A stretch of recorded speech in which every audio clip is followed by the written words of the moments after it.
The Count of Monte Cristo, Volume 2, by Alexandre Dumas. Narrated by Sam Cusi. The Prison Register. The day after that in which the scene we have just described had taken place on the road between Bellegarde and Beaucaire, a man of about 30 or 32, dressed in a bright blue frock coat, nankeen trousers, and a white waistcoat, having the appearance and accent of an Englishman, presented himself before the mayor of Marseille. "Sir," said he, "I am chief clerk of the house of Thompson and French of Rome. We are, and have been these 10 years, connected with the house of Morel and Son of Marseille. We have 100,000 francs or thereabouts loaned on their securities, and we are a little uneasy at reports that have reached us that the firm is on the brink of ruin. I have come, therefore, express from Rome, to ask you for information." "Sir," replied the mayor, "I know very well that during the last 4 or 5 years, misfortune has seemed to pursue Monsieur Morel. He has lost 4 or 5 vessels and suffered by 3 or 4 bankruptcies, but it is not for me, although I am a creditor myself, to the amount of 10,000 francs, to give any information as to the state of his finances. Ask of me as mayor what is my opinion of Monsieur Morel, and I shall say that he is a man honourable to the last degree, and who has up to this time fulfilled every engagement with scrupulous punctuality. This is all I can say, sir. If you wish to learn more, address yourself to Monsieur de Beauville, the Inspector of Prisons, number 15, Rue de Nouailles. He has, I believe, 200,000 francs in Morel's hand, and if there be any grounds for apprehension, as this is a greater amount than mine, you will most probably find him better informed than myself."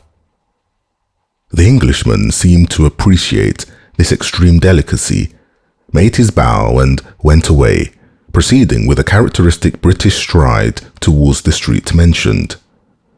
Monsieur de Beauville was in his private room, and the Englishman, on perceiving him, made a gesture of surprise, which seemed to indicate that it was not the first time he had been in his presence. As to Monsieur de Beauville, he was in such a state of despair that it was evident all the faculties of his mind, absorbed in the thought which occupied him at the moment, did not allow either his memory or his imagination to stray to the past. The Englishman, with the coolness of his nation, addressed him in terms nearly similar to those with which he had accosted the mayor of Marseille. "Oh, sir," exclaimed Monsieur de Beauville, "your fears are unfortunately but too well founded, and you see before you a man in despair. I had 200,000 francs placed in the hands of Morel and Son. These 200,000 francs were the dowry of my daughter, who was to be married in a fortnight, and these 200,000 francs were payable half on the 15th of this month, and the other half on the 15th of next month. I had informed Monsieur Morel of my desire to have these payments punctually, and he has been here within the last half hour to tell me that if his ship, the Pharaon, did not come into port on the 15th, he would be wholly unable to make this payment." "But," said the Englishman, "this looks very much like a suspension of payment." "It looks more like a bankruptcy," exclaimed Monsieur de Beauville despairingly. The Englishman appeared to reflect a moment and then said, "From which it would appear, sir, that this credit inspires you with considerable apprehension?" "To tell you the truth, I consider it lost." "Well then, I will buy it off you." "You?" "Yes, I. But at a tremendous discount, of course." "No, for 200,000 francs. Our house," added the Englishman with a laugh, "does not do things in that way. And you will pay ready money." And the Englishman drew from his pocket a bundle of banknotes, which might have been twice the sum Monsieur de Beauville feared to lose. A ray of joy passed across Monsieur de Beauville's countenance, yet he made an effort at self-control and said, "Sir, I ought to tell you that in all probability you will not realize 6% of this sum." "That's no affair of mine," replied the Englishman. "That is the affair of the house of Thomas and French, in whose name I act. they have perhaps some motive to serve in hastening the ruin of a rival firm. But all I know, sir, is that I am ready to hand over this sum in exchange for your assignment of the debt. I only ask a brokerage. Of course, that is perfectly just, cried Monsieur de Bourville. The commissions are usually 1.5. You will have 2, 3, 5% or even more. Whatever you say. Sir, replied the Englishman, laughing, I am like my house and do not do such things. No, the commission I ask is quite different. Name it, sir, I beg. You are the inspector of prisons? I have been so these 14 years. You keep the registers of entries and departures? I do. To these registers there are added notes relative to the prisoners. There are special reports on every prisoner. Well, sir, I was educated at Rome by a poor devil of an abbé who disappeared suddenly. I have since learned that he was confined in the Château d'If, and I should like to learn some particulars of his death. What was his name? The Abbé Farrier. Oh, I recollect him perfectly, cried Monsieur de Bourville. He was crazy, so they said. Oh, he was decidedly. Very possibly, but what sort of madness was it? He pretended to know of an immense treasure and offered vast sums to the government if they would liberate him. Poor devil! And is he dead? Yes, sir, 5 or 6 months ago, last February. You have a good memory, sir, to recollect dates so well. I recollect this because the poor devil's death was accompanied by a singular incident. May I ask what that was? Said the Englishman with an expression of curiosity which a close observer would have been astonished at discovering in his phlegmatic countenance. Oh dear, yes, sir. The Abbé's dungeon was 40 or 50 feet distant from that of one of Bonaparte's emissaries, one of those who had contributed the most to the return of the usurper in 1815, a very resolute and very dangerous man. Indeed, said the Englishman. Yes, replied Monsieur de Bourville. I had myself occasion to see this man in 1816 or 1817, and we could go only to his dungeon with a file of soldiers. That man made a deep impression on me. I shall never forget his countenance. The Englishman smiled imperceptibly. And you say, sir, he interposed, that the 2 dungeons were separated by a distance of 50 feet. But it appears that this Edmond Dantès, this dangerous man's name was Edmond Dantès. It appears, sir, that this Edmond Dantès had procured tools or made them, for they found a tunnel through which the prisoners held communication with one another. This tunnel was dug, no doubt, with an intention of escape. No doubt, but unfortunately for the prisoners, the Abbé Farrier had an attack of catalepsy and died. That must have cut short the projects of escape. For the dead man, yes, replied Monsieur de Bourville, but not for the survivor. On the contrary, this Dantès saw a means of accelerating his escape.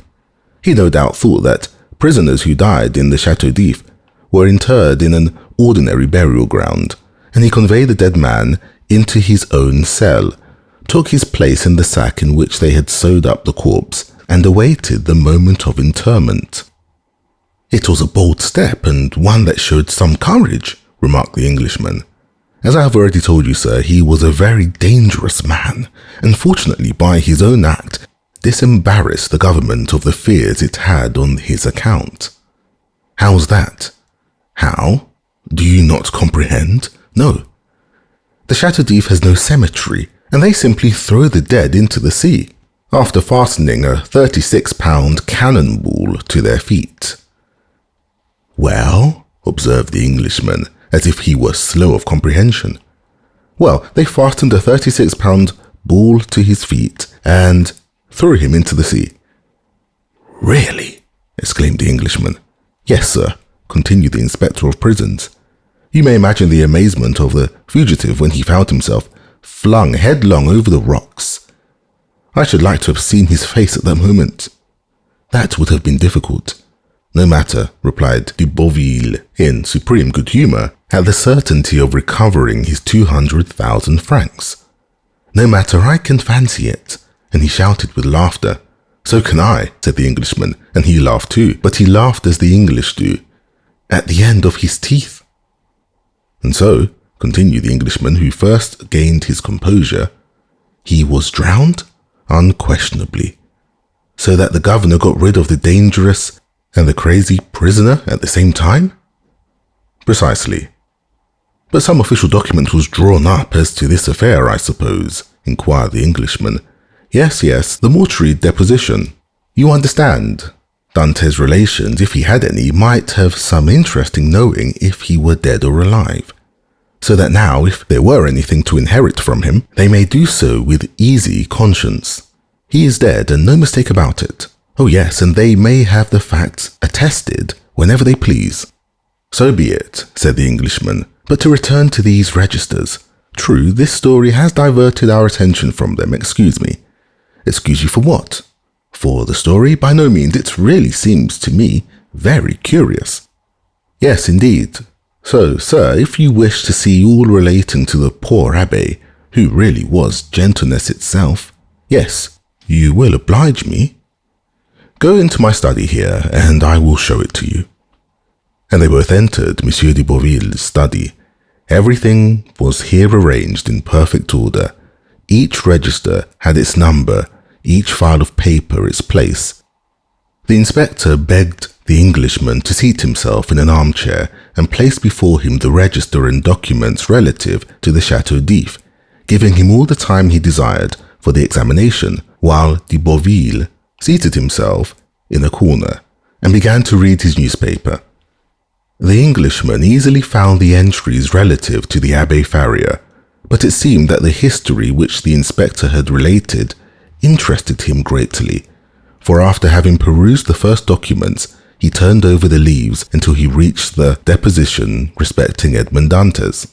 There he found everything arranged in order: the accusation, examination, Morel's petition, Monsieur de Villefort's marginal notes. He folded up the accusation quietly and put it as quietly in his pocket, read the examination and saw that the name of Noirtier was not mentioned in it. Perused, too, the application dated 10th April 1815, in which Morel, by the deputy's procurer's advice, exaggerated with the best intentions, for Napoleon was then on the throne, the services Dantes had rendered to the imperial cause, services which Villefort's certificates rendered indisputable. Then he saw through the whole thing. The petition to Napoleon, kept back by Villefort, had become, under the Second Restoration, a terrible weapon against him in the hands of the king's attorney. He was no longer astonished when he searched on to find in the register this note, placed in a bracket against his name: Edmond Dantes. An inveterate Bonapartist, took an active part in the return from the island of Elba, to be kept in strict solitary confinement and to be closely watched and guarded. Beneath these lines was written in another hand, "See note above, nothing can be done." He compared the writing in the bracket with the writing of the certificate placed beneath Morel's petition and discovered that the note in the bracket was the same writing as the certificate, that is to say, was in Villefort's handwriting. As to the note which accompanied this, the Englishman understood that it might have been added by some inspector who had taken a momentary interest in Dante's situation, but who had, from the remarks we have quoted, found it impossible to give any effect to the interest he had felt. As we have said, the inspector, from discretion, and that he might not disturb the Abbé Faria's pupil in his researches, had seated himself in a corner and was reading Le Drapeau Blanc. He did not see the Englishman fold up and place in his pocket the accusation written by Danglars under the arbor of La Réserve, and which had the postmark Marseille, 27th February, delivery 6 o'clock p.m. But it must be said that if he had seen it, he attached so little importance to this scrap of paper, and so much importance to his 200,000 francs, that he would not have opposed whatever the Englishman might do, however irregular it might be. "Thanks," said the latter, closing the register with a slam. "I have all I want. Now it is for me to perform my promise.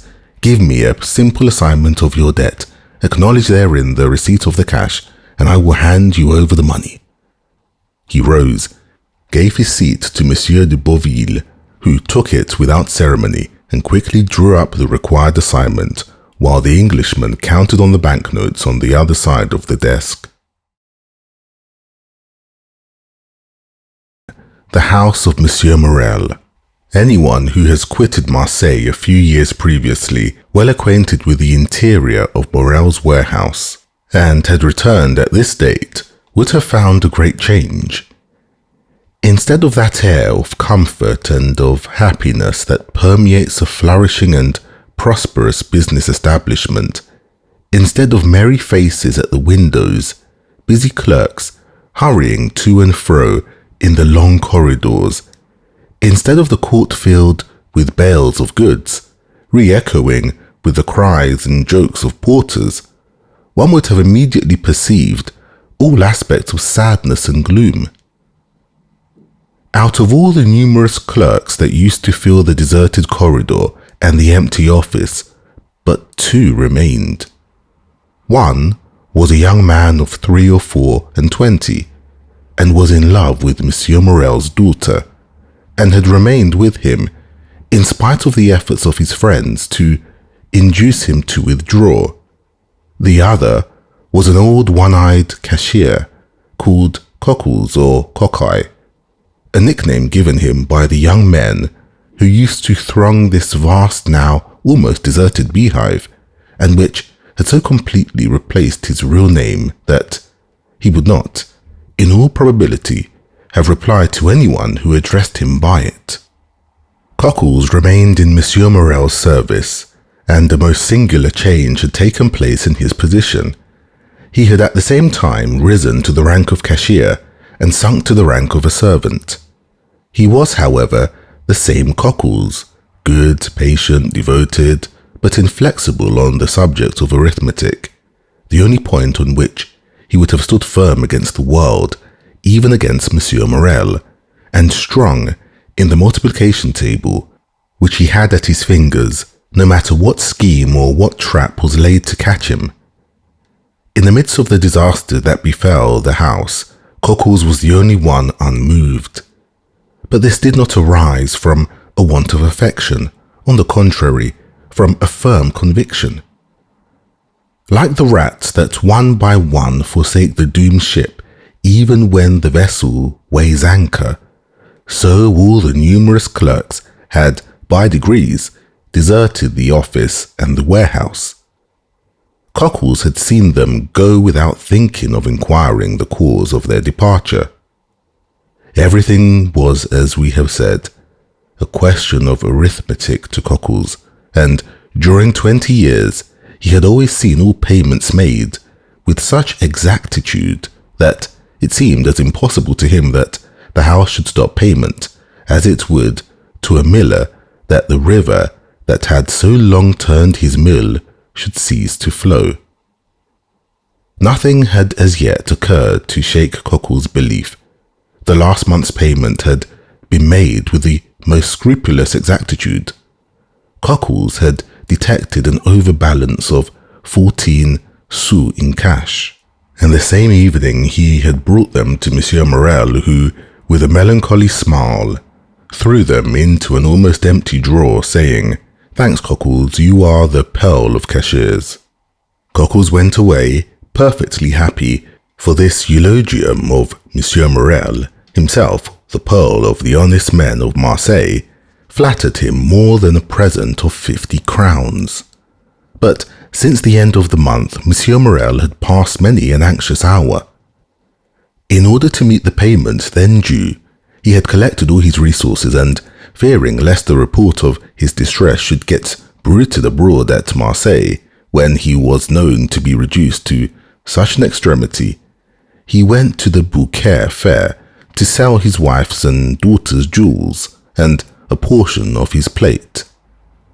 By this means the end of the month was past, but his resources were now exhausted. Credit, owing to the reports afloat, was no longer to be had, and to meet the 100,000 francs due on the 15th of the present month, and the 100,000 francs due on the 15th of the next month to Monsieur de Beauville, Monsieur Morel had in reality no hope but the return of the Pharaon, of whose departure he had learnt from a vessel which had weighed anchor at the same time and which had already arrived in harbour. But this vessel, which, like the Pharaon, came from Calcutta, had been in for a fortnight, while no intelligence had been received of the Pharaoh. Such was the state of affairs when, the day after his interview with Monsieur de Beauville, the confidential clerk of the house of Thompson and French of Rome presented himself at Monsieur Morel's. Emmanuel received him. This young man was alarmed by the appearance of every new face, for every new face might be that of a new creditor, come in anxiety to question the head of the house. The young man, wishing to spare his employer the pain of this interview, questioned the newcomer, but the stranger declared that he had nothing to say to Monsieur Emmanuel, and that his business was with Monsieur Morel in person. Emmanuel sighed and summoned Cockles. Cockles appeared, and the young man bade him conduct the stranger to Monsieur Morel's apartment. Cockles went first, and the stranger followed him. On the staircase they met a beautiful girl of 16 or 17, who looked with anxiety at the stranger. Monsieur Morel is in his room, is he not, Mademoiselle Julie? Said the cashier. Yes, I think so, at least, said the young girl hesitatingly. Go and see, Cockles, and if my father is there, announce this gentleman. It will be useless to announce me, mademoiselle, returned the Englishman. Monsieur Morel does not know my name. This worthy gentleman has only to announce the confidential clerk of the house of Thompson and French of Rome, with whom your father does business. The young girl turned pale and continued to descend, while the stranger and Cockles continued to mount the staircase. She entered the office where Emmanuel was, while Cockles, by the aid of a key he possessed, opened the door in the corner of the landing place on the second staircase, conducted the stranger to an antechamber, opened a second door which he closed behind him, and, after having left the clerk of the house of Thompson and French alone, returned and signed to him that he could enter. The Englishman entered, and found Morel seated at a table, turning over the formidable columns of his ledger, which contained a list of his liabilities. At the sight of the stranger, Monsieur Morel closed the ledger, arose, and offered a seat to the stranger, and when he had seen him seated, resumed his own chair. 14 years had changed the worthy merchant who, in his 36th year, at the opening of this history, was now in his 15th. His hair had turned white, time and sorrow had ploughed deep furrows on his brow, and his look, once so firm and penetrating, now irresolute and wandering, as if he feared being forced to fix his attention on some particular thought or person. The Englishman looked at him with an air of curiosity, evidently mingled with interest. Monsieur, said Morel, whose uneasiness was increased by this examination, you wish to speak to me? Yes, monsieur, you are aware from whom I come?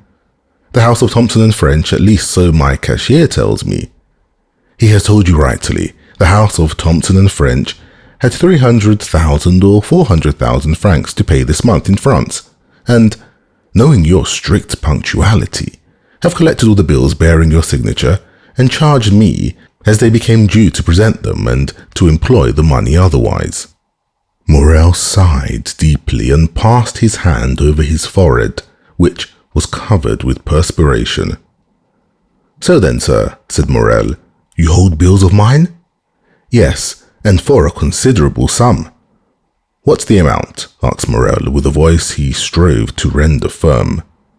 Here is, said the Englishman, taking a quantity of papers from his pocket, an assignment of 200,000 francs to our house by Monsieur de Beauville, the inspector of prisons, to whom they are due. You acknowledge, of course, that you owe this sum to him? Yes, he placed the money in my hands at 4.5% nearly 5 years ago. When are you to pay? Half the 15th of this month, half the 15th of next. Just so. And now here are 32,500 francs payable shortly. They are all signed by you and assigned to our house by the holders." "I recognize them," said Morel, whose face was suffused as if he thought that, for the first time in his life, he would be unable to honor his own signature. "Is this all?" "No, I have for the end of the month these bills which have been assigned to us by the house of Pascal and the house of Wild and Turner of Marseille, amounting to nearly 55,000 francs. In all, 287,500 francs. It is impossible to describe what Morel suffered during this enumeration. 287,500 francs, repeated he. "Yes, sir," replied the Englishman. "I will not," continued he after a moment's silence, "conceal from you that while your probity and exactitude up to this moment are universally acknowledged, yet the report is current in Marseille that you are not able to meet your liabilities." At this almost brutal speech, Morel turned deathly pale. "Sir," said he, "up to this time, and it is now more than 24 years since I received the direction of this house from my father, who had himself conducted it for 35 years, never has anything bearing the signature of Morel and Son been dishonored." "I know that," said the Englishman, "but as a man of honor should answer another, tell me fairly, shall you pay these with the same punctuality?" Morel shuddered and looked at the man, who spoke with more assurance than he had hitherto shown. "To questions frankly put," said he, "a straightforward answer should be given. Yes, I shall pay, if, as I hope, my vessel arrives safely, for its arrival will again procure me the credit which the numerous accidents of which I have been the victim have deprived me. But if the Pharaon should be lost, and this last resource be gone—" The poor man's eyes filled with tears. "Well," said the other, "if this last resource fail you?" "Well," returned Morel, "it is a cruel thing to be forced to say, but already used to misfortune, I must habituate myself to shame. I fear I shall be forced to suspend payment. Have you no friends who could assist you?" Morel smiled mournfully. "In business, sir," said he, "one has no friends, only correspondents." "It is true," murmured the Englishman. "Then you have but one hope." "But one." "The last?" "The last. So that if this fail—" "I am ruined, completely ruined. As I was on my way here, a vessel was coming into port. I know it, sir. A young man who still adheres to my fallen fortunes passes a part of his time in a belvedere at the top of the house, in hopes of being the first to announce good news to me. He has informed me of the arrival of this ship." "And it is not yours?" "No, she is a Bordeaux vessel, La Gironde. She comes from India also, but she is not mine. Perhaps she has spoken to the Pharaon and brings you some tidings of her? Shall I tell you plainly one thing, sir? I dread almost as much to receive any tidings of my vessel as to remain in doubt. Uncertainty is still hope." Then in a low voice Morel added, "This delay is not natural. The Pharaon left Calcutta the 5th of February. She ought to have been here a month ago." "What is that?" said the Englishman. "What is the meaning of that noise?" "Oh my God!" cried Morel, turning pale. "What is it?" A loud noise was heard on the stairs of people moving hastily and half-stifled sobs. Morel rose and advanced to the door, but his strength failed him and he sank into a chair. The two men remained opposite one another, Morel trembling in every limb, the stranger gazing at him with an air of profound pity.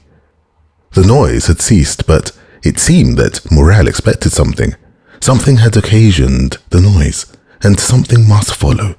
The stranger fancied he heard footsteps on the stairs, and that the footsteps, which were those of several persons, stopped at the door. A key was inserted in the lock of the first door, and the creaking of hinges was audible. "There are only two persons who have the key to that door," murmured Morel. "Cockles and Julie." At this instant, the second door opened, and the young girl, her eyes bathed with tears, appeared. Morel rose tremblingly, supporting himself by the arm of the chair. He would have spoken, but his voice failed him. "Oh, father," said she, clasping her hands, "forgive your child for being the bearer of evil tidings." Morel again changed colour. Julie threw herself into his arms. "Oh, father, father," murmured she, "courage." "The fair one has gone down, then?" said Morel in a hoarse voice. The young girl did not speak, but she made an affirmative sign with her head as she lay on her father's breast. "And the crew?" asked Morel. "Saved," said the girl, "saved by the crew of the vessel that has just entered the harbour." Morel raised his two hands to heaven with an expression of resignation and sublime gratitude. "Thanks, my God," said he, "at least thou strikest but me alone." A tear moistened the eye of the phlegmatic Englishman. Come in," said Morel, "for I presume you are all at the door." Scarcely had he uttered those words when Madame Morel entered weeping bitterly. Emmanuel followed her, and in the antechamber were visible the rough faces of 7 or 8 half-naked sailors. At the sight of these men, the Englishman started and advanced a step, then restrained himself and retired into the farthest and most obscure corner of the apartment. Madame Morel sat down by her husband and took one of his hands in hers. Julie still lay with her head on his shoulder. Emmanuel stood in the centre of the chamber and seemed to form the link between Morel's family and the sailors at the door. "How did this happen?" said Morel. "Draw nearer, Penelon," said the young man, "and tell us all about it." An old seaman, bronzed by the tropical sun, advanced, twirling the remains of a hat between his hands. "Good day, Monsieur Morel," said he, as if he had just quitted Marseille the previous evening and had just returned from Aix-Toulon. "Good day, Penelon," returned Morel, who could not refrain from smiling through his tears. "Where is the captain?" "The captain, Monsieur Morel, he has stayed behind sick at Palma, but please God, it won't be much, and you will see him in a few days, all alive and hearty." "Well, now, tell your story, Penelon." Penelon rolled his quid in his cheek, placed his hand before his mouth, turned his head, and sent a long jet of tobacco juice into the antechamber, advanced his foot, balanced himself, and began. "You see, Monsieur Morel," said he, "we were somewhere between Cap Blanc and Cap Boyardor, sailing with a fair breeze, southwest after a week's calm, when Captain Goumar comes up to me. I was at the helm, I should tell you, and says, 'Penelon, what do you think of those clouds coming up over there?' I was just then looking at them myself. 'What do you think, Captain?' 'Why, I think that they are rising faster than they have any business to do, and that they would not be so black if they didn't mean mischief.' 'That's my opinion too,' said the captain, 'and I'll take precautions accordingly. We are carrying too much canvas. Avast, there, all hands! Taking the studding sails, and stow the flying jib.' It was time. The squall was on us, and the vessel began to heel. 'Ah,' said the captain, 'we have still too much canvas set. All hands lower the mainsail.' 5 minutes after it was down, and we sailed under the mizzen topsails and topgallant sails." "Well, Penelon," said the captain, "what makes you shake your head?" "Why, I says, I still think you've got too much on." "I think you're right," answered he. "We shall have a gale." "A gale? More than that, we shall have a tempest, or I don't know what's what." You could see the wind coming like the dust at Montredon. Luckily, the captain understood his business. "Take in 2 reefs in the topsails," cried the captain. "Let's go the bowlines. Haul the brace, lower the topgallant sails, haul out the reef tackles on the yards." "That was not enough for those latitudes," said the Englishman. "I should have taken 4 reefs in the topsails and furled the spanker." His firm, sonorous, and unexpected voice made everyone start. Penelon put his hand over his eyes and then stared at the man who thus criticized the maneuvers of his captain. "We did better than that, sir," said the old sailor respectfully. "We put the helm up to run before the tempest. 10 minutes after we struck our topsails and scudded under bare poles." "The vessel was very old to risk that," said the Englishman. It was that did the business. After pinching heavily for 12 hours, we sprung a leak." "Penelon," said the captain, "I think we are sinking. Give me the helm and go down into the hold." I gave him the helm and descended. There was already 3 feet of water. "All hands to the pumps," I shouted, but it was too late, and it seemed the more we pumped, the more came in. "Ah," said I, after 4 hours' work, "since we are sinking, let us sink. We can die but once." "Is that the example you set, Penelon?" cries the captain. "Very well, wait a minute." He went into his cabin and came back with a brace of pistols. "I will blow our brains out of the first man who leaves the pump," said he. "Well done," said the Englishman. "There's nothing that gives you so much courage as good reasons," continued the sailor. And during that time the wind had abated and the sea gone down. But the water kept rising. Not much, only 2 inches an hour, but still it rose. 2 inches an hour does not seem much, but in 12 hours that makes 2 feet. And 3 we had before that makes 5. "Come," said the captain, "we have done all in our power, and Monsieur Morel will have nothing to reproach us with. We have tried to save the ship. Let us now save ourselves. To the boats, my lads, as quickly as you can." "Now," continued Penelon, "you see, Monsieur Morel, a sailor is attached to his ship, but still more to his life. So we do not need to wait to be told twice. The more so that the ship was sinking under us, and it seemed to say, 'Get along, save yourselves.'"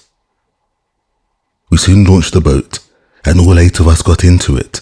The captain descended last, or rather, he did not descend. He would not quit the vessel. So I took him round the waist and threw him into the boat, and then I jumped after him. It was time, for just as I jumped, the deck burst with a noise like the broadside of a man of war. 10 minutes after, she pitched forward, then the other way, spun round, and then goodbye to the Faron. As for us, we were 3 days without anything to eat or drink, so that we began to think of drawing lots. Who should feed the rest? When we saw La Gironde, we made signals of distress. She perceived us, made for us, and took us all aboard. Now there, Monsieur Morel, that's the whole truth. On the honour of a sailor. Is not it true, you fellows there?" A general murmur of approbation showed that the narrator had faithfully detailed their misfortunes and sufferings. "Well, well," said Monsieur Morel, "I know there was no one in fault but destiny. It was the will of God that this should happen. Blessed be his name. What wages are due to you?" "Oh, don't let us talk of that, Monsieur Morel." "Yes, but we will talk of it." "Well then, 3 months," said Penelon. "Cockles, pay 200 francs to each of these good fellows," said Morel. "At another time," added he, "I should have said, give them, besides, 200 francs over as a present. But times are changed, and the little money that remains to me is not my own, so do not think me mean on this account." Penelon turned to his companions and exchanged a few words with them. "As for that, Monsieur Morel," said he, again turning his quid, "as for that." "As for what?" "The money. Well, we all say that 50 francs will be enough for us at present, and that we will wait for the rest." "Thanks, my friends, thanks," cried Morel gratefully. Take it, and if you can find another employer, enter his service. You are free to do so." These last words produced a prodigious effect on the seaman. Penelon nearly swallowed his quid. Fortunately, he recovered. "What, Monsieur Morel?" said he in a low voice. "You send us away? You are then angry with us?" No, said Monsieur Morel. "I am not angry. Quite the contrary. I do not send you away, but I have no more ships, and therefore I do not want any sailors." "No more ships?" returned Penelon. "Well then, you'll build some. We'll wait for you." "I have no money to build ships with, Penelon," said the poor owner mournfully, "so I cannot accept your kind offer." "No more money? Then you must not pay us. We can scud, like the Pharaon, under bare poles." "Enough, enough," cried Morel, almost overpowered. "Leave me, I pray you. We shall meet again in a happier time. Emmanuel, go with them, and see that my orders are executed." "At least we shall see each other again, Monsieur Morel?" asked Penelon. "Yes, I hope so at least. Now go." He made a sign to Cockles, who went first. The seaman followed him, and Emmanuel brought up the rear. "Now," said the owner to his wife and daughter, "leave me, I wish to speak with this gentleman." And he glanced towards the clerk of Thomas and French, who had remained motionless in the corner during this scene, in which he had taken no part, except a few words we have mentioned. The two women looked at this person whose presence they had entirely forgotten and retired, but as she left the apartment, Julie gave the stranger a supplicating glance, to which he replied by a smile that an indifferent spectator would have been surprised to see on his stern features. The two men were left alone. "Well, sir," said Morel, sinking into a chair, "you have heard all, and I have nothing further to tell you."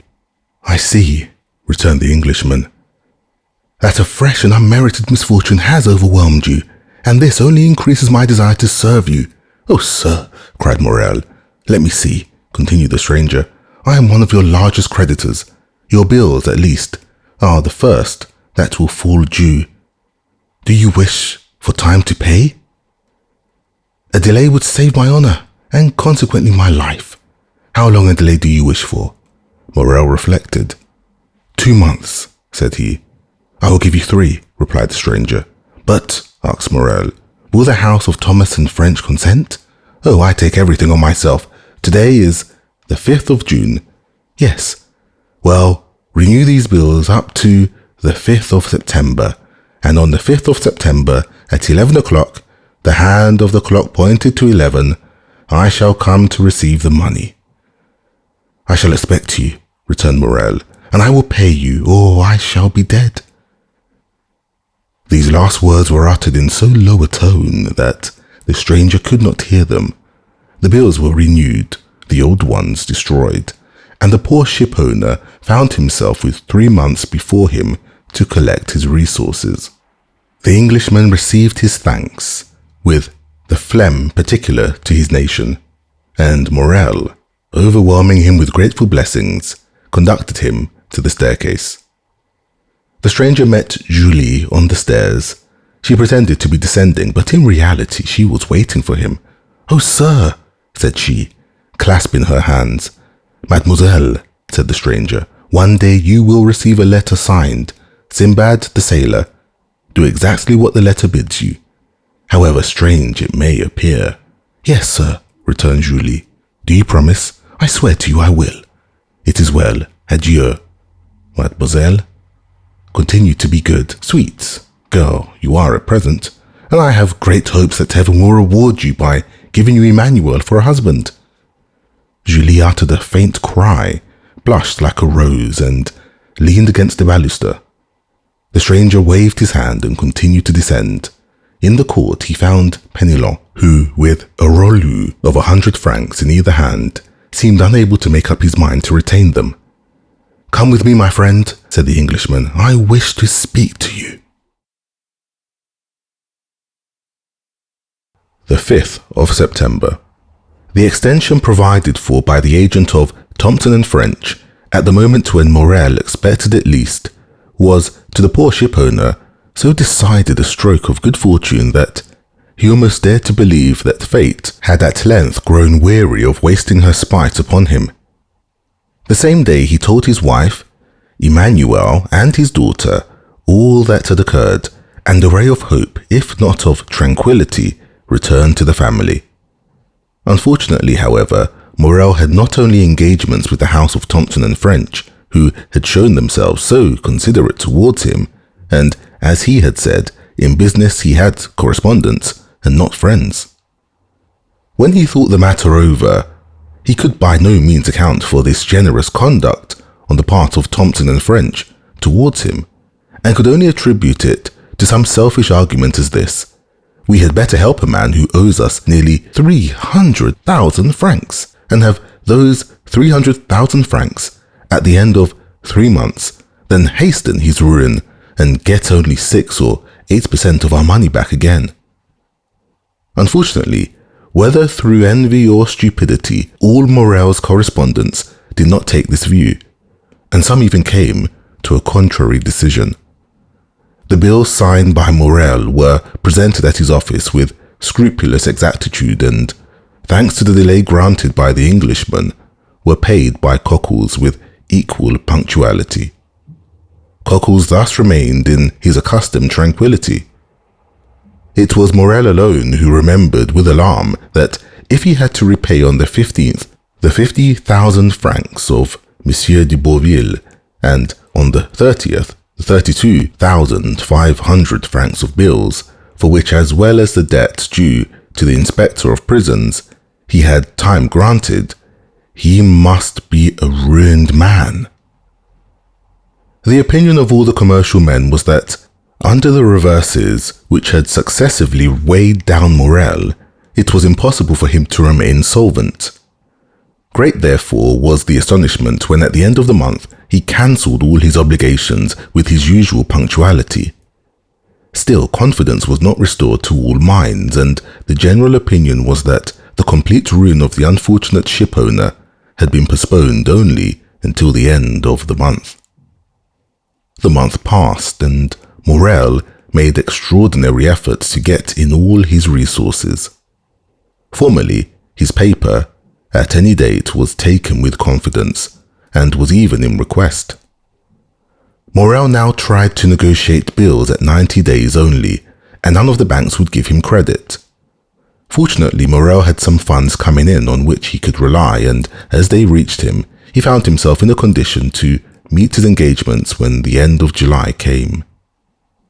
The agent of Thompson and French had not been again seen in Marseille. The day after, or 2 days after his visit to Morel, he had disappeared, and as in that city he had no intercourse but with the mayor, the inspector of prisons, and Monsieur Morel, his departure left no trace except in the memories of these 3 persons. As to the sailors of the Pharaon, they must have found snug berths elsewhere, for they also had disappeared. Captain Dumas, recovered from his illness, had returned from Palma. He delayed presenting himself at Morel's, but the owner, hearing of his arrival, went to see him. The worthy ship-owner knew, from Penelon's recital, of the captain's brave conduct during the storm, and tried to console him. He brought him also the amount of his wages, which Captain Dumas had not dared to apply for. As he descended the staircase, Morel met Penelon, who was going up. Penelon had, it would seem, made good use of his money, for he was newly clad. When he saw his employer, the worthy tar seemed much embarrassed, drew on one side into the corner of the landing place, passed his quid from one cheek to the other, stared stupidly with his great eyes, and only acknowledged the squeeze of the hand which Morel as usual gave him by a slight pressure in return. Morel attributed Penelon's embarrassment to the elegance of his attire. It was evident the good fellow had not gone to such an expense on his own account. He was no doubt engaged on board some other vessel, and thus his bashfulness arose from the fact of his not having, if we may so express ourselves, worn mourning for the Pharaon longer.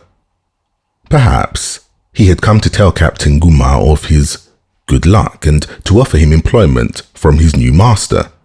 "Worthy fellows," said Morel as he went away, "may your new master love you as I loved you, and be more fortunate than I have been."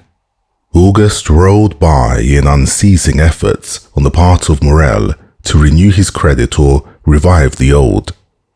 On the 20th of August it was known at Marseille that he had left town in the mail coach, and then it was said that the bills would go to the protest at the end of the month, and that Morel had gone away and left his chief clerk Emmanuel and his cashier Cockles to meet the creditors. But contrary to all expectation, when the 31st of August came, the house opened as usual, and Cockles appeared behind the grating of the counter, examined all bills presented with the usual scrutiny, and from first to last paid all with the usual precision. There came in, moreover, 2 drafts which Monsieur Morel had anticipated, and which Cockles paid as punctually as the bills which the shipowner had accepted. All this was incomprehensible, and then, with the tenacity peculiar to prophets of bad news, the failure was put off until the end of September. On the 1st, Morel returned. He was awaited by his family with extreme anxiety, for from this journey to Paris they hoped great things. Morel had thought of Danglars, who was now immensely rich, and had lain under great obligations to Morel in former days, since to him it was owing that Danglars entered the service of the Spanish banker, with whom he had laid the foundations of his vast wealth. It was said at this moment that Danglars was worth from 6 to 8 millions of francs, and had unlimited credit. Danglars then, without taking a crown from his pocket, could save Morel. He had but to pass his word for a loan, and Morel was saved. Morel had long thought of Danglars, but had kept away from some instinctive motive, and had delayed as long as possible, availing himself of this last resource. And Morel was right, for he returned home, crushed by the humiliation of a refusal. Yet on his arrival, Morel did not utter a complaint or say one harsh word. He embraced his weeping wife and daughter, pressed Emmanuel's hand with friendly warmth, and then going to his private room on the 2nd floor, had sent for Cockles. Then, said the 2 women to Emmanuel, "We are indeed ruined." It was agreed in a brief council held among them that Julie would write to her brother, who was in garrison at Nîmes, to come as speedily as possible. The poor women felt instinctively that they required all their strength to support the blow that impended. Besides, Maximilien Morel, though hardly 22, had great influence over his father.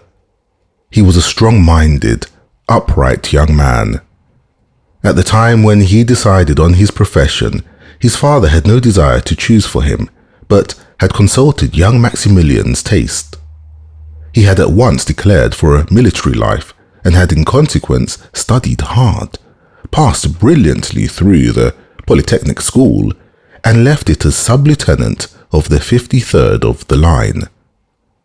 For a year he had held this rank, and expected promotion on the first vacancy.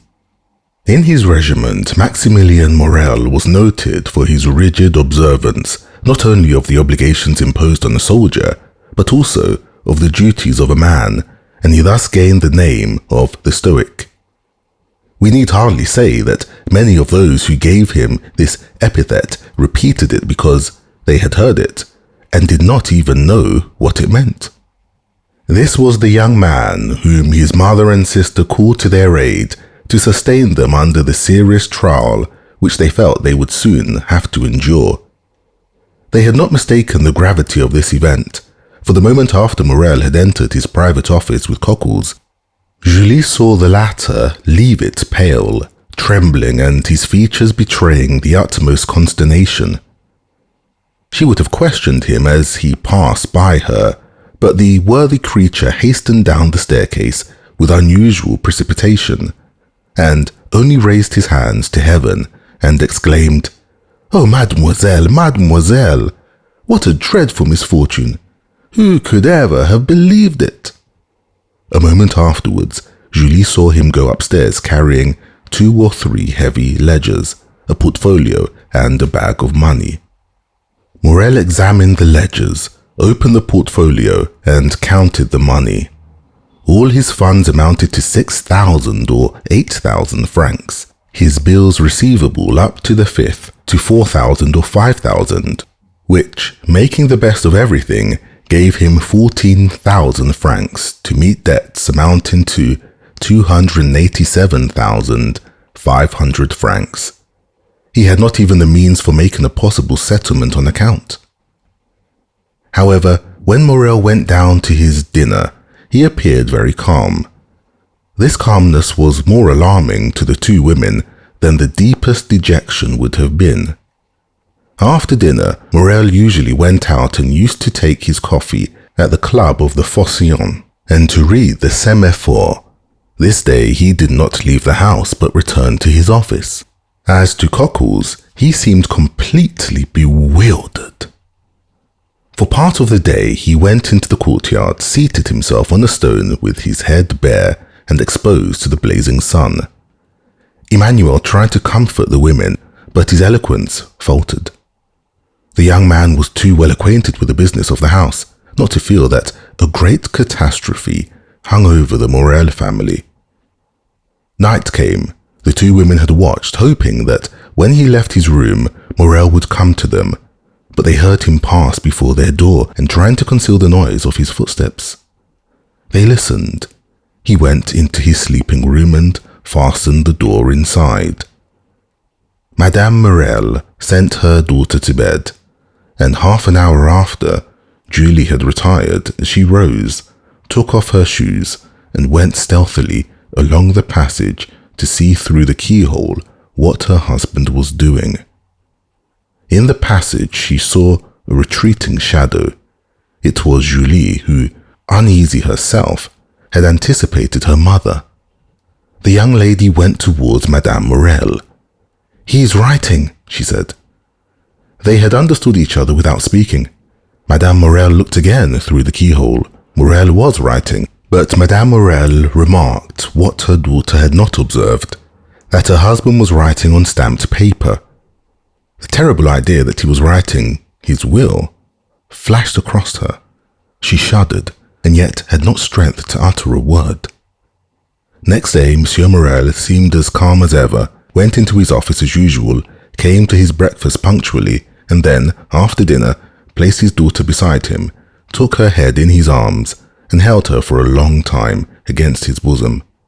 In the evening, Julie told her mother that, although he was apparently so calm, she had noticed that her father's heart beat violently. The next 2 days passed in much the same way. On the evening of the 4th of September, Monsieur Morel asked his daughter for the key of his study. Julie trembled at this request, which seemed to her of bad omen. Why did her father ask for this key, which she always kept, and which was only taken from her in childhood as a punishment? The young girl looked at Morel. "What have I done wrong, father?" she said, "that you should take this key from me?" "Nothing, my dear," replied the unhappy man, the tears starting to his eyes at this simple question. "Nothing, I want it." Julie made a pretense to feel for the key. "I must have left it in my room," she said, and she went out. But instead of going to her apartment, she hastened to consult Emmanuel. "Do not give this key to your father," said she, "and tomorrow morning, if possible, do not quit him for a moment." She questioned Emmanuel, but he knew nothing or would not say what he knew. During the night between the 4th and 5th of September, Madame Morel remained listening for every sound, and until 3 o'clock in the morning, she heard her husband pacing the room in great agitation. It was 3 o'clock when he threw himself on the bed. The mother and daughter passed the night together. They had expected Maximilian since the previous evening. At 8 o'clock in the morning, Morel entered their chamber. He was calm, but the agitation of the night was legible in his pale and careworn visage. They did not dare to ask him how he had slept. Morel was kinder to his wife, more affectionate to his daughter than he had ever been. He could not cease gazing at and kissing the sweet girl. Julie, mindful of Emmanuel's request, was following her father when he quitted the room, but he said to her quickly, "Remain with your mother, dearest." Julie wished to accompany him. "I wish you to do so," said he. This was the first time Morel had ever so spoken, but he said it in a tone of paternal kindness, and Julie did not dare to disobey. She remained at the same spot, standing mute and motionless. An instant afterwards the door opened. She felt two arms encircle her, and a mouth pressed her forehead. She looked up and uttered an exclamation of joy. "Maximilian, my dearest brother," she cried. At these words, Madame Morel rose and threw herself into her son's arms. "Mother," said the young man, looking alternately at Madame Morel and her daughter. "What has occurred? What has happened? Your letter has frightened me, and I have come hither with all speed." "Julie," said Madame Morel, making a sign to the young man, "go and tell your father that Maximilian has just arrived." The young lady rushed out of the apartment, but on the first step of the staircase, she found a man holding a letter in his hand. "Are you not Mademoiselle Julie Morel?" inquired the man. "Yes, sir," replied Julie with hesitation. "What is your pleasure? I do not know you." "Read this letter," he said, handing it to her. Julie hesitated. "It concerns the best interests of your father," said the messenger. The young girl hastily took the letter from him. She opened it quickly and read, "Go this moment to the Allée des Meillons. Enter the house, number 15. Ask the porter for the key of the room on the 5th floor. Enter the apartment. Take from the corner of the mantelpiece a purse netted in red silk and give it to your father. It is important that he should receive it before 11 o'clock. You promise to obey me implicitly. Remember your oath. Sinbad the sailor." The young girl uttered a joyful cry, raised her eyes, looked round to question the messenger, but he had disappeared. She cast her eyes again over the note to peruse it a second time, and saw there was a postscript. She read, "It is important that you should fulfill this mission in person and alone. If you go accompanied by any other person, or should anyone else go in your place, the porter will reply that he does not know anything about it." This postscript decreased greatly the young girl's happiness. Was there nothing to fear? Was there not the same snare laid for her? Her innocence has kept her in ignorance of the dangers that might assail a young girl of her age. But there is no need to know danger in order to fear it. Indeed, it may be observed that it is usually unknown perils that inspire the greatest terror. Julie hesitated and resolved to take counsel. Yet, through a singular impulse, it was neither to her mother nor her brother that she applied, but to Emmanuel. She hastened down and told him what had occurred on the day when the agent of Thompson and French had come to her father's, related the scene on the staircase, repeated the promise she had made, and showed him the letter. "You must go then, mademoiselle," said Emmanuel. "Go there?" murmured Julie. "Yes, I will accompany you. But did you not read that I must be alone?" said Julie. "And you shall be alone," replied the young man. "I will await at the corner of the Rue de Mouzy, and if you are so long absent as to make me uneasy, I will hasten to rejoin you, and woe to him of whom you shall have cause to complain to me." "Then, Emmanuel," said the young girl with hesitation, "it is your opinion that I should obey this invitation?" "Yes. Did not the messenger say your father's safety depended upon it?"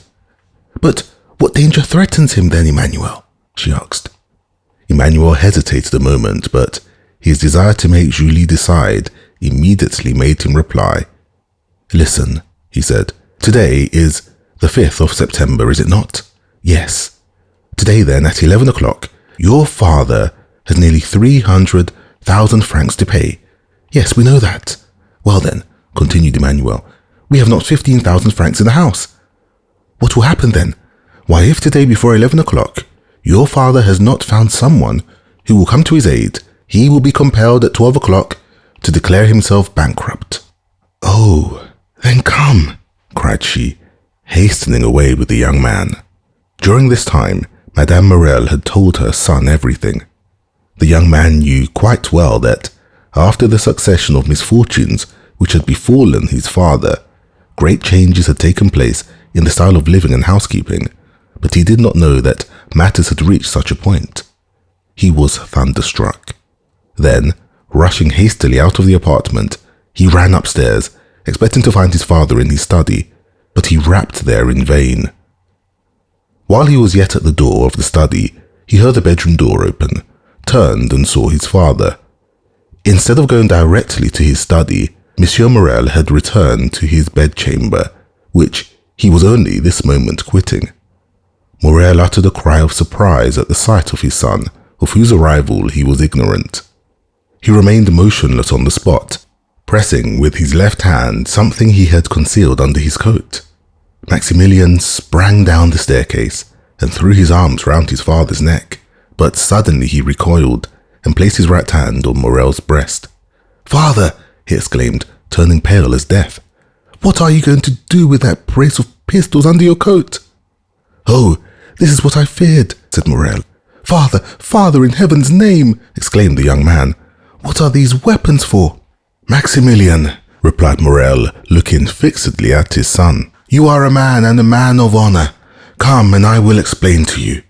And with a firm step, Morel went up to his study, while Maximilian followed him, trembling as he went. Morel opened the door and closed it behind his son, then, crossing the anteroom, went to his desk on which he placed the pistols and pointed with his finger to an open ledger. In this ledger was made out an exact balance sheet of his affairs. Morel had to pay, within half an hour, 287,500 francs. All he possessed was 15,257 francs. "Read," said Morel. The young man was overwhelmed as he read. Morel said not a word. What could he say? What need he add to such a desperate proof in figures? "And you have done all that is possible, father, to meet this disastrous result?" asked the young man after a moment's pause. "I have," replied Morel. "You have no money coming in on which you can rely?" "None." "You have exhausted every resource?" "All." "And in half an hour," said Maximilian in a gloomy voice, "our name is dishonored." "Blood washes out dishonor," said Morel. "You are right, father, I understand you." Then, extending his hand towards one of the pistols, he said, "This is one for you and one for me, thanks." Morel caught his hand. "Your mother, your sister, who will support them?" A shudder ran through the young man's frame. "Father," he said, "do you reflect that you are bidding me to live?" "Yes, I do so bid you," answered Morel. "It is your duty. You have a calm, strong mind, Maximilian. Maximilian, you are no ordinary man. I make no requests or commands. I only ask you to examine my position as if it were your own, and then judge for yourself." The young man reflected for a moment. Then an expression of sublime resignation appeared in his eyes, and with a slow and sad gesture, he took off his 2 epaulettes, the insignia of his rank. "Be it so, then, my father," he said, extending his hand to Morel. "Die in peace, my father. I will live." Morel was about to cast himself on his knees before his son, but Maximilian caught him in his arms, and those 2 noble hearts were pressed against each other for a moment. "You know it is not my fault," said Morel. Maximilian smiled. "I know, father. You are the most honorable man I have ever known." "Good, my son. And now there is no more to be said. Go and rejoin your mother and sister." "My father," said the young man, bending his knee, "bless me." Morel took the head of his son between his 2 hands, drew him forward, and, kissing his forehead several times, said, "Oh yes, yes, I bless you in my own name, and in the name of 3 generations of irreproachable men who say through me, the edifice which misfortune has destroyed, Providence may build up again." On seeing me die such a death, the most inexorable will have pity on you. To you, perhaps, they will look all the time they have refused to me. Then do your best to keep your name free from dishonor. Go to work, labor, young man, struggle ardently and courageously, live yourself, your mother and sister with the most rigid economy, so that from day to day the property of those whom I leave in your hands may augment and fructify. Reflect how glorious a day it will be, how grand, how solemn, that day of complete restoration, on which you will say in this very office, 'My father died because he could not do what I have this day done. But he died calmly and peaceably, because in dying he knew what I should do.' My father, cried the young man, why should you not live? If I live, all would be changed. If I live, interest would be converted into doubt, pity into hostility. If I live, I am only a man who has broken his word, failed in his engagement, in fact, only a bankrupt. If, on the contrary, I die, remember, Maximilian, my corpse is that of an honest but unfortunate man. Living, my best friends would avoid my house. Dead, all Marseille will follow me in tears to my last home. Living, you would feel shame at my name. Dead, you may raise your head and say, I am the son of him you killed, because for the first time he has been compelled to break his word." The young man uttered a groan, but appeared resigned. "And now," said Morel, "leave me alone, and endeavour to keep your mother and sister away." "Will you not see my sister once more?" asked Maximilian. A last but final hope was concealed by the young man in the effect of this interview, and therefore he had suggested it. Morel shook his head. "I saw her this morning and bade her adieu. Have you no particular commands to leave with me, my father?" inquired Maximilian in a faltering voice. "Yes, my son, and a sacred command. Say it, my father. The house of Thompson and French is the only one who, from humanity or it may be selfishness, it is not for me to read men's hearts, has had any pity on me. Its agents, who will in 10 minutes present himself to receive the amount of a bill of 287,500 francs. I will not say granted, but offered me 3 months. Let this house be the first repaid, my son, and respect this man."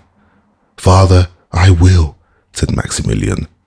"And now, once more, adieu," said Morel. "Go, leave me. I would be alone. You will find my will in the secretaire in my bedroom." The young man remained standing and motionless, having but the force of will and not the power of execution. "Hear me, Maximilian," said the father. "Suppose I were a soldier like you, an order to carry a certain redoubt, and you knew I must be killed in the assault. Would you not say to me, as you said just now, 'Go, father, for you are dishonored by delay, and death is preferable to shame'?" "Yes, yes," said the young man. "Yes," and once more again, embracing his father with convulsive pressure, he said, "Be it so, my father," and he rushed out of the study. When his son had left him, Morel remained an instant standing with his eyes fixed on the door. Then, putting forth his arm, he pulled the bell. After a moment's interval, Cockles appeared. It was no longer the same man. The fearful revelations of the 3 last days had crushed him. This thought, the house of Morel is about to stop payment, bent him to the earth more than 20 years would otherwise have done. "My worthy Cockles," said Morel in a tone impossible to describe, "do you remain in the antechamber. When the gentleman who came 3 months ago, the agent of Thompson and French, arrives, announce his arrival to me." Cockles made no reply. He made a sign with his head, went into the ante-room, and seated himself. Morel fell back in his chair, his eyes fixed on the clock. There were 7 minutes left, that was all. The hand moved on with incredible rapidity. He seemed to see its motion. What passed in the mind of this man at the supreme moment of his agony cannot be told in words. He was still comparatively young. He was surrounded by the loving care of a devoted family, but he had convinced himself by a course of reasoning, illogical perhaps, yet certainly plausible, that he must separate himself from all he held dear in the world, even life itself. To form the slightest idea of his feelings, one must have seen his face with its expression of enforced resignation and its tear-moistened eyes raised to heaven. The minute hand moved on. The pistols were loaded. He stretched forth his hand, took one up and murmured his daughter's name. Then he laid it down, seized his pen and wrote a few words. It seemed to him as if he had not taken a sufficient farewell of his beloved daughter. Then he turned again to the clock, counting time now not by minutes but by seconds. He took up the deadly weapon again, his lips parted and his eyes fixed on the clock, and then shuddered at the click of the trigger as he cocked the pistol. At this moment of mortal anguish, the cold sweat came forth upon his brow. A pang stronger than death clutched at his heartstrings. He heard the door of the staircase creak on its hinges. The clock gave its warning to strike 11. The door of his study opened. Morel did not turn round. He expected these words of Cockles, "The agent of Thompson and French." He placed the muzzle on the pistol between his teeth. Suddenly he heard a cry. It was his daughter's voice. He turned and saw Julie. The pistol fell from his hands. "My father!" cried the young girl, out of breath and half dead with joy. "Saved, you are saved!" And she threw herself into his arms, holding in her extended hand a red netted silk purse. "Saved, my child," said Morel. "What do you mean?" "Yes, saved, see, said the young girl. Morel took the purse and started as he did so, for a vague remembrance reminded him that it once belonged to himself. At one end was the receipted bill for the 287,000 francs, and at the other was a diamond as large as a hazelnut, with these words on a small slip of parchment: Julie's dowry. Morel passed his hand over his brow. It seemed to him like a dream. At this moment, the clock struck 11. He felt as if each stroke of the hammer fell upon his heart. "Explain, my child," he said. "Explain, my child. Explain, where did you find this purse?" "In a house in the Allée des Meilleurs, number 15, on the corner of the mantelpiece, in a small room on the 5th floor." "But," cried Morel, "this purse is not yours." Julie handed to her father the letter she had received in the morning. "And did you go alone?" asked Morel after he had read it. "Emmanuel accompanied me, father. He was to have waited for me at the corner of the Rue de Musée, but, strange to say, he was not there when I returned." "Monsieur Morel!" exclaimed a voice on the stairs. "Monsieur Morel!" "It is his voice," said Julie. At this moment, Emmanuel entered, his countenance full of animation and joy. "The Pharaon!" he cried. "The Pharaon!" What? The Pharaon! Are you mad, Emmanuel? You know the vessel is lost." "The Pharaon, sir! They signal the Pharaon! The Pharaon is entering the harbour!" Morel fell back in his chair. His strength was failing him, his understanding weakened by such events, refused to comprehend such incredible, unheard of, fabulous facts. But his son came in. "Father," cried Maximilian, "how could you say the Pharaon was lost? The lookout has signalled her, and they say she is now coming into port." "My dear friends," said Morel, "if this be so, it must be a miracle of heaven. Impossible, impossible." But what was real and not less incredible was the purse he held in his hand, the acceptance receipted, the splendid diamond. "Ah, sir," exclaimed Cockles, "what can it mean? The Pharaon?" "Come, dear ones," said Morel, rising from his seat. "Let us go and see, and heaven have pity upon us if it be false intelligence." They all went out, and on the stairs met Madame Morel, who had been afraid to go up into the study. In a moment they were at the Canibieri. There was a crowd on the pier. All the crowd gave way before Morel. "The Pharaon! The Pharaon!" said every voice, and, wonderful to see, in front of the tower of Saint-Jean was a ship bearing on her stern these words, printed in white letters: "The Pharaon, Morel and son of Marseille." She was the exact duplicate of the other Pharaon, and loaded, as that had been, with cochineal and indigo. She cast anchor, clewed up sails, and on the deck was Captain Dumas, giving orders, and good old Penelon making signals to Monsieur Morel. To doubt any longer was impossible. There was the evidence of the senses, and 10,000 persons who came to corroborate the testimony. As Morel and his son embraced on the pier ahead, in the presence and amid the applause of the whole city witnessing this event, a man, with his face half covered by a black beard, and who, concealed behind the sentry box, watched the scene with delight, uttered these words in a low tone. "Be happy, noble heart, be blessed for all the good thou hast done and wilt do hereafter, and let my gratitude remain in obscurity, like your good deeds." And with a smile expressive of supreme content, he left his hiding place, and without being observed, descended one of the flights of steps provided for debarkation, and hailing 3 times, shouted, "Jacopo, Jacopo, Jacopo." Then a launch came to shore, took him on board, and conveyed him to a yacht splendidly fitted up, on whose deck he sprung with the activity of a sailor. Thence he once again looked towards Morel, who, weeping with joy, was shaking hands most cordially with all the crowd around him, and thanking with a look the unknown benefactor, whom he seemed to be seeking in the skies. "And now," said the unknown, "farewell kindness, humanity, and gratitude. Farewell to all the feelings that expand the heart. I have been heaven's substitute to recompense the good. Now the God of vengeance yields to me his power to punish the wicked."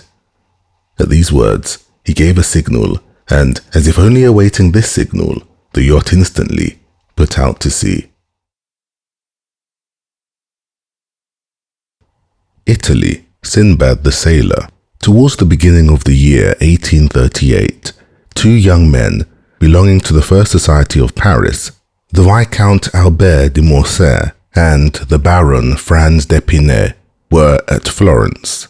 They had agreed to see the carnival at Rome that year, and that Franz, who for the last 3 or 4 years had inhabited Italy, should act as cicerone to Albert.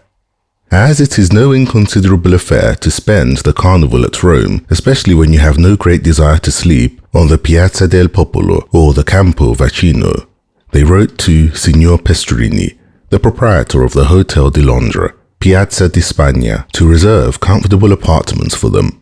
Signor Pestrini replied that he had only 2 rooms and a parlour on the 3rd floor, which he offered at the low charge of a louis per diem.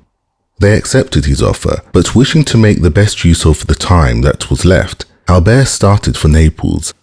As for Franz, he remained at Florence, and after having passed a few days in exploring the paradise of the Cascine and spending 2 or 3 evenings at the houses of the Florentine nobility, he took a fancy into his head, having already visited Corsica, the cradle of Bonaparte, to visit Elba, the waiting place of Napoleon.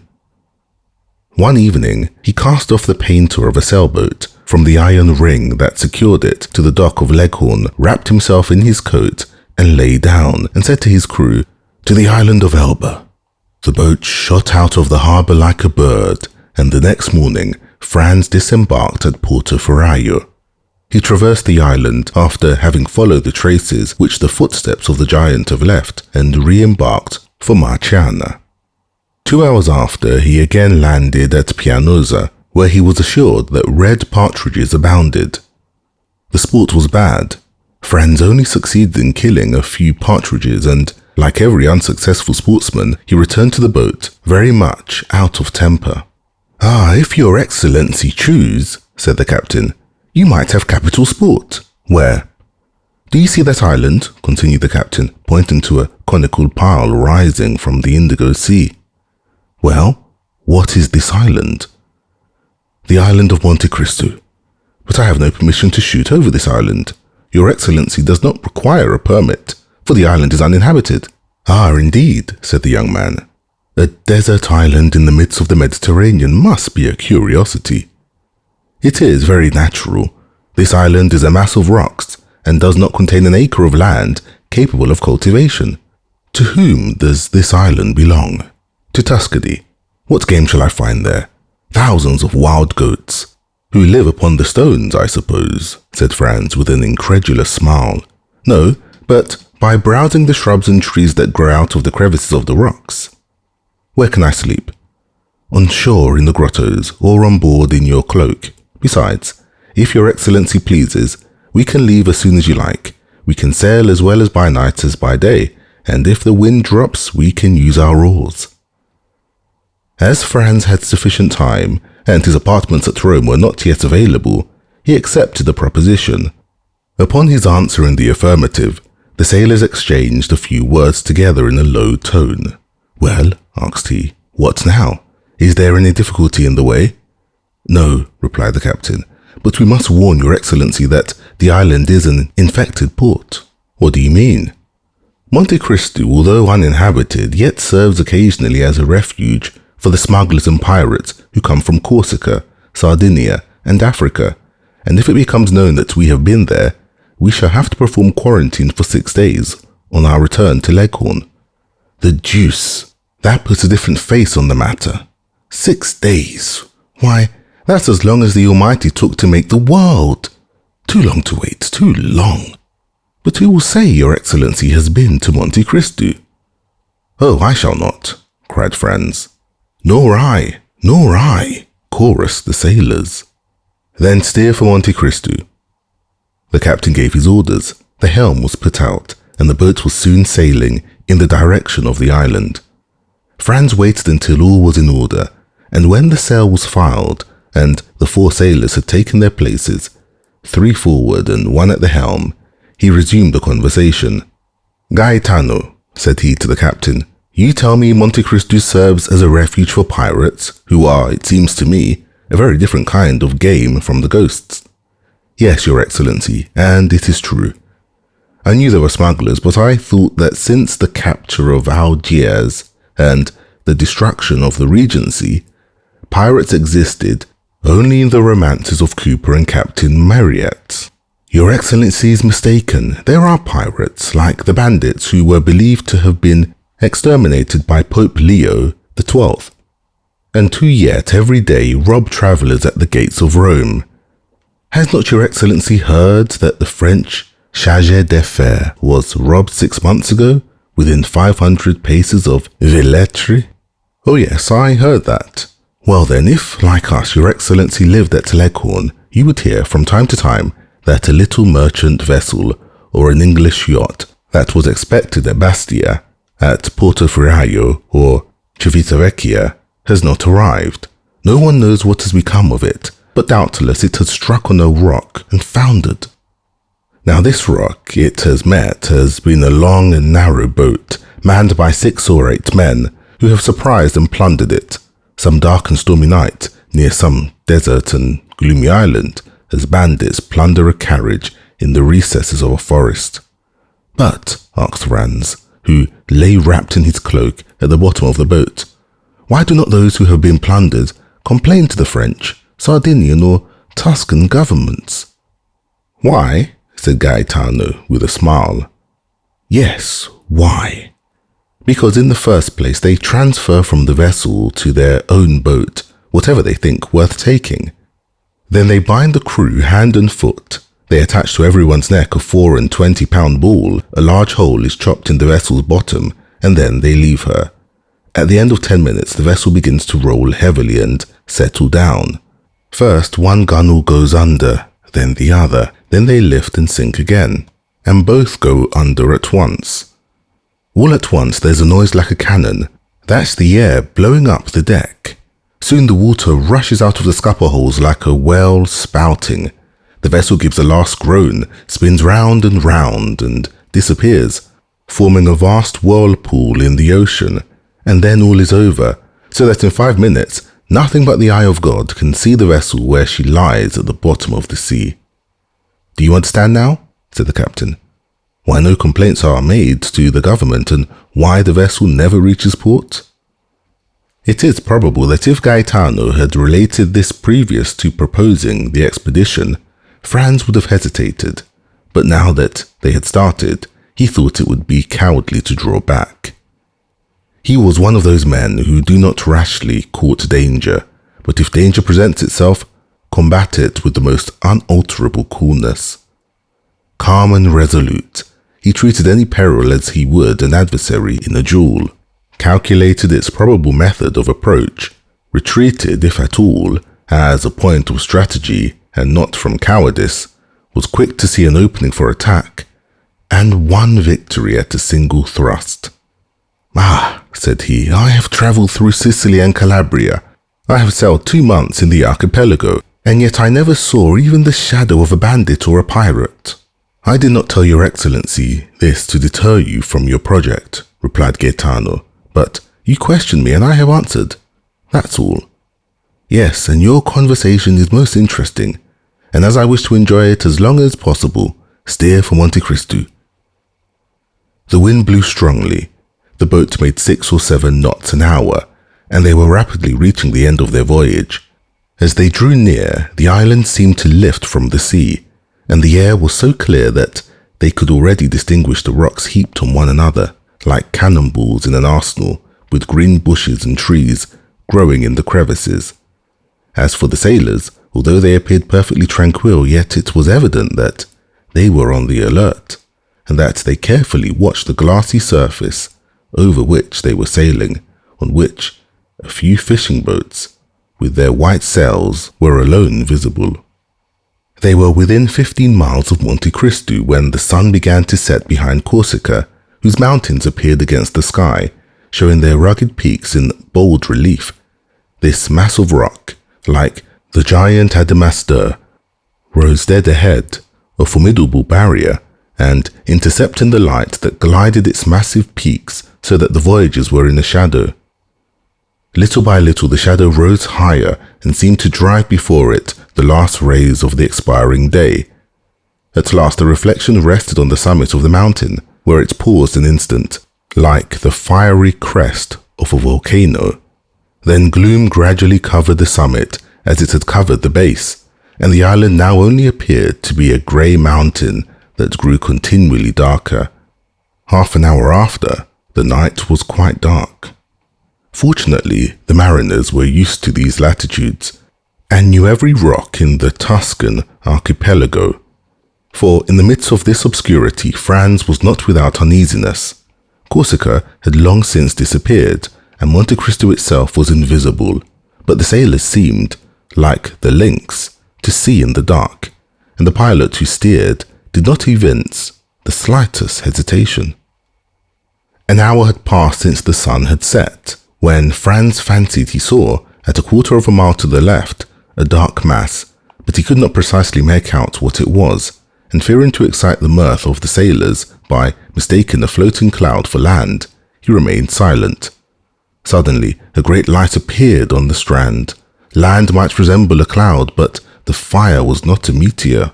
"What is this light?" asked he. "Hush," said the captain, "it is a fire." "But you told me the island was uninhabited." "I said there were no fixed habitations on it, but I said also that it served sometimes as a harbour for smugglers, and for pirates." "And for pirates," returned Gaetano, repeating Franz's words. "It is for that reason I have given orders to pass the island, for as you see, the fire is behind us." "But this fire," continued Franz, "it seems to me rather reassuring than otherwise. Men who did not wish to be seen would not light a fire." "Oh, that counts for nothing," said Gaetano. "If you can guess the position of the island in the darkness, you will see that the fire cannot be seen from the side or from Pianosa, but only from the sea. You think then this fire indicates the presence of unpleasant neighbours?" "This is what we must find out," returned Gaetano, fixing his eyes on this terrestrial star. "How can you find out?" "You shall see." Gaetano consulted with his companions, and after 5 minutes' discussion, a maneuver was executed which caused the vessel to tack about. They returned the way they had come, and in a few minutes the fire disappeared, hidden by an elevation of the land. The pilot again changed the course of the boat, which rapidly approached the island and was soon within 50 paces of it. Gaetano lowered the sail, and the boat came to rest. All this was done in silence, and from the moment that their course was changed, not a word was spoken. Gaetano, who had proposed the expedition, had taken all the responsibility on himself. The 4 sailors fixed their eyes on him, while they got out their oars and held themselves in readiness to row away, which, thanks to the darkness, would not be difficult. As for Franz, he examined his arms with the utmost coolness, He had 2 double-barreled guns and a rifle. He loaded them, looked at the priming, and waited quietly. During this time, the captain had thrown off his vest and shirt and secured his trousers round his waist. His feet were naked, so he had no shoes and stockings to take off. After these preparations, he placed his finger on his lips and, lowering himself noiselessly into the sea, swam towards the shore with such precaution that it was impossible to hear the slightest sound. He could only be traced by the phosphorescent line in his wake. This track soon disappeared. It was evident that he had touched the shore. Everyone on board remained motionless for half an hour, when the same luminous track was again observed, and the swimmer was soon on board. "Well," exclaimed Franz and the sailors in unison. "They are Spanish smugglers," said he. "They have come with them 2 Corsican bandits." "And what are the Corsican bandits doing here with Spanish smugglers?" "Alas," returned the captain with an accent of the most profound pity, "we ought always to help one another. Very often the bandits are hard pressed by the gendarmes or carbineers. Well, they see a vessel and good fellows like us on board. They come and demand hospitality of us. You can't refuse help to a poor, hunted devil. We receive them, and for the greater security we stand out to sea. This costs us nothing and saves the life, or at least the liberty of a fellow creature who on the first occasion returns the service by pointing out some safe spot where we can land our goods without interruption."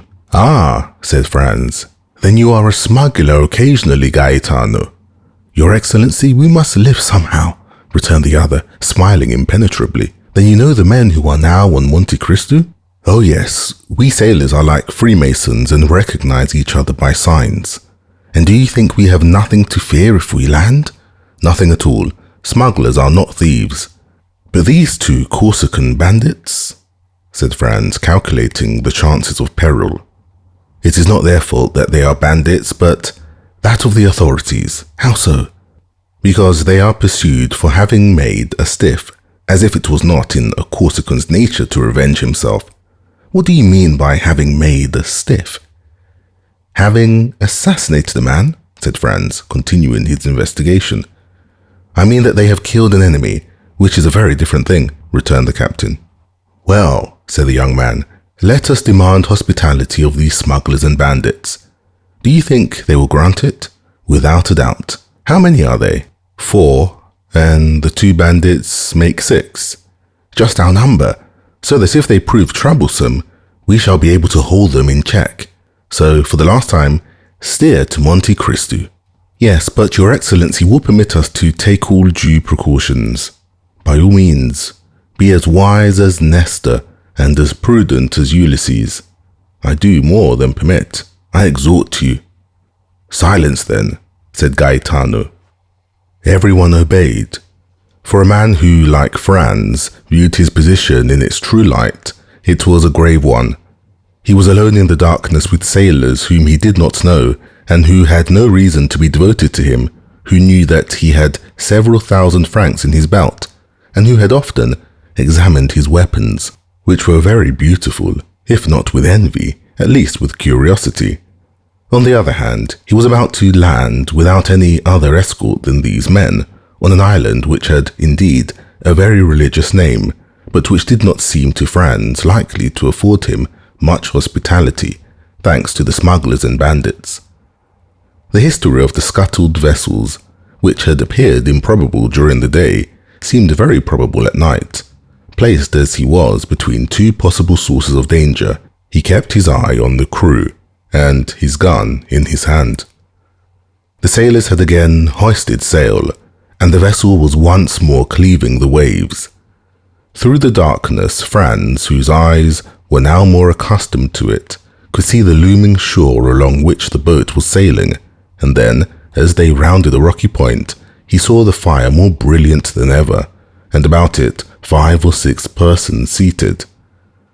The blaze illuminated the sea for 100 paces around.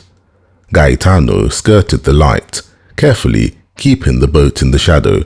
Then, when they were opposite the fire, he steered to the center of the circle, singing a fishing song, of which his companions sung the chorus. At the first words of the song, the men seated round the fire arose and approached the landing place, their eyes fixed on the boat, evidently seeking to know who the newcomers were and what were their intentions.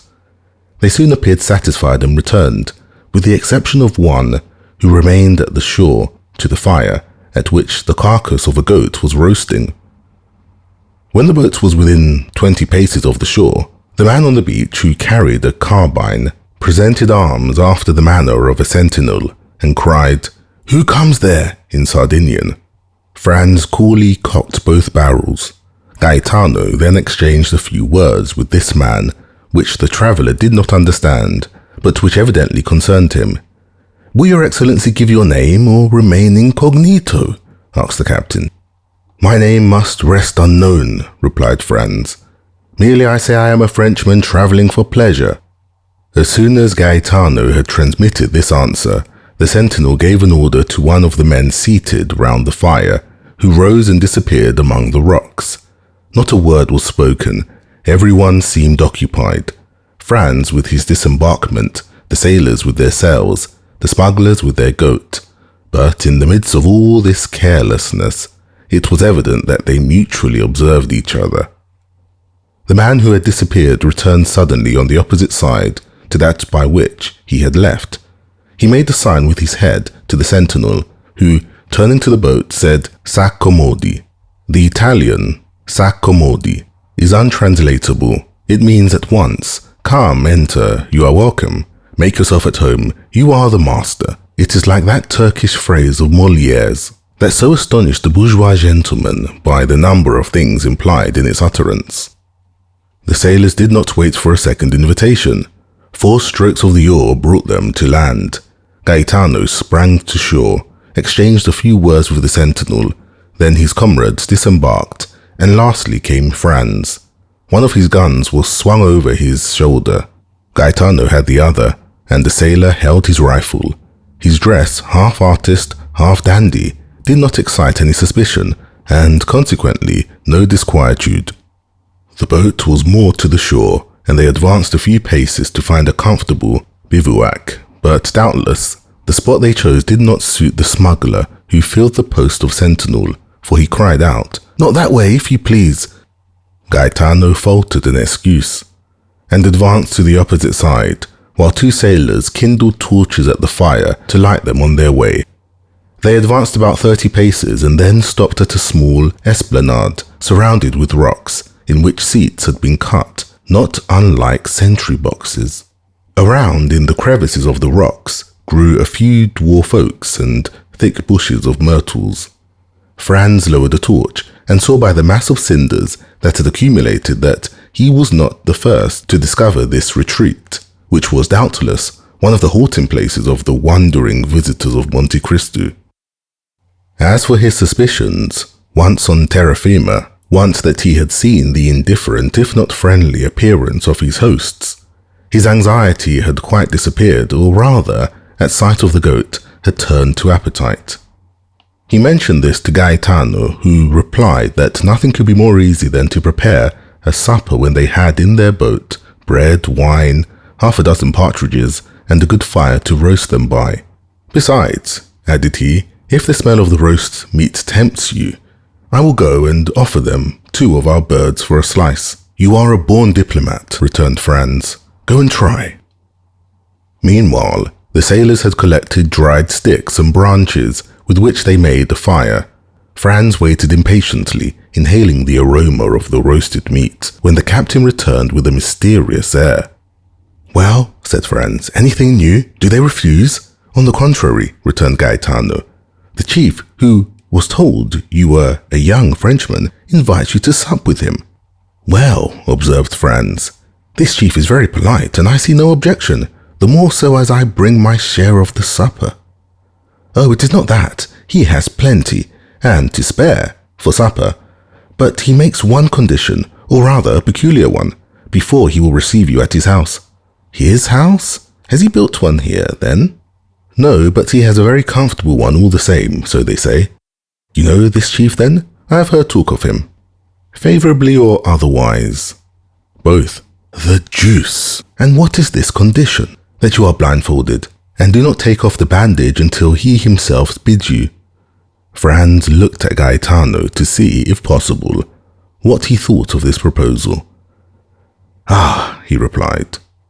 Guessing Franz's thought, I know this is a serious matter. What should you do in my place? I, who have nothing to lose, I should go. You would accept? Yes, were it only out of curiosity. There is something very peculiar about the chief, then. Listen, said Gaetano, lowering his voice. I do not know if what they say is true. He stopped to see if anyone was near. What do they say? That this chief inhabits a cavern to which the Pity Palace is nothing. What nonsense, said Franz, reseating himself. It is no nonsense, it is quite true. Kammer, the pilot of the San Ferdinand, went in once, and he came back amazed, vowing that such treasures were only to be heard of in fairy tales. Do you know, observed Franz, that with such stories you can make me think of Ali Baba's enchanted cavern? I tell you what I have been told. Then you advise me to accept? Oh, I don't say that. Your Excellency will do as you please. I should be sorry to advise you in the matter. Franz pondered the matter for a few moments, concluded that a man so rich could not have any intention of plundering him of what little he had, and seeing only the prospect of a good supper, accepted. Gaetano departed with the reply. Franz was prudent and wished to learn all he possibly could concerning his host. He turned towards the sailor, who, during this dialogue, had sat gravely plucking the partridges off the air of a man proud of his office, and asked him how these men had landed, as no vessel of any kind was visible. Never mind that, returned the sailor. I know their vessel. Is it a very beautiful vessel? I would not wish for a better to sail around the world. Of what burden is she? About 100 tons, and she is built to stand any weather. She is what the English call a yacht. Where was she built?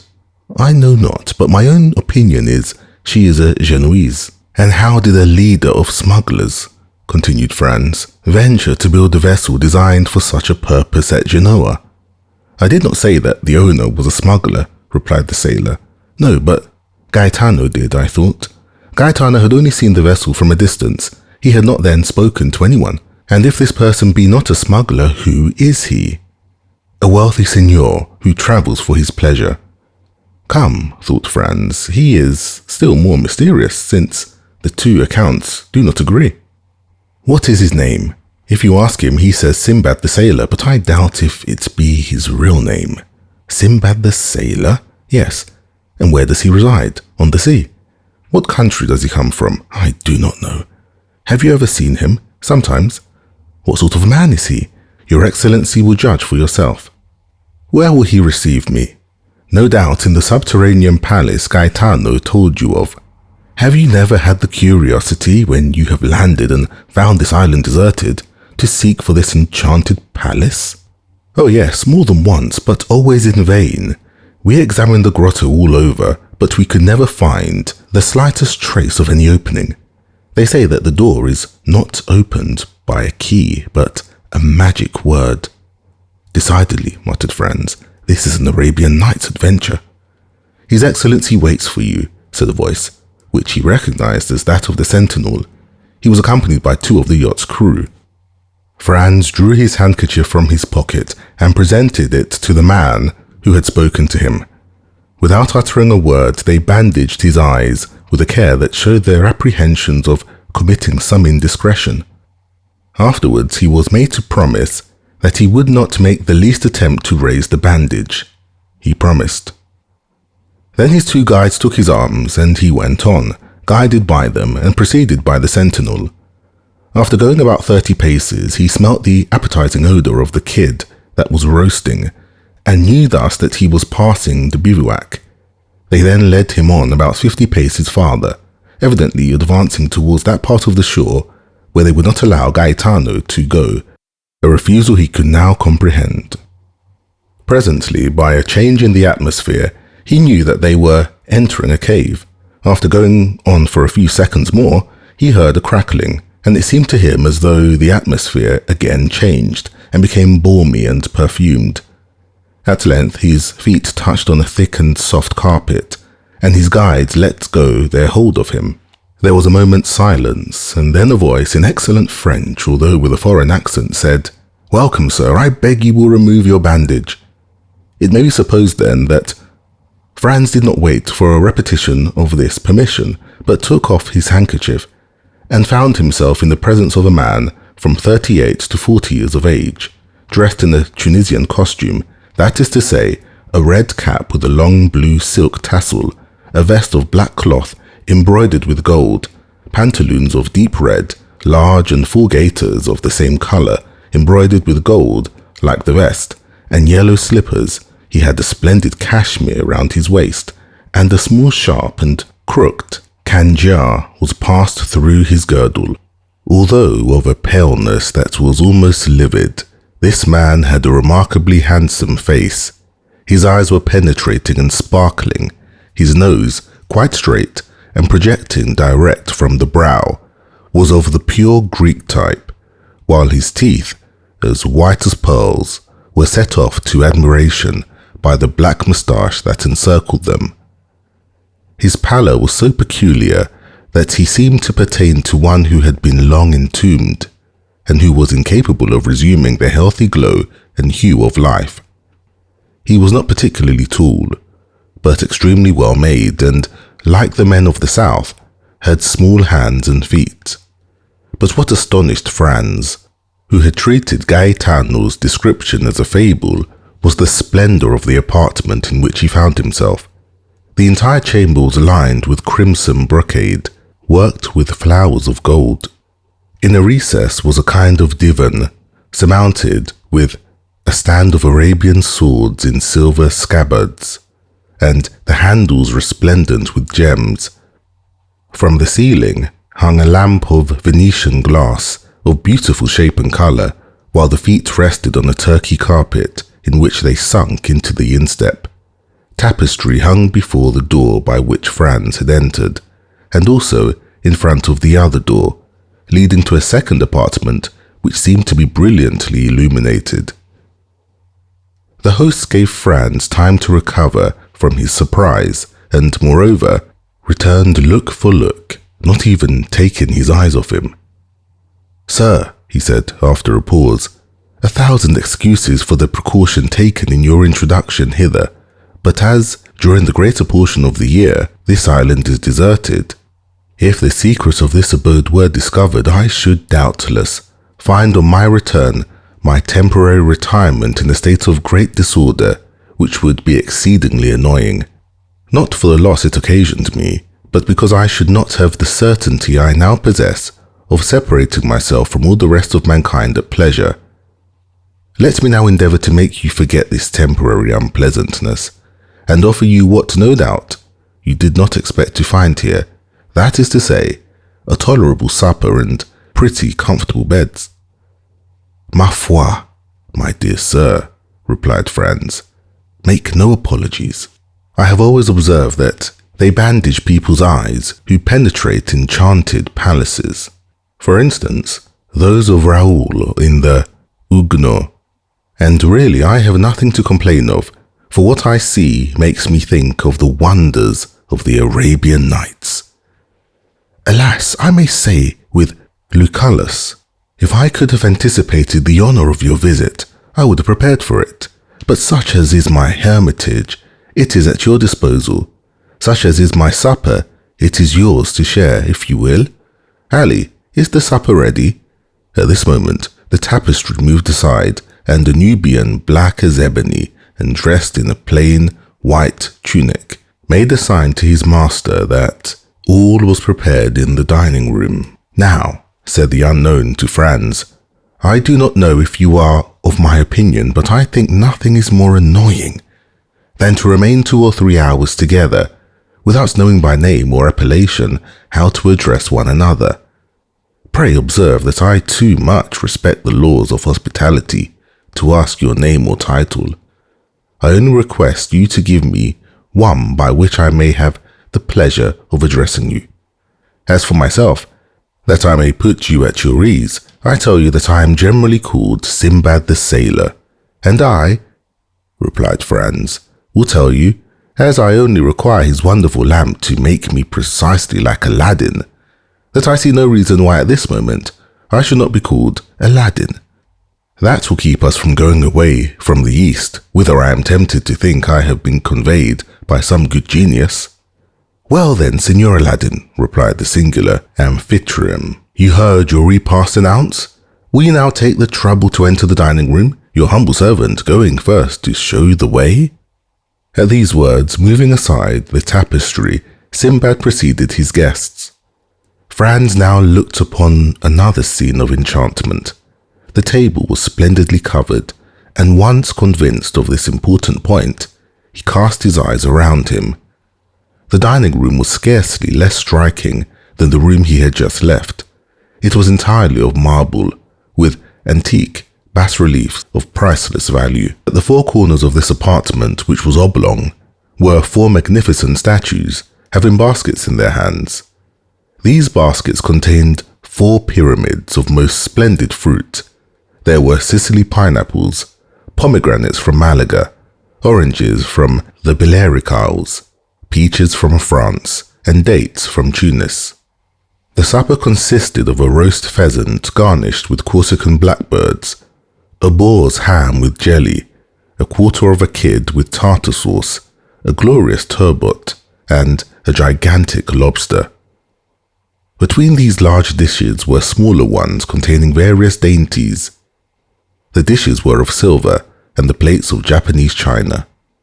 Franz rubbed his eyes in order to assure himself that this was not a dream. Ali alone was present to wait at table and acquitted himself so admirably that the guests complimented his host thereupon. Yes, replied he, while he did the honours of the supper with much ease and grace. Yes, he is a poor devil who is much devoted to me, and does all he can to prove it. He remembers that I saved his life, and as he has a regard for his head, he feels some gratitude towards me for having kept it on his shoulders. Ali approached his master, took his hand and kissed it. Would it be impertinent, Signor Sinbad, said Franz, to ask you the particulars of this kindness? Oh, they are simple enough, replied the host. It seems the fellow had been caught wandering near to the harem of the Bey of Tunis. Their etiquette permits to one of his colour, and he was condemned by the Bey to have his tongue cut out, and his hand and head cut off. The tongue the first day, the hand the second, and the head the third. I always had a desire to have a mute in my service, so learning the day his tongue was cut out, I went to the Bey and proposed to give him for Ali a splendid double-barreled gun, which I knew he was very desirous of having. He hesitated a moment. He was so very desirous to complete the poor devil's punishment. But when I added to the gun an English cutlass, with which I had shivered his Highness's yataghan to pieces, the Bey yielded, and agreed to forgive the hand and head, but on condition that the poor fellow never again set foot in Tunis. This was a useless clause in the bargain, for wherever the coward sees the first glimpse of the shores of Africa, he runs down below and can only be induced to appear again when we are out of sight of that quarter of the globe. Franz remained a moment silent and pensive, hardly knowing what to think of the half-kindness, half-cruelty with which his host related the brief narrative. And like the celebrated sailor whose name you have assumed, he said, by way of changing the conversation, you pass your life in travelling? Yes, I made a vow at a time when I little thought I should ever be able to accomplish it, said the unknown with a singular smile, and I made some others also, which I hope I may fulfill in due season. Although Sinbad pronounced these words with much calmness, his eyes gave forth gleams of extraordinary ferocity. You have suffered a great deal, sir? Said Franz inquiringly. Sinbad started and looked fixedly at him as he replied, What makes you suppose so? Everything, answered Franz. Your voice, your look, your pallid complexion, and even the life you lead. I live the happiest life possible, the real life of a pasha. I am king of all creation. I am pleased with one place and stay there. I get tired of it and leave it. I am free as a bird and have wings like one. My attendants obey my slightest wish. Sometimes I amuse myself by delivering some bandit or criminal from the bonds of the law. Then I have my mode of dispensing justice, silent and sure, without respite or appeal, which condemns or pardons, and which no one sees. Ah, if you had tasted my life, you would not desire any other, and would never return to the world unless you had some great project to accomplish there. Revenge, for instance, observed Franz. The unknown fixed on the young man one of those looks which penetrate into the depth of the heart and thoughts. And why revenge? He asked. Because, replied Franz, you seem to me like a man who, persecuted by society, has a fearful account to settle with. Ah, responded Sinbad, laughing with his singular laugh, which displayed his white and sharp teeth. You have not guessed rightly.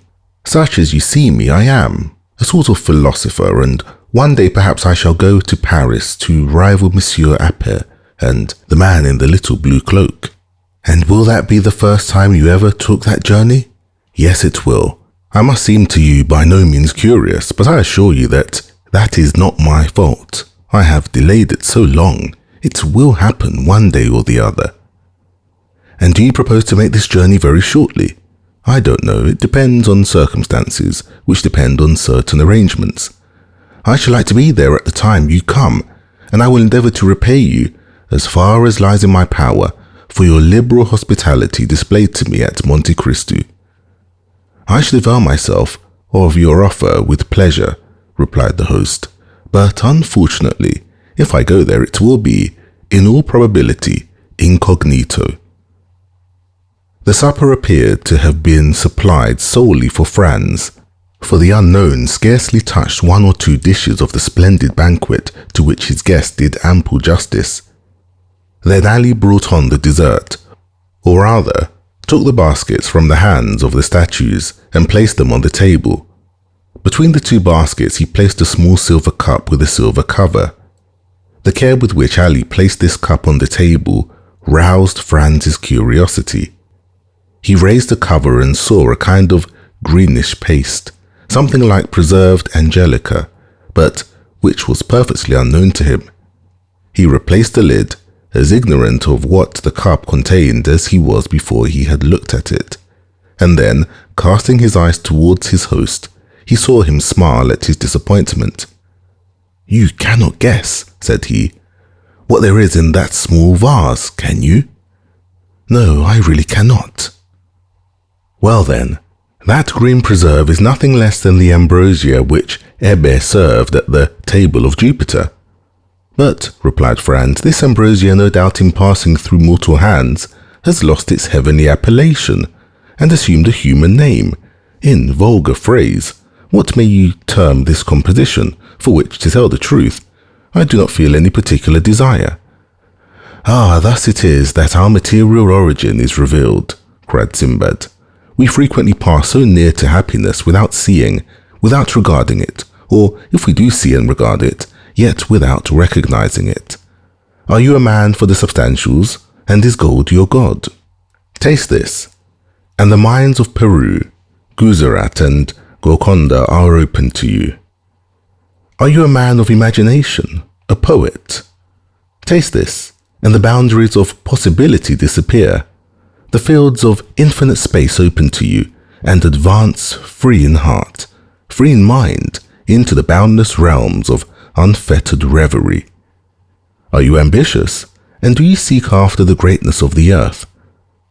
Taste this, and in an hour you will be a king, not a king of a petty kingdom hidden in some corner of Europe like France, Spain or England, but king of the world, king of the universe, king of creation.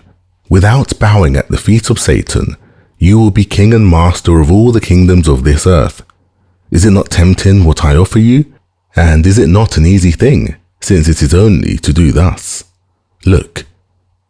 At these words he uncovered the small cup which contained the substance so lauded, took a teaspoonful of the magic sweetmeat, raised it to his lips, and swallowed it slowly with his eyes half shut and his head bent backwards. Franz did not disturb him whilst he absorbed his favourite sweetmeat, but when he had finished he inquired, "What then is this precious stuff?" "Did you ever hear," he replied, "of the old man of the mountain who attempted to assassinate Philippe Auguste?" "Of course I have. Well, you know he reigned over a rich valley which was overhung by the mountain whence he derived his picturesque name. In this valley were magnificent gardens planted by Assam ben Sabah, and in these gardens isolated pavilions. Into these pavilions he admitted the elect, and there, says Marco Polo, gave them to eat a certain herb, which transported them to paradise in the midst of ever-blooming shrubs, ever-ripe fruit, and ever-lovely virgins. What these happy persons took for reality was but a dream, but it was a dream so soft, so voluptuous, so enthralling, that they sold themselves body and soul to him who gave it to them, and, obedient to his orders as to those of a deity, struck down the designated victim, died in torture without a murmur, believing that the death they underwent was but a quick transition to that life of delights of which the holy herb, now before you, had given them a slight foretaste." "Then," cried Franz, "it is hashish. I know that, by name at least." "That is it precisely, Signor Aladdin. It is hashish, the purest and most unadulterated hashish of Alexandria, the hashish of Abu Ghor, the celebrated maker, the only man, the man to whom there should be built a palace inscribed with these words, 'A grateful world to the dealer in happiness.' Did you know," said Franz, "I have a very great inclination to judge for myself of the truth or exaggeration of your eulogies. Judge for yourself, Signor Aladdin. Judge, but do not confine yourself to one trial. Like everything else, we must habituate the senses to a fresh impression, gentle or violent, sad or joyous. There is a struggle in nature against this divine substance, in nature which is not made for joy and clings to pain.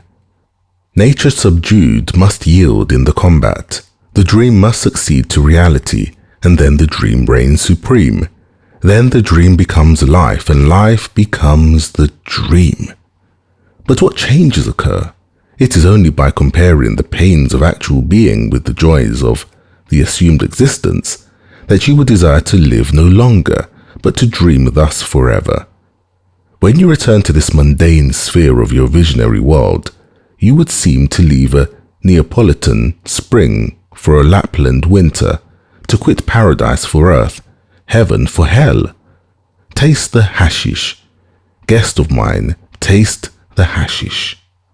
Franz's only reply was to take a teaspoonful of the marvellous preparation, about as much in quantity as his host had eaten, and to lift it to his mouth.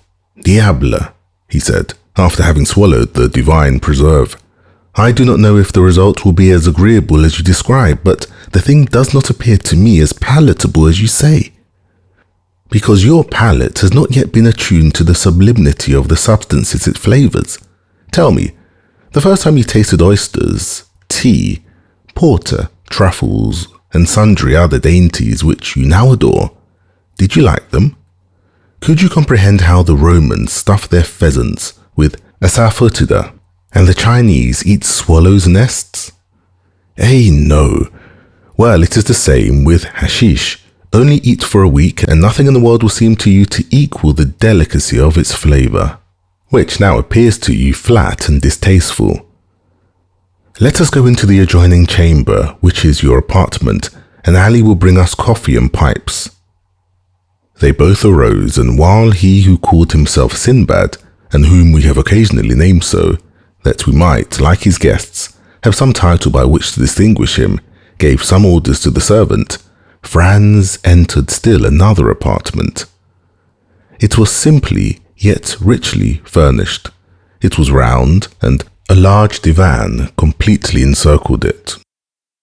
Divan, walls, ceiling, floor were all covered with magnificent skins as soft and downy as the richest carpets. There were heavy manned lion skins from Atlas, striped tiger skins from Bengal, panther skins from the Cape, spotted beautifully like those that appeared to Dante, bear skins from Siberia, fox skins from Norway, and so on. And all these skins were strewn in profusion, one on the other, so that it seemed like walking over the most mossy turf, or reclining on the most luxurious bed. Both laid themselves down on the divan. Shibuk, with jasmine tubes and amber mouthpieces, were within reach, and all prepared so that there was no need to smoke the same pipe twice. Each of them took one, which Ali lighted and then retired to prepare the coffee. There was a moment's silence, during which Sinbad gave himself up to thoughts that seemed to occupy him incessantly, even in the midst of his conversation, and Franz abandoned himself to that mute reverie into which we always sink when smoking excellent tobacco, which seems to remove with its fume all the troubles of the mind, and to give to the smoker in exchange all the visions of the soul. Ali brought in the coffee. "How do you take it?" inquired the unknown. "In the French or Turkish style, strong or weak, sugar or none, cool or boiling?" "As you please, it is ready in all ways." "I will take it in the Turkish style," replied Franz. "And you are right," said his host. "It shows you have a tendency for an Oriental life. Ah, those Orientals, they are the only men who know how to live. As for me," he added, with one of those singular smiles which did not escape the young man, "when I have completed my affairs in Paris, I shall go and die in the East, and should you wish to see me again, you must seek me at Cairo, Baghdad, or Ispahan." "Ma foi," said Franz, "it would be the easiest thing in the world, for I feel eagle's wings springing out of my shoulders, and with those wings I could make a tour of the world in 24 hours. Ah yes, the hashish is beginning its work. Well, unfurl your wings and fly into superhuman regions. Fear nothing, there is a watch over you, and if your wings, like those of Icarus, melt before the sun, we are here to ease your fall." He then said something in Arabic to Ali, who made a sign of obedience and withdrew, but not to any distance. As to Franz, a strange transformation had taken place in him. All the bodily fatigue of the day, all the preoccupation of mind which the events of the evening had brought on, disappeared as they do at the first approach of sleep, when we are still sufficiently conscious to be aware of the coming slumber. His body seemed to acquire an airy lightness. His perception brightened in a remarkable manner. His senses seemed to redouble their power. The horizon continued to expand, but it was not the gloomy horizon of vague alarms and which he had seen before he slept, but a blue, transparent, unbounded horizon, with all the blue of the ocean, all the spangles of the sun, all the perfumes of the summer breeze. Then, in the midst of the songs of his sailors, songs so clear and sonorous that they would have made a divine harmony had their notes been taken down, he saw the island of Monte Cristo, no longer as a threatening rock in the midst of the waves, but as an oasis in the desert. Then, as his boat drew nearer, the songs became louder, for an enchanting and mysterious harmony rose to heaven, as if some Lorelei had decreed to attract a soul thither, or Amphion, the enchanter, intended there to build a city. At length the boat touched the shore, but without effort, without shock, as lips touch lips, and he entered the grotto amidst continued strains of most delicious melody.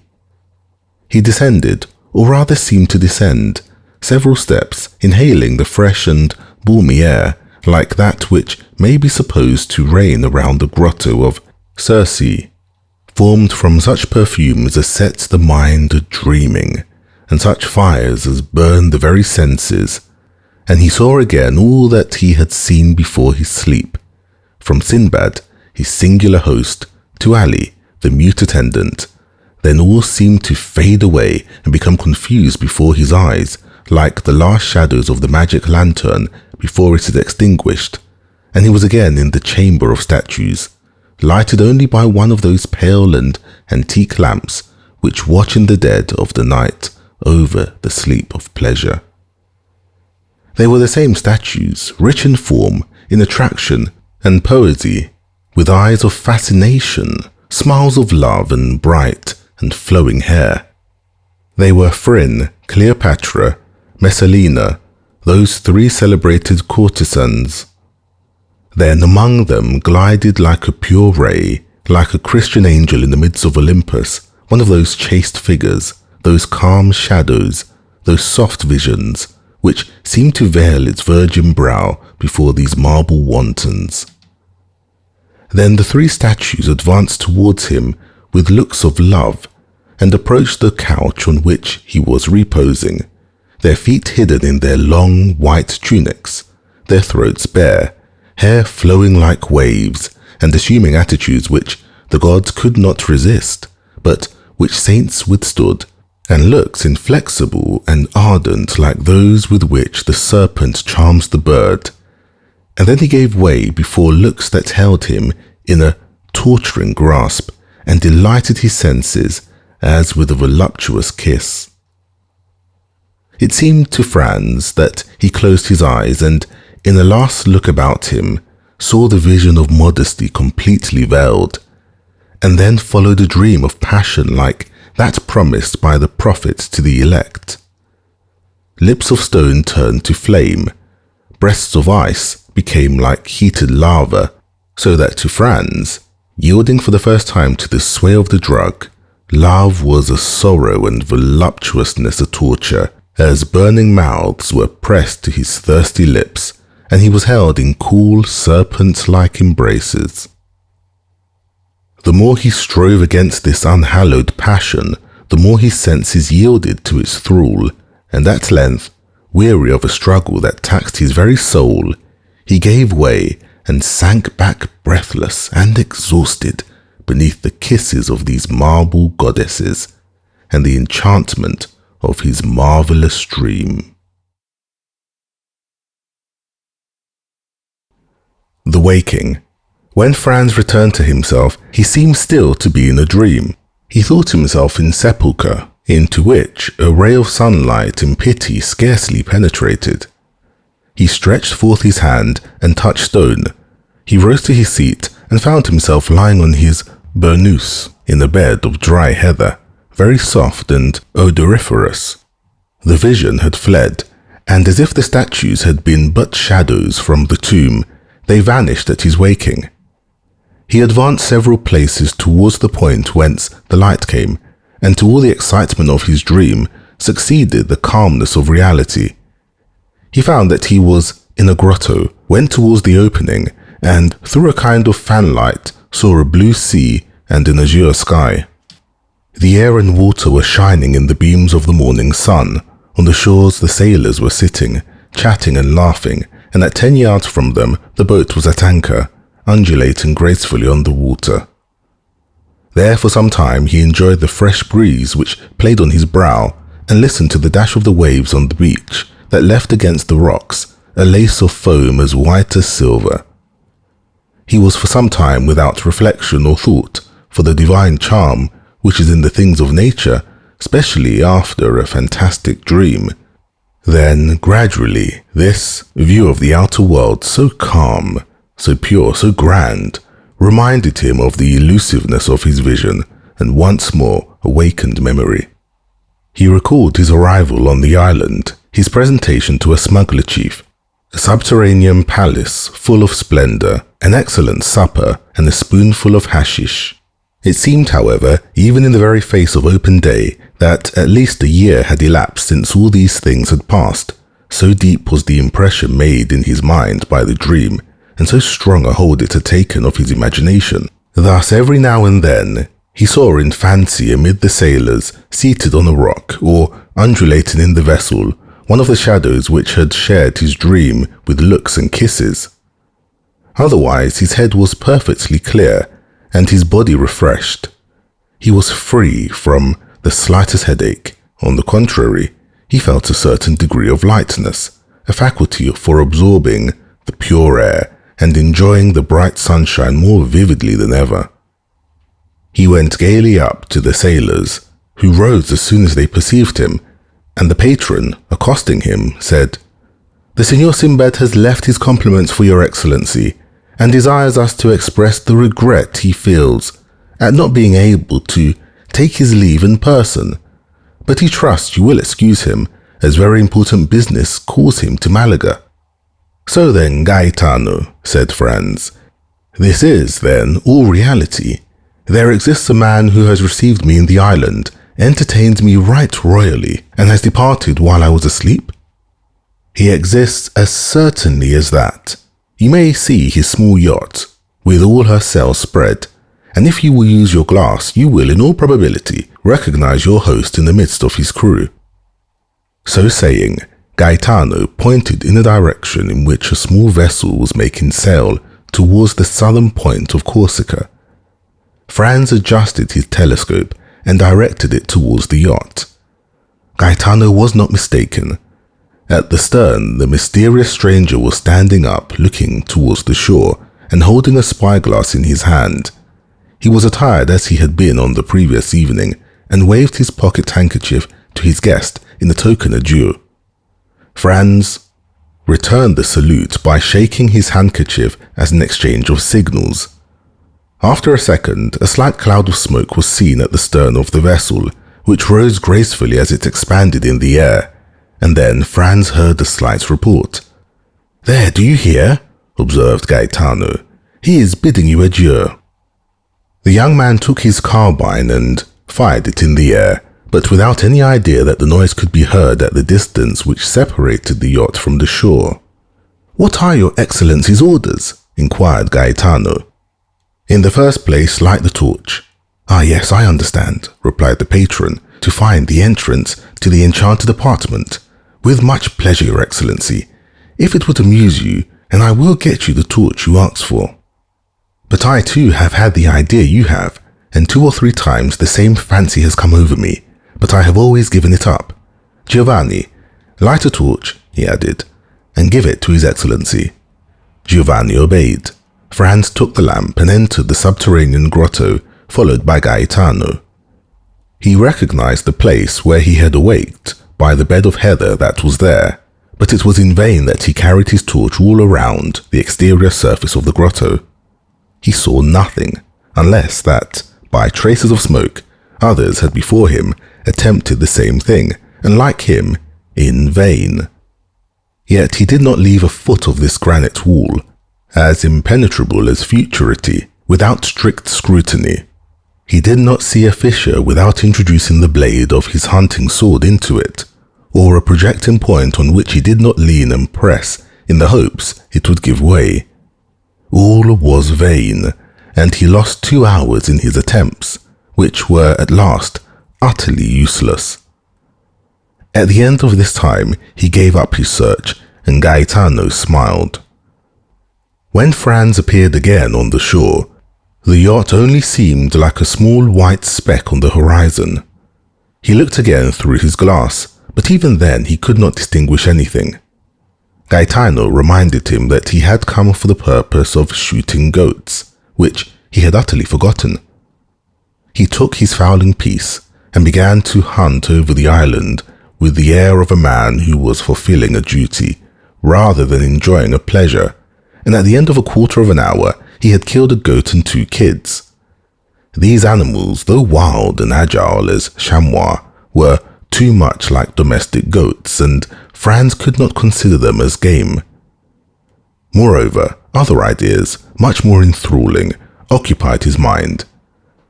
Since the evening before, he had really been the hero of one of the tales of the 1,001 Nights, and he was irresistibly attracted towards the grotto. Then, in spite of the failure of his first search, he began a second, after having told Gaetano to roast one of the 2 kids. The second visit was a long one, and when he returned, the kid was roasted and the repast ready. Franz was sitting on the spot where he was on the previous evening when his mysterious host had invited him to supper, and he saw the little yacht, now like a seagull on the wave, continuing her flight towards Corsica. "Why," he remarked to Gaetano, "you told me that Signor Sinbad was going to Malaga, while it seems he is in the direction of Porto Vecchio." "Don't you remember," said the patron, "I told you that among the crew there are 2 Corsican brigands?" "True, and he is going to land them," added Franz. "Precisely so," replied Gaetano. "Ah, he is one who fears neither God nor Satan, they say, and would at any time run 50 leagues out of his course to do a poor devil a service. But such services as these might involve him with the authorities of the country in which he practices this kind of philanthropy," said Franz. "And what cares he for that?" replied Gaetano with a laugh. "Or any authorities." He smiles at them. "Let them try to pursue him. Why, in the first place, his yacht is not a ship, but a bird, and he would beat any frigate 3 knots in every 9. And if he were to throw himself on the coast, why, is he not certain of finding friends everywhere?" It was perfectly clear that the Signor Sinbad, Franz's host, had the honor of being on excellent terms with the smugglers and bandits along the whole coast of the Mediterranean, and so enjoyed exceptional privileges. As to Franz, he had no longer any inducement to remain at Monte Cristo. He had lost all hope of detecting the secret of the grotto. He consequently dispatched his breakfast, and, his boats being ready, he hastened on board, and they were soon under way. At the moment the boat began her course, they lost sight of the yacht as it disappeared in the Gulf of Porto Vecchio. With it was effaced the last trace of the preceding night, and then supper. Sinbad, hashish, statues, all became a dream for Franz. The boat sailed on all day and all night, and next morning, when the sun rose, they had lost sight of Monte Cristo. When Franz had once again set foot on shore, he forgot, for a moment at least, the events which had just passed, while he finished his affairs of pleasure at Florence, and then thought nothing but how he should rejoin his companion who was awaiting him at Rome. He set out, and on the Saturday evening reached the Place de la Douane by the mail coach. An apartment, as we have said, had been retained beforehand, and thus he had but to go to Signor Pastrini's hotel. But this was not so easy a matter, for the streets were thronged with people, and Rome was already a prey to that low and feverish murmur which precedes all great events, and at Rome there are 4 great events in every year: the Carnival, Holy Week, Corpus Christi, and the Feast of St. Peter. All the rest of the year, the city is in that state of dull apathy between life and death, which renders it similar to a kind of station between this world and the next, a sublime spot, a resting place full of poetry and character, and at which Franz had already halted 5 or 6 times, and at each time found it more marvelous and striking. At last, he made his way through the mob, which was continually increasing and getting more and more turbulent, and reached the hotel. On his first inquiry, he was told, with the impertinence peculiar to hired hackney coachmen and innkeepers with their houses full, that there was no room for him at the Hotel de Londres. Then he sent his card to Signor Pastrini and asked for Albert de Morcerf. This plan succeeded, and Signor Pastrini himself ran to him, excusing himself for having made His Excellency wait, scolding the waiters, taking the candlestick from the porter who was ready to pounce on the traveller and was about to lead him to Albert when Morcerf himself appeared. The apartment consisted of 2 small rooms and a parlour. The 2 rooms looked on to the street, a fact which Signor Pastrini commented upon as an inappreciable advantage. The rest of the floor was hired by a very rich gentleman who was supposed to be a Sicilian or Maltese, but the host was unable to decide to which of the 2 nations the traveller belonged. "Very good, Signor Pastrini," said Franz, but we must have some supper instantly, and a carriage for tomorrow and the following days." "As to supper," replied the landlord, "you shall be served immediately, but as for the carriage—" "What as to the carriage?" exclaimed Albert. Come, Signor Pastrini, no joking. We must have a carriage." "Sir," replied the host, "we will do all in our power to procure you one. This is all I can say." "And when shall we know?" inquired Franz. "Tomorrow morning," answered the innkeeper. "Oh, the deuce! Then we shall have to pay more, that's all. I see plainly enough. At Drake's or Aaron's, one pays 25 lire for common days, and 30 or 35 lire a day, more for Sundays and feast days, and at 5 lire a day more for extras. That will make 40, and there's an end of it. I'm afraid if we offer them double that we shall not procure a carriage. Then they must put horses to mine. It is a little worse for the journey, but that's no matter. There are no horses." Albert looked at Franz like a man who hears a reply he does not understand. "Do you understand that, my dear Franz? No horses?" he said. "But can we have post horses? They have all been hired this fortnight, and there are none left but those absolutely requisite for posting." "What are we to say to this?" asked Franz. "I say that when a thing completely surpasses my comprehension, I am accustomed not to dwell on that thing, but to pass another. Is supper ready, Signor Pastrini?" "Yes, Your Excellency." "Well then, let us sup." "But the carriage and horses," said Franz. "Be easy, my dear boy, they will come in due season. It is only a question of how much shall be charged for them." Morcerf then, with that delighted philosophy which believes that nothing is impossible to a full purse or well-lined pocket-book, supped, went to bed, slept soundly, and dreamed he was racing all over Rome at carnival time in a coach with 6 horses. Roman bandits. The next morning Franz woke first and instantly rang the bell. The sound had not yet died away when Signor Pastrini himself entered. "Well, Excellency," said the landlord triumphantly, and without waiting for Franz to question him, "I feared yesterday, when I would not promise you anything, that you were too late. There is not a single carriage to be had. That is, for the 3 last days." "Yes," returned Franz, "for the very 3 days is the most needed." "What is the matter?" said Albert, entering. "No carriage to be had?" "Just so," returned Franz. "You have guessed it. Well, your eternal city is a nice sort of place."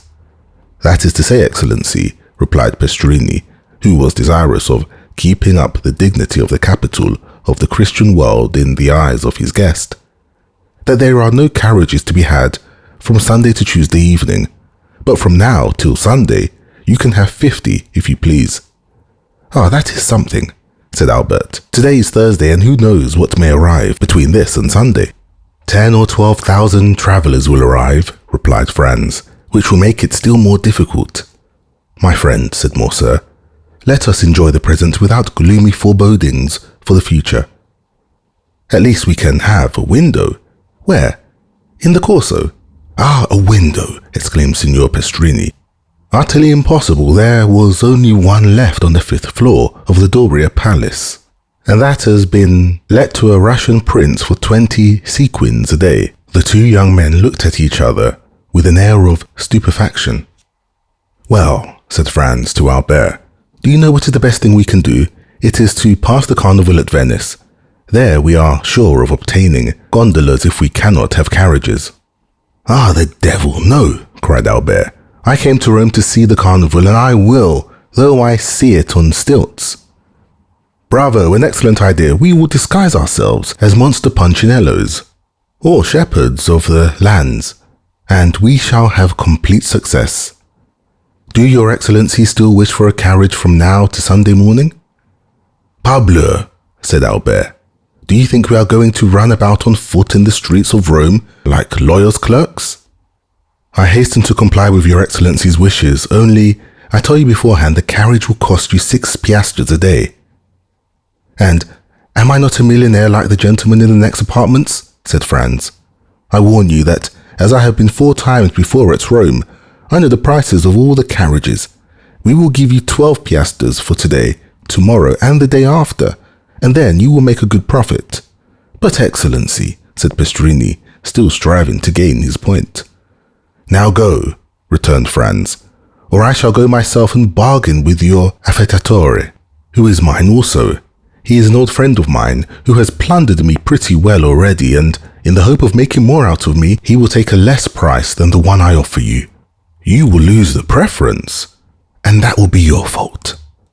"Do not give yourself the trouble, Excellency," returned Signor Pastrini with a smile peculiar to the Italian speculator when he confesses defeat. "I will do all I can, and I hope you will be satisfied. And now we understand each other. When do you wish the carriage to be here?" "In an hour." "In an hour it will be at your door." An hour after, the vehicle was at the door. It was a hack conveyance which was elevated to the rank of a private carriage in honor of the occasion, but in spite of its humble exterior, the young men would have thought themselves happy to have secured it for the last 3 days of the carnival. "Excellency," cried the cicerone, seeing Franz approach the window, "shall I bring the carriage nearer to the palace?" Accustomed as Franz was to the Italian phraseology, his first impulse was to look round him, but these words were addressed to him. Franz was the Excellency, the vehicle was the carriage, and the Hôtel de Londres was the palace. The genius for laudation characteristic of the race was in that phrase. Franz and Albert descended. The carriage approached the palace. Their Excellencies stretched their legs along the seats. The cicerone sprang into the seat behind. "Where do your Excellencies wish to go?" asked he. "To St. Peter's first, and then to the Colosseum," returned Albert. But Albert did not know that it takes a day to see St. Peter's and a month to study it. The day was passed at St. Peter's alone. Suddenly, the daylight began to fade away. Franz took out his watch. It was 4:30. They returned to the hotel, and at the door Franz ordered the coachman to be ready at 8.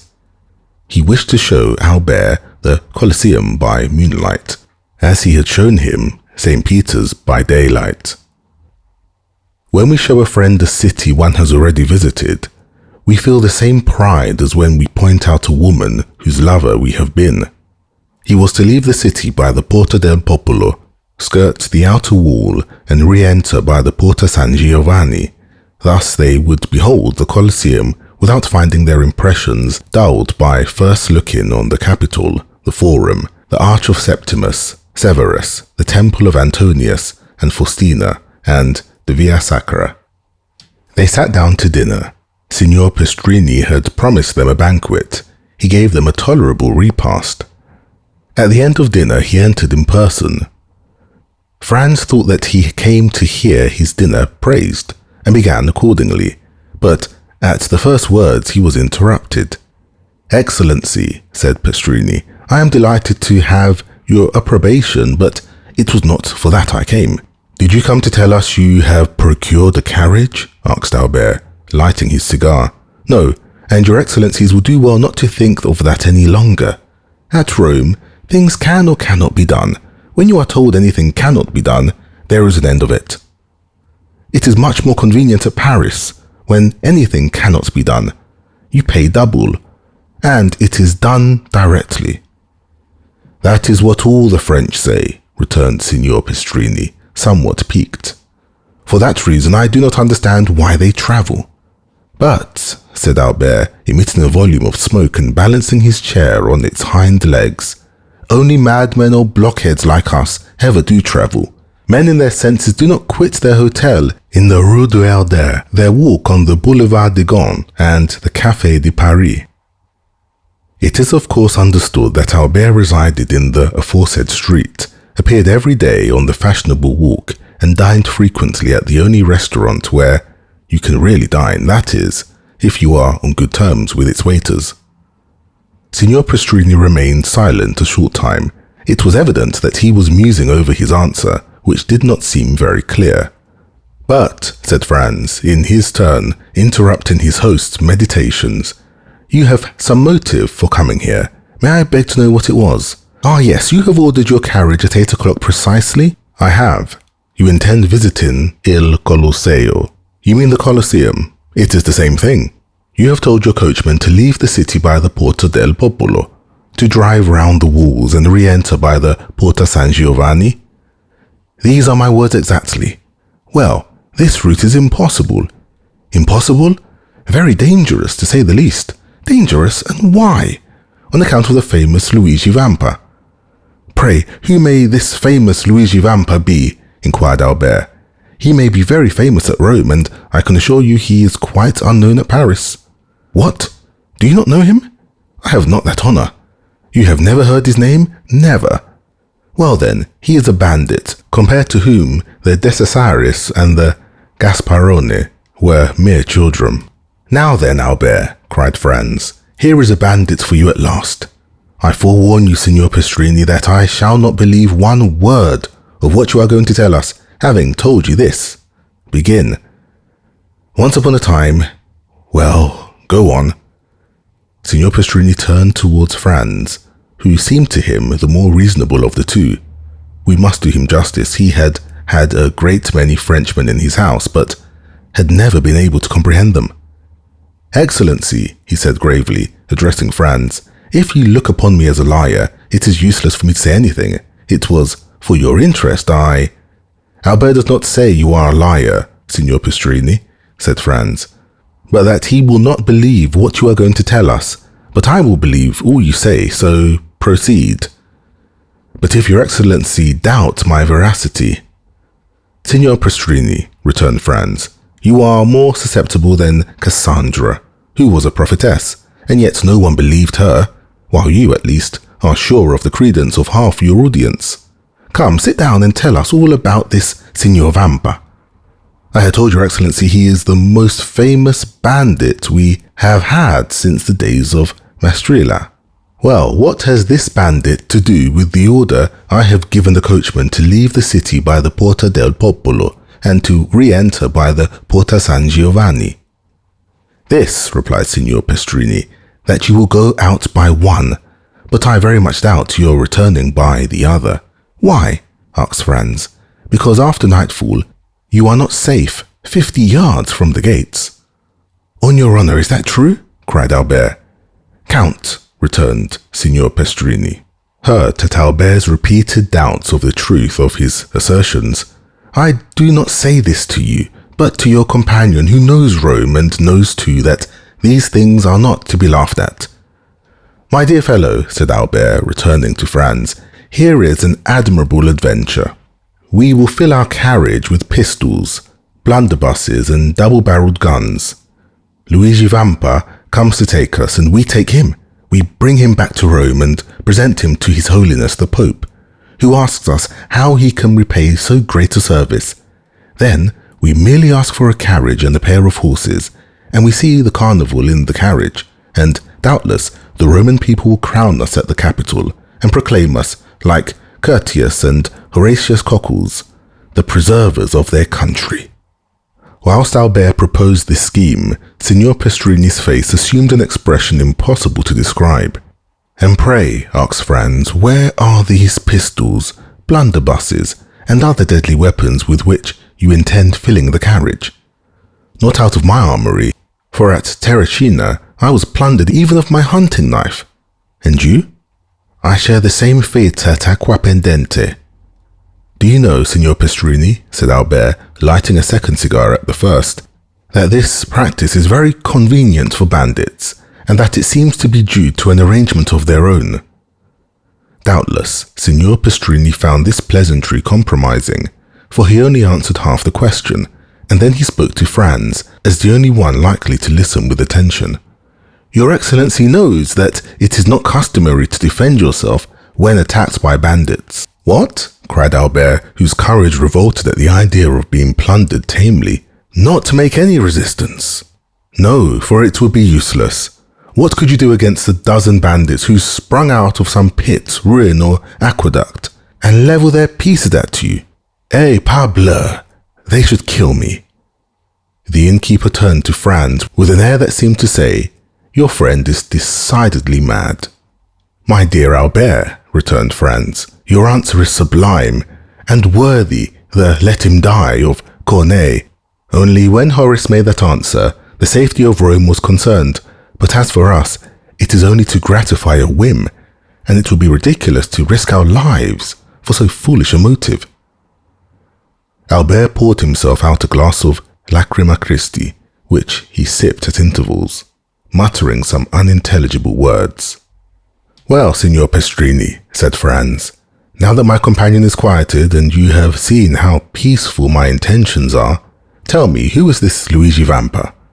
Is he a shepherd or a nobleman, young or old, tall or short? Describe him, in order that if we meet him by chance, like Jas Borga or Lara, we may recognize him. You cannot apply to anyone better able to inform you on all these points, for I knew him when he was a child, and one day that I fell into his hands going into Ferentino to Alatri, he fortunately for me recollected me and set me free, not only without ransom, but made me a present of a very splendid watch, and related his history to me." "Let us see the watch," said Albert. Signor Pestrini drew from his fob a magnificent breguet, bearing the name of its maker, of Parisian manufacture, and a count's coronet. "Here it is," said he. "I compliment you on it. I have its fellow." He took his watch from his waistcoat pocket, and it cost me 3,000 francs. "Let us hear the history," said Franz, motioning Signor Pestrini to seat himself. "Your Excellencies permit it?" asked the host. "Pardieu," cried Albert. "You are not a preacher to remain standing."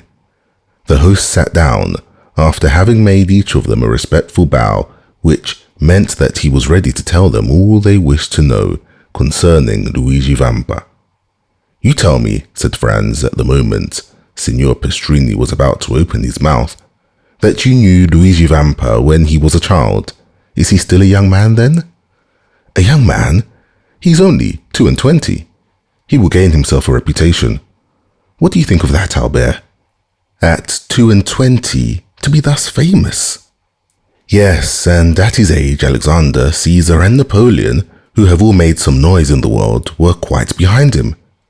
"So," continued Franz, "the hero of this history is only 22. Scarcely so much. Is he tall or short? Of the middle height, about the same stature as His Excellency," returned the host, pointing to Albert. "Thanks for the comparison," said Albert with a bow. "Go on, Signor Pestrini," continued Franz, smiling at his friend's susceptibility. "To what class of society does he belong?" "He was a shepherd boy attached to the farm of the Count of San Felice, situated between Palestrina and the Lake of Gabri. He was born at Pampinara and entered the Count's service when he was 5 years old. His father was also a shepherd who owned a small flock and lived by the wool and the milk, which he sold at Rome. When quite a child, the little Vampa displayed a most extraordinary precocity. One day, when he was 7 years old, he came to the curate of Palestrina and asked to be taught to read. It was somewhat difficult, for he could not quit his flock, but the good curate went every day to say mass at a little hamlet too poor to say a priest, and which, having no other name, was called Borgo. He told Luigi that he might meet him on his return, and that then he would give him a lesson, warning him that it would be short, and that he must profit as much as possible by it. The child accepted joyfully. Every day Luigi led his flock to graze on the road that leads from Palestrina to Borgo. Every day at 9 o'clock in the morning, the priest and the boy sat down on a bank by the wayside, and the little shepherd took his lesson out of the priest's breviary. At the end of 3 months, he had learned to read. This was not enough. He must now learn to write. The priest had a writing teacher at Rome make 3 alphabets, one large, one middling, and one small, and pointed out to him that by the help of a sharp instrument, he could trace the letters on a slate and thus learn to write. The same evening, when the flock was safe at the farm, the little Luigi hastened to the smith at Palestrina, took a large nail, heated and sharpened it, and formed a sort of stylus. The next morning he gathered an armful of pieces of slate and began. At the end of 3 months, he had learned to write. The curate, astonished at his quickness and intelligence, made him a present of pens, paper, and a penknife. This demanded new effort, but nothing compared to the first. At the end of a week, he wrote as well as with this pen as with the stylus. The curate related the incident to the Count de San Felice, who sent for the little shepherd, made him read and write before him, ordered his attendant to let him eat with the domestics, and to give him 2 piastres a month. With this, Luigi purchased books and pencils. He applied his imitative powers to everything, and like Giotto, when young, he drew on his slate sheep, houses and trees. Then, with his knife, he began to carve all sorts of objects in wood. It was thus that Pinelli, the famous sculptor, had commenced. A girl of 6 or 7, that is, a little younger than Vampa, tended sheep on a farm near Palestrina. She was an orphan, born at Valmontone, and was named Teresa. The 2 children met, sat down near each other, let their flocks mingle together, played, laughed, and conversed together. In the evening they separated the Count of San Felice's flock from those of Baron Cervetri, and the children returned to their respective farms, promising to meet the next morning. The next day they kept their word, and thus they grew up together. Vampa was 12 and Teresa 11, and yet their natural disposition revealed itself.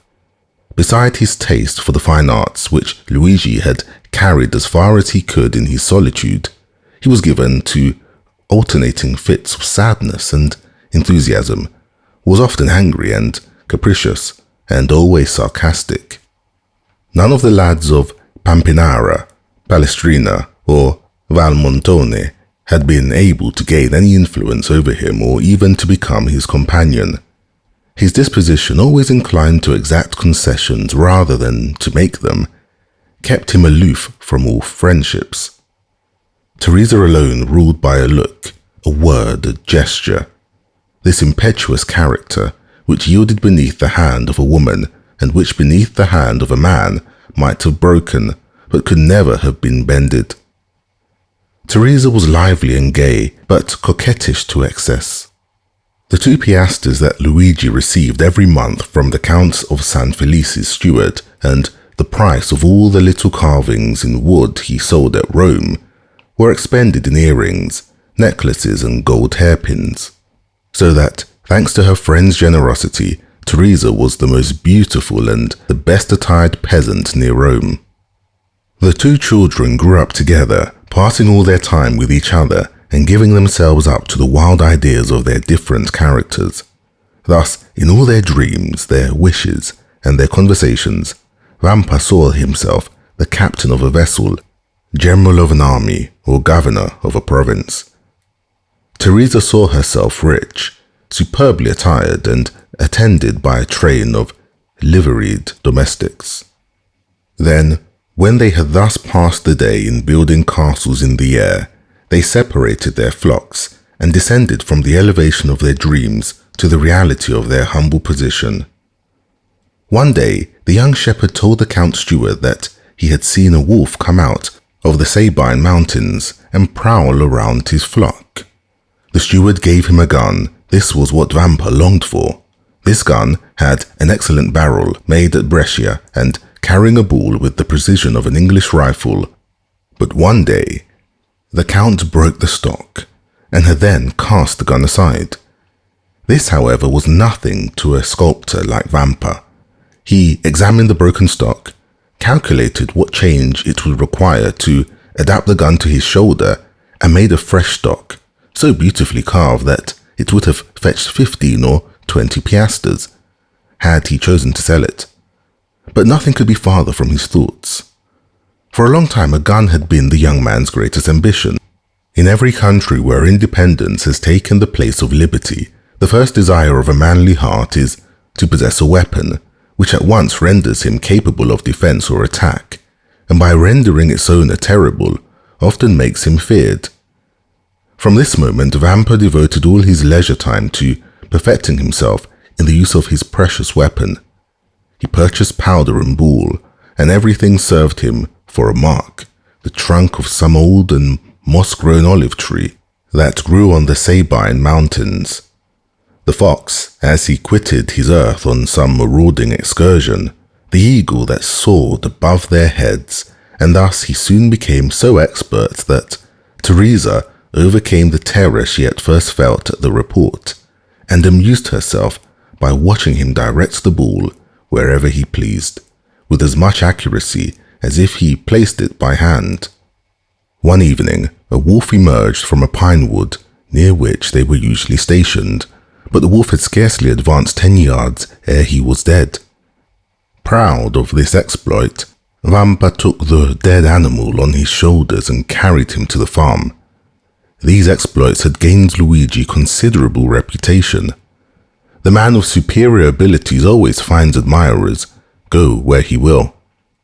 He was spoken of as the most adroit, the strongest, and the most courageous contadino for 10 leagues around.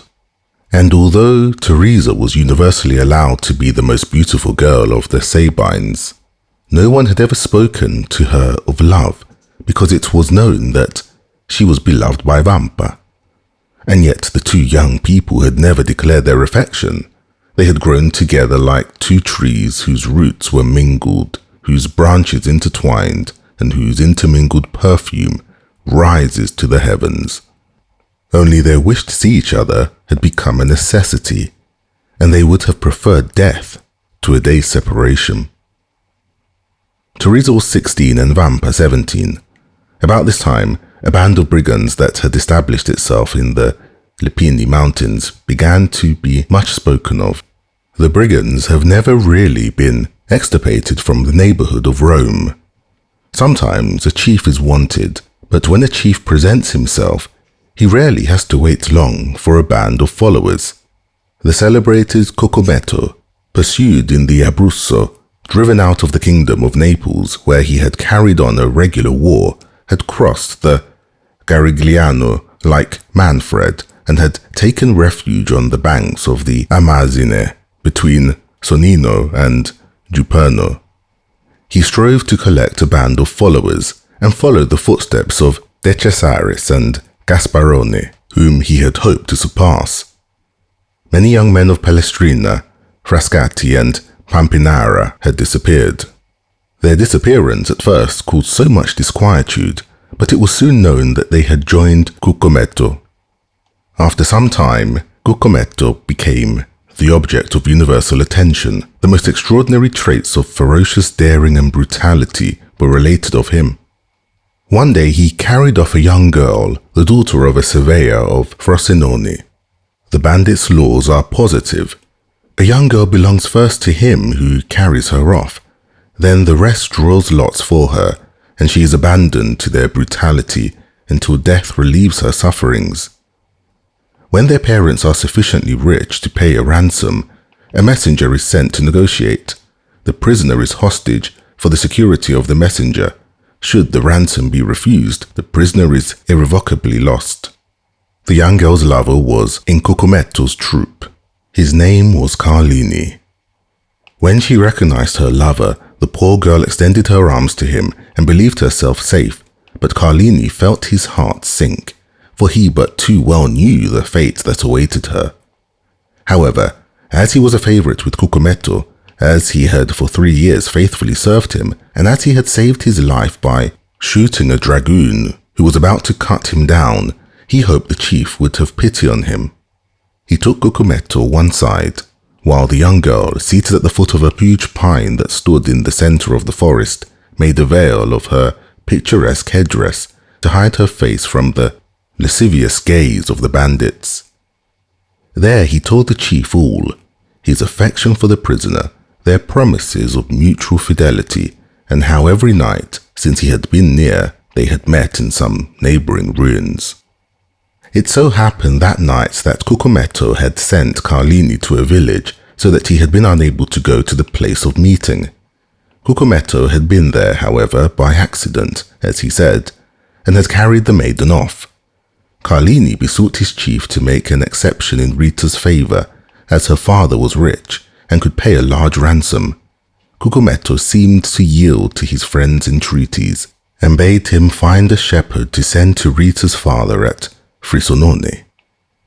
Carlini flew joyfully to Rita, telling her she was saved and bidding her write to her father to inform him what had occurred and that her ransom was fixed at 300 piastres.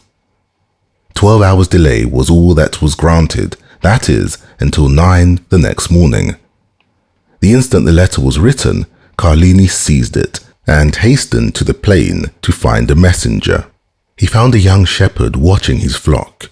The natural messengers of the bandits are the shepherds who live between the city and the mountains, between civilized and savage life.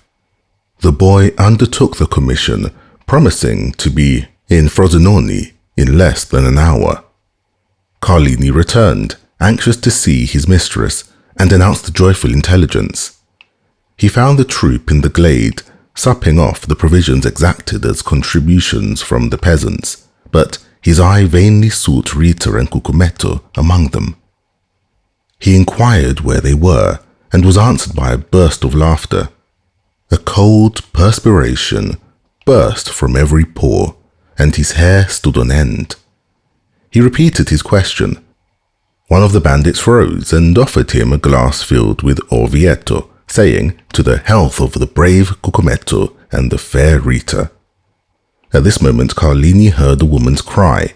He divined the truth, seized the glass, broke it across the face of him who presented it, and rushed towards the spot whence the cry came. After 100 yards, he turned the corner of the thicket. He found Rita, senseless in the arms of Cucumetto.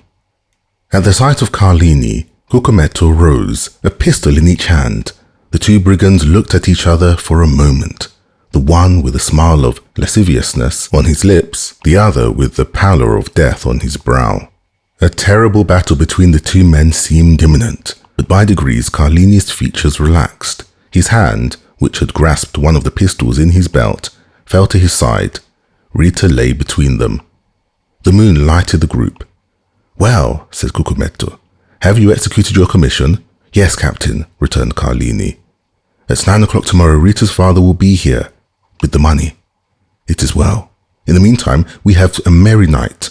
This young girl is charming and does credit to your taste. Now, as I am not egotistical, we will return to our comrades and draw lots for her." "You have determined then to abandon her to the common law?"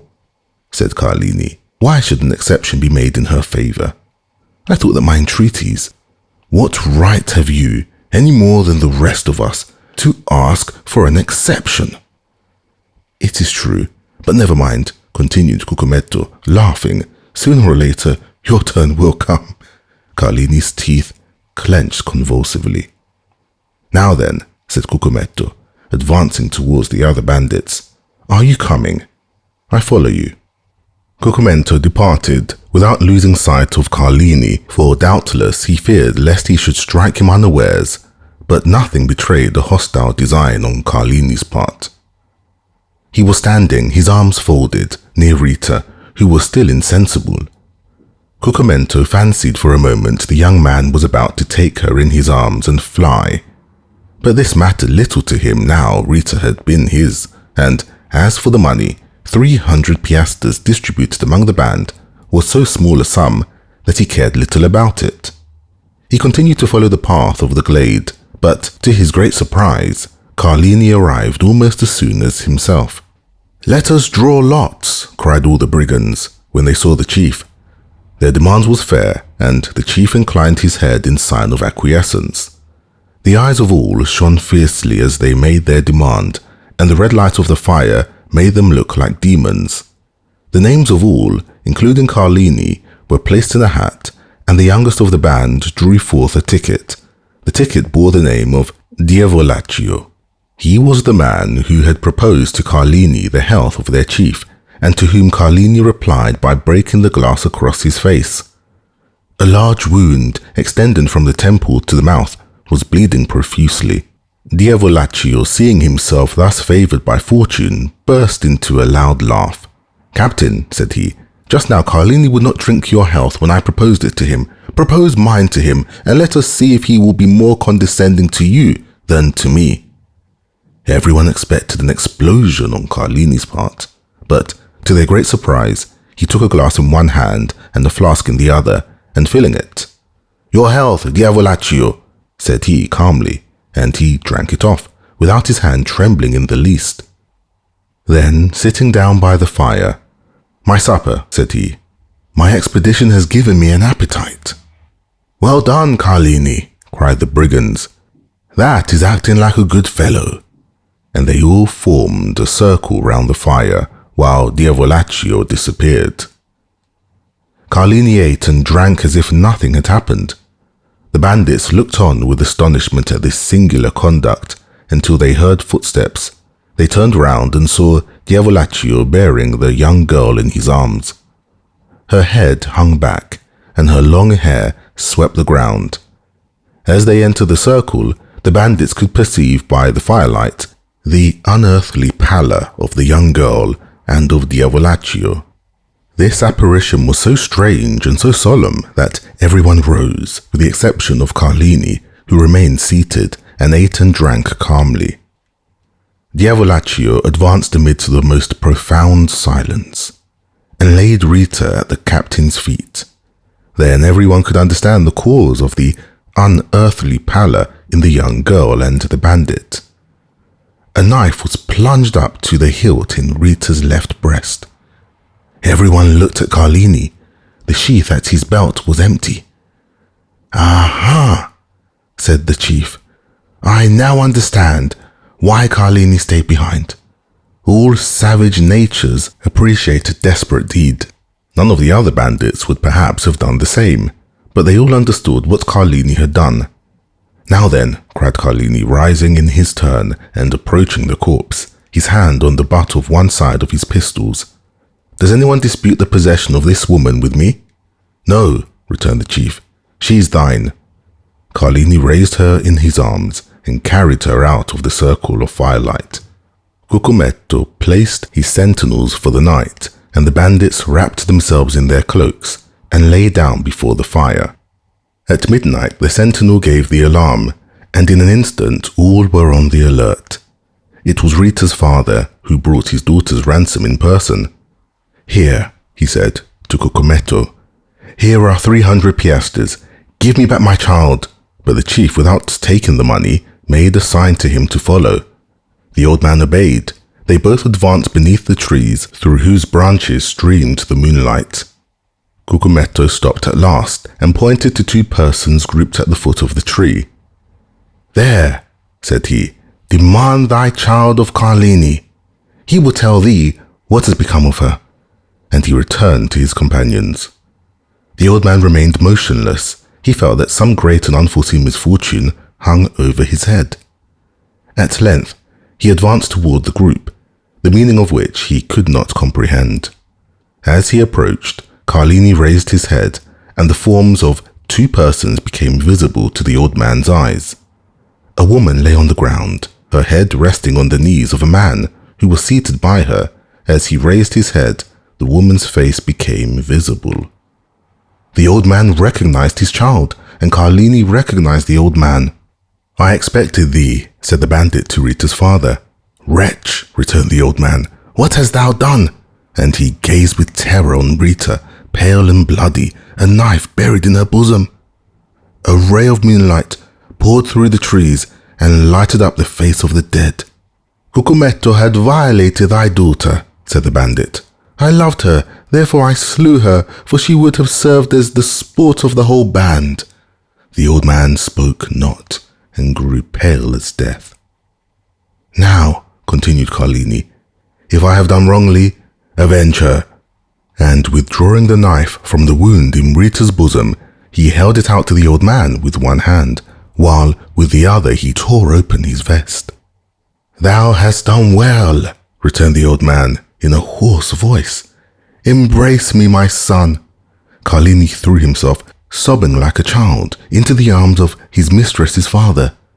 These were the first tears the man of blood had ever wept. "Now," said the old man, "aid me to bury my child." Carlini fetched 2 pickaxes, and the father and the lover began to dig at the foot of a huge oak, beneath which the young girl was to repose. When the grave was formed, the father embraced her first, and then the lover.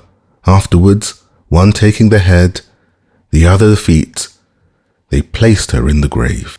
Then they knelt on each side of the grave and said the prayers of the dead. Then, when they had finished, they cast the earth over the corpse until the grave was filled. Then, extending his hand, the old man said, "I thank you, my son, and now leave me alone."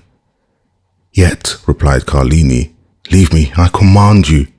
Carlini obeyed, rejoined his comrades, folded himself in his cloak, and soon appeared to sleep as soundly as the rest. It had been resolved the night before to change their encampment. An hour before daybreak, Cucumetto aroused his men and gave the word to march. But Carlini would not quit the forest without knowing what had become of Rita's father. He went towards the place where he had left him. He found the old man suspended from one of the branches of the oak, which shaded his daughter's grave. He then took an oath of bitter vengeance over the dead body of the one and the tomb of the other. But he was unable to complete this oath. For 2 days afterwards, in an encounter with the Roman Carbineers, Carlini was killed. There was some surprise, however, that, as he was with his face to the enemy, he should have received a ball between his shoulders. That astonishment ceased when one of the brigands remarked to his comrades that Cucumetto was stationed 10 paces in Carlini's rear when he fell.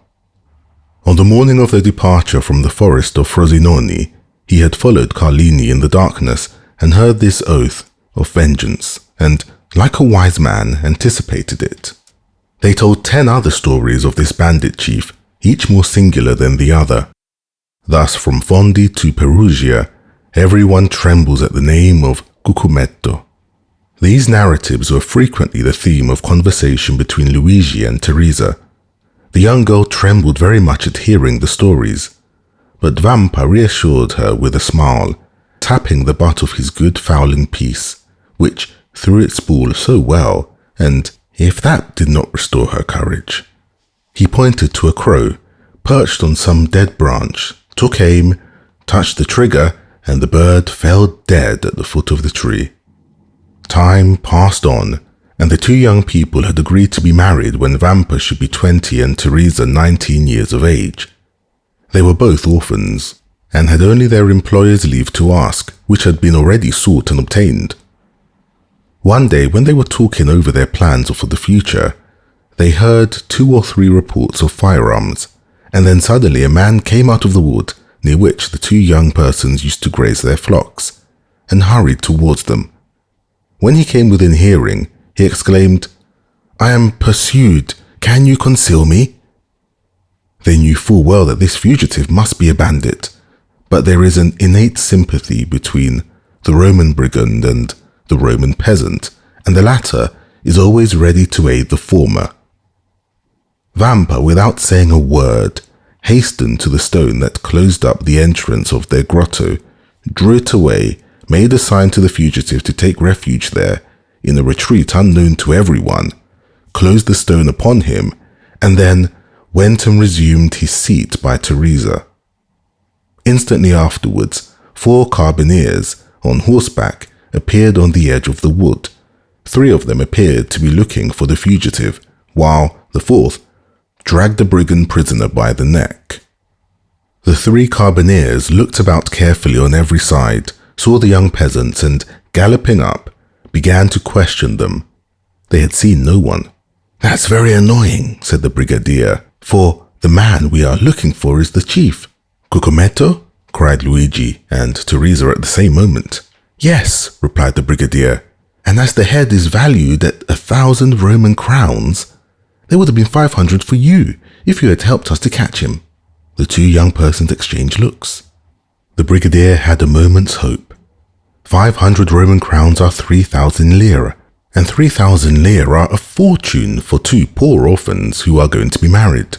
"Yes, it is very annoying," said Vampa, "but we have not seen him." Then the carbineers scoured the country in different directions, but in vain.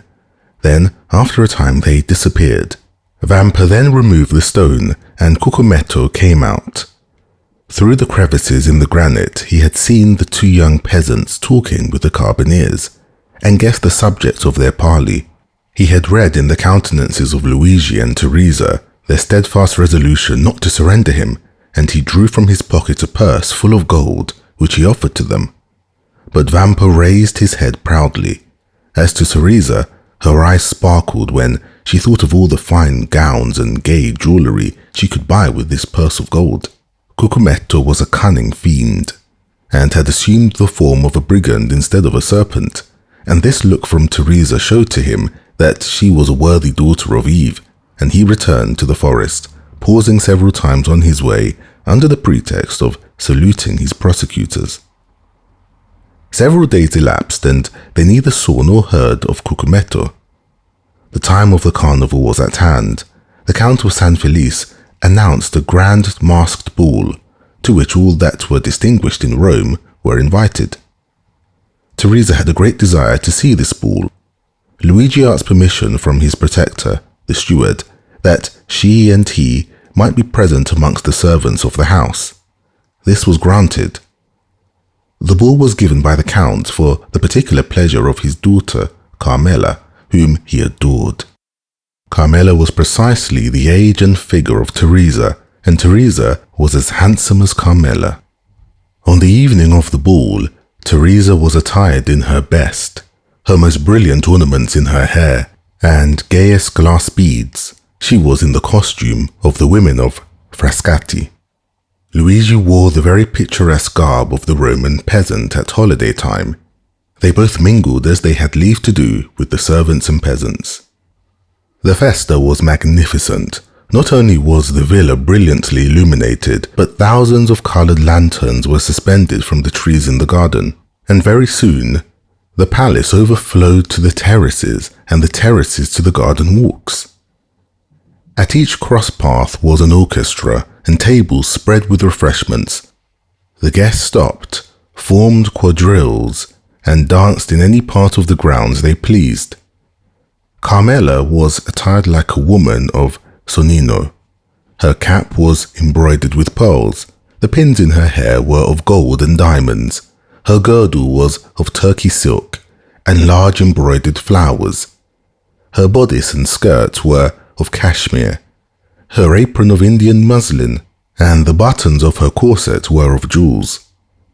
Two of her companions were dressed, the one as a woman of Nettuno and the other as a woman of Laricia. 4 young men of the richest and noblest families of Rome accompanied them with that Italian freedom which has not its parallel in any other country in the world. They were attired as peasants of Albano, Villetri, Civita Castellana, and Sora.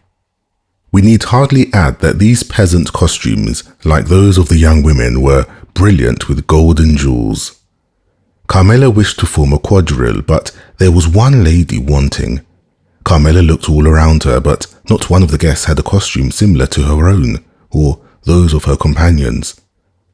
The Count of San Felice pointed out Teresa, who was hanging on Luigi's arm in a group of peasants. "Will you allow me, father?" said Carmela. "Certainly," replied the Count. "Are we not in carnival time?" Carmela turned towards the young man who was talking with her and saying a few words to him, pointed with her finger to Teresa. The young man looked, bowed in obedience, and then went to Teresa and invited her to dance in a quadrille directed by the Count's daughter. Teresa felt a flush pass over her face. She looked at Luigi, who could not refuse his assent. Luigi slowly relinquished Teresa's arm, which he had held beneath his own, and Teresa, accompanied by her elegant cavalier, took her appointed place with much agitation in the aristocratic quadrille. Certainly, in the eyes of an artist, the exact and strict costume of Teresa had a very different character from that of Carmela and her companions, and Teresa was frivolous and coquettish, and thus the embroidery and muslins, the cashmere waist girdles, all dazzled her, and the reflection of sapphires and diamonds almost turned her giddy brain. Luigi felt a sensation hitherto unknown arising in his mind. It was like an acute pain which gnawed at his heart, and then thrilled through his whole body. He followed with his eye each movement of Teresa and her cavalier. When their hands touched, he felt as though he should swoon. Every pulse beat with violence, and it seemed as though a bell were ringing in his ears. When they spoke, although Teresa listened timidly and with downcast eyes to the conversation of her cavalier, as Luigi could read in the ardent looks of the good-looking young woman that his language was that of praise, it seemed as if the whole world was turning round with him, and all the voices of hell were whispering in his ears ideas of murder and assassination. Then, fearing that his paroxysm might get the better of him, he clutched with one hand the branch of a tree against which he was leaning, and with the other convulsively grasped the dagger with a carved handle which was in his belt, and which unwittingly he drew from the scabbard from time to time. Luigi was jealous. He felt that, influenced by her ambitions and coquettish disposition, Teresa might escape him. The young peasant's girl, at first timid and scared, soon recovered herself. We have said that Teresa was handsome, but this is not all. Teresa was endowed with all those wild graces which are so much more potent than our affected and studied elegancies. She had almost all the honours of the quadrille, and if she were envious of the Count of San Felice's daughter, we will not undertake to say that Carmela was not jealous of her. And with overpowering compliments, her handsome cavalier led her back to the place whence he had taken her, and where Luigi awaited her. Twice or thrice during the dance the young girl had glanced at Luigi, and each time she saw that he was pale and that his features were agitated. Once even the blade of his knife, half drawn from its sheath, had dazzled her eyes with its sinister glare. Thus it was almost tremblingly that she resumed her lover's arm. The quadrille had been most perfect, and it was evident that there was a great demand for repetition. Carmela alone objecting to it, but the Count of San Felice besought his daughter so earnestly that she acceded. One of the cavaliers then hastened to invite Teresa, without whom it was impossible for the quadrille to be formed, but the young girl had disappeared.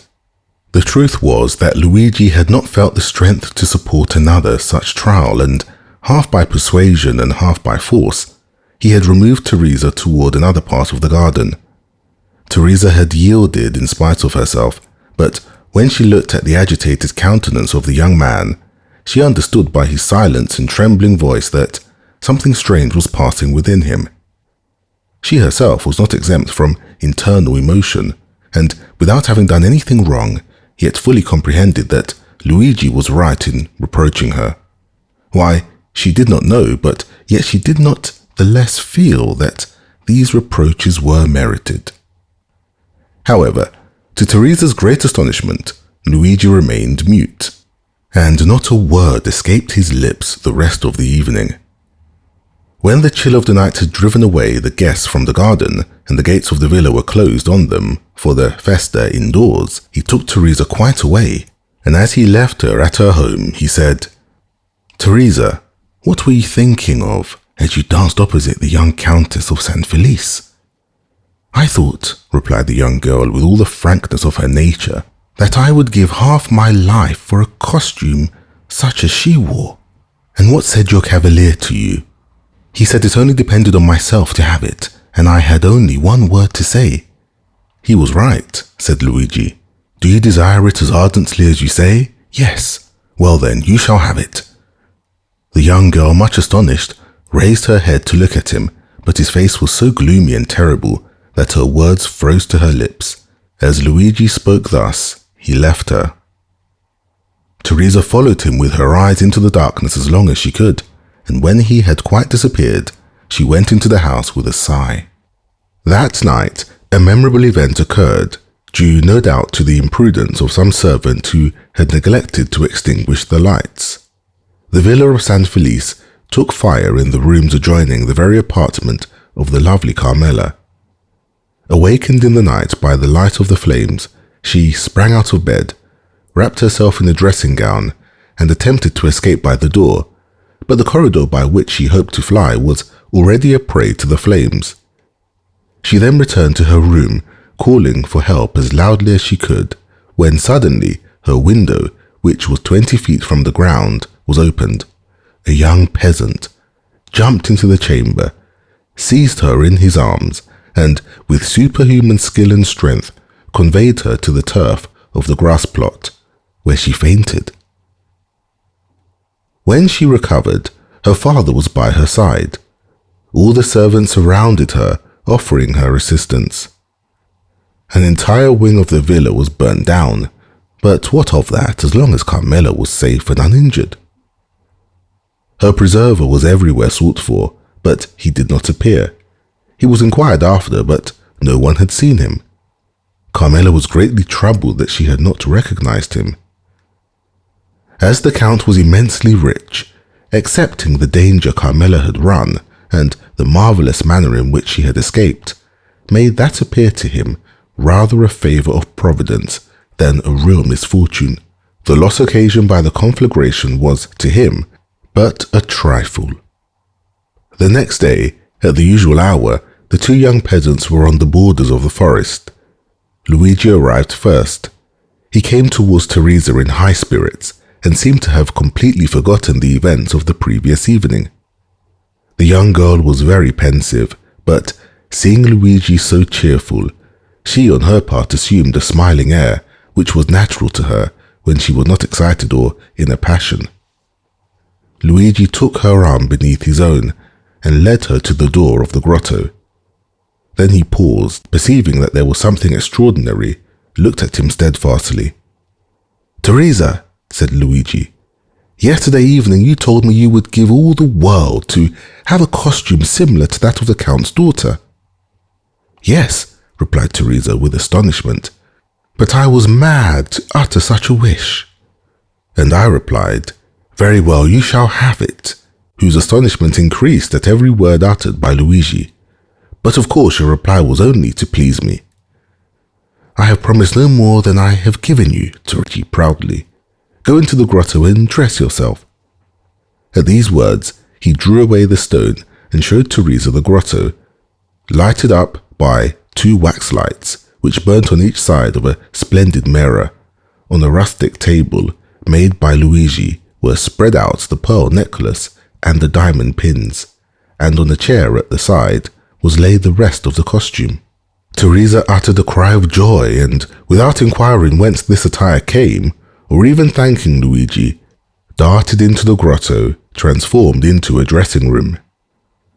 Luigi pushed the stone behind her, for on the crest of a small adjacent hill which cut off the view towards Palestrina, he saw a traveller on horseback, stopping a moment as if uncertain of his road, and thus presenting against the blue sky that perfect outline which is peculiar to distant objects in southern climes. When he saw Luigi, he put his horse into a gallop and advanced towards him. Luigi was not mistaken. The traveller who was going from Palestrina to Tivoli had mistaken his way. The young man directed him, but as at a distance of 1/4 of a mile, the road again divided into 3 ways, and on reaching these, the traveller might again stray from his route. He begged Luigi to be his guide. Luigi threw his cloak on the ground, placed his carbine on the shoulder, and, freed from his heavy covering, preceded the traveller with the rapid step of a mountaineer, which a horse can scarcely keep up with. In 10 minutes, Luigi and the traveller reached the crossroads. On arriving there, with an air as majestic as that of an emperor, he stretched his hand towards that one of the roads which the traveller was to follow. "That is your road, Excellency, and now you cannot again mistake. And here is your recompense," said the traveller, offering the young herdsman some small pieces of money. "Thank you," said Luigi, drawing back his hand. "I render a service, I do not sell it." "Well," replied the traveller, who seemed used to this difference between the servility of a man of the cities and the pride of the mountaineer, "if you refuse wages, you will, perhaps, accept a gift." "Ah, yes, that is another thing." "Then," said the traveller, "take these 2 Venetian sequins and give them to your bride, to make herself a pair of earrings." "And then do take this poniard," said the young herdsman. "You will not find one better carved between Albano and Civita Castellana." "I accept it," answered the traveller, "but then the obligation will be on my side, for this poniard is worth more than 2 sequins. For a dealer perhaps, but for me, who engraved it myself, it is hardly worth a piastre." "What is your name?" inquired the traveller. "Luigi Vampa," replied the shepherd, with the same air as he would have replied, "Alexandre, King of Maston." "And yours?" "I," said the traveller, "am called Sinbad the Sailor." Franz d'Epinay stared with surprise. "Sinbad the Sailor?" he said. "Yes," replied the narrator. "That was the name which the traveller gave to Vampa as his own." "Well, and what may you have to say against this name?" inquired Albert. "It is a very pretty name, and the misadventures of the gentleman of that name amused me very much in my youth, I must confess." Franz said no more. The name of Sinbad the Sailor, as may well be supposed, awakened in him a world of recollections, as had the name of the Count of Monte Cristo on the previous evening. "Proceed," said he to the host. Vampa put the 2 sequins haughtily into his pocket and slowly returned by the way he had gone. As he came within 200 or 300 paces of the grotto, he thought he heard a cry. He listened to know whence this sound could proceed. A moment afterwards, he thought he heard his own name pronounced distinctly. The cry proceeded from the grotto. He bounded like a chamois, cocking his carbine as he went, and in a moment reached the summit of a hill opposite to that on which he perceived the traveller. 3 cries for help came more distinctly to his ear. He cast his eyes around him and saw a man carrying off Teresa as Nessus, the centaur, carried Deianira. This man, who was hastening towards the wood, was already 3/4 of the way on the road from the grotto to the forest. Vampa measured the distance. The man was at least 200 paces in advance of him, and there was not a chance of overtaking him. The young shepherd stopped, as if his feet had been rooted to the ground. Then he put the butt of his carbine to his shoulder, took aim at the ravisher, followed him for a second in his track, and then fired. The ravisher stopped suddenly. His knees bent under him, and he fell with Teresa in his arms. The young girl rose instantly, but the man lay on the earth, struggling in the agonies of death. Vampa then rushed towards Teresa, for at 10 paces from the dying man, her legs had failed her, and she had dropped on her knees, so that the young man feared that the ball that had brought down his enemy had also wounded his betrothed. Fortunately, she was unscathed, and it was fright alone that had overcome Teresa. When Luigi had assured himself that she was safe and unharmed, he turned towards the wounded man. He had just expired, with clenched hands, his mouth in a spasm of agony, and his hair on end in the sweat of death. His eyes remained open and menacing. Vampa approached the corpse and recognized Cucumetto. From the day on which the bandit had been saved by the 2 young peasants, he had been enamored of Teresa and had sworn she should be his. From that time he had watched them, and, profiting by the moment when her lover had left her alone, had carried her off and believed he at length had her in his power, when the ball directed by the unerring skill of the young herdsman had pierced his heart. Vampa gazed on him for a moment without betraying the slightest emotion, while on the contrary, Teresa, shuddering in every limb, dared not to approach the slain ruffian, but by degrees, and threw a hesitating glance at the dead body over the shoulder of her lover. Suddenly Vampa returned towards his mistress. "Ah," said he, "good, good. You are dressed. It is now my turn to dress myself." Teresa was clothed from head to foot in the garb of the Count of San Felice's daughter. Vampa took Cucumetto's body in his arms and conveyed it to the grotto, while in her turn, Teresa remained outside. If a second traveller had passed, he would have seen a strange thing, a shepherdess watching her flock, clad in a cashmere gown, with earrings and necklace of pearls, diamond pins and buttons of sapphires, emeralds and rubies. He would no doubt have believed that he had returned to the times of Florian, and would have declared on reaching Paris, that he had met an alpine shepherdess seated at the foot of the Sabine hill. At the end of a quarter of an hour, Vampa quitted the grotto. His costume was no less elegant than that of Teresa. He wore a vest of garnet-coloured velvet, with buttons of a cut of gold, a silk waistcoat covered with embroidery, a Roman scarf tied round his neck, a cartridge box worked with gold and red and green silk, sky-blue velvet breeches, fastened above the knee with diamond buckles, garters of deerskin, worked with 1,000 arabesques, and a hat whereon hung ribbons of all colours. 2 watches hung from his girdle, and a splendid poniard was in his belt. Teresa uttered a cry of admiration. Vampa in this attire resembled a painting by Leopard Robert or Schnetz. He had assumed the entire costume of Cucumetto. The young man saw the effect produced on his betrothed, and a smile of pride passed over his lips. "Now," he said to Teresa, "are you ready to share my fortune, whatever it may be?" "Oh yes," exclaimed the young girl enthusiastically. "And follow me wherever I go? To the world's end. Then take my arm and let us on. We have no time to lose."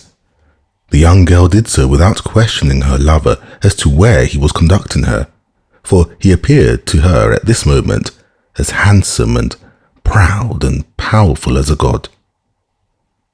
They went towards the forest and soon entered it. We need scarcely say that all the paths of the mountain were known to Vampa. He therefore went forward without a moment's hesitation, although there was no beaten track, but he knew his path by looking at the trees and bushes, and thus they kept on advancing for nearly an hour and a half. At the end of this time they had reached the thickest part of the forest. A torrent, whose bed was dry, led into a deep gorge. Vampa took this wild road, which, enclosed between 2 ridges and shadowed by the tufted umbrage of the pines, seemed, but for the difficulties of its descent, that path to Avernus of which Virgil speaks. Teresa had become alarmed at the wild and deserted look of the plain around her, and pressed closely against her guide, not uttering a syllable, but as she saw him advance with even step and composed countenance, she endeavoured to repress her emotion. Suddenly, about 10 paces from them, a man advanced from behind a tree and aimed at Vampa. "Not another step, or you're a dead man." "What then?" said Vampa, raising his hand with a gesture of disdain, while Teresa, no longer able to restrain her alarm, clung closely to him. "Do wolves rend each other?" "Who are you?" inquired the sentinel. "I am Luigi Vampa, shepherd of the San Felice farm." "What do you want?" "I would speak with your companions who are in the glade of Rocco Bianca." "Follow me then," said the sentinel, "or as you know your way, go first." Vampa smiled disdainfully at this precaution on the part of the bandit, went before Teresa, and continued to advance with the same firm and easy step as before. At the end of 10 minutes, the bandits made them a sign to stop. The 2 young persons obeyed. Then the bandit thrice imitated the cry of a crow. A croak answered this signal. "Good," said the sentry. "You may go on now." Luigi and Teresa again set forward. As they went on, Teresa clung tremblingly to her lover at the sight of weapons and the glistening of carbines through the trees. The retreat of Rocco Bianca was at the top of a small mountain, which, no doubt in former days, had been a volcano, an extinct volcano before the days when Remus and Romulus had deserted Alba to come and found the city of Rome.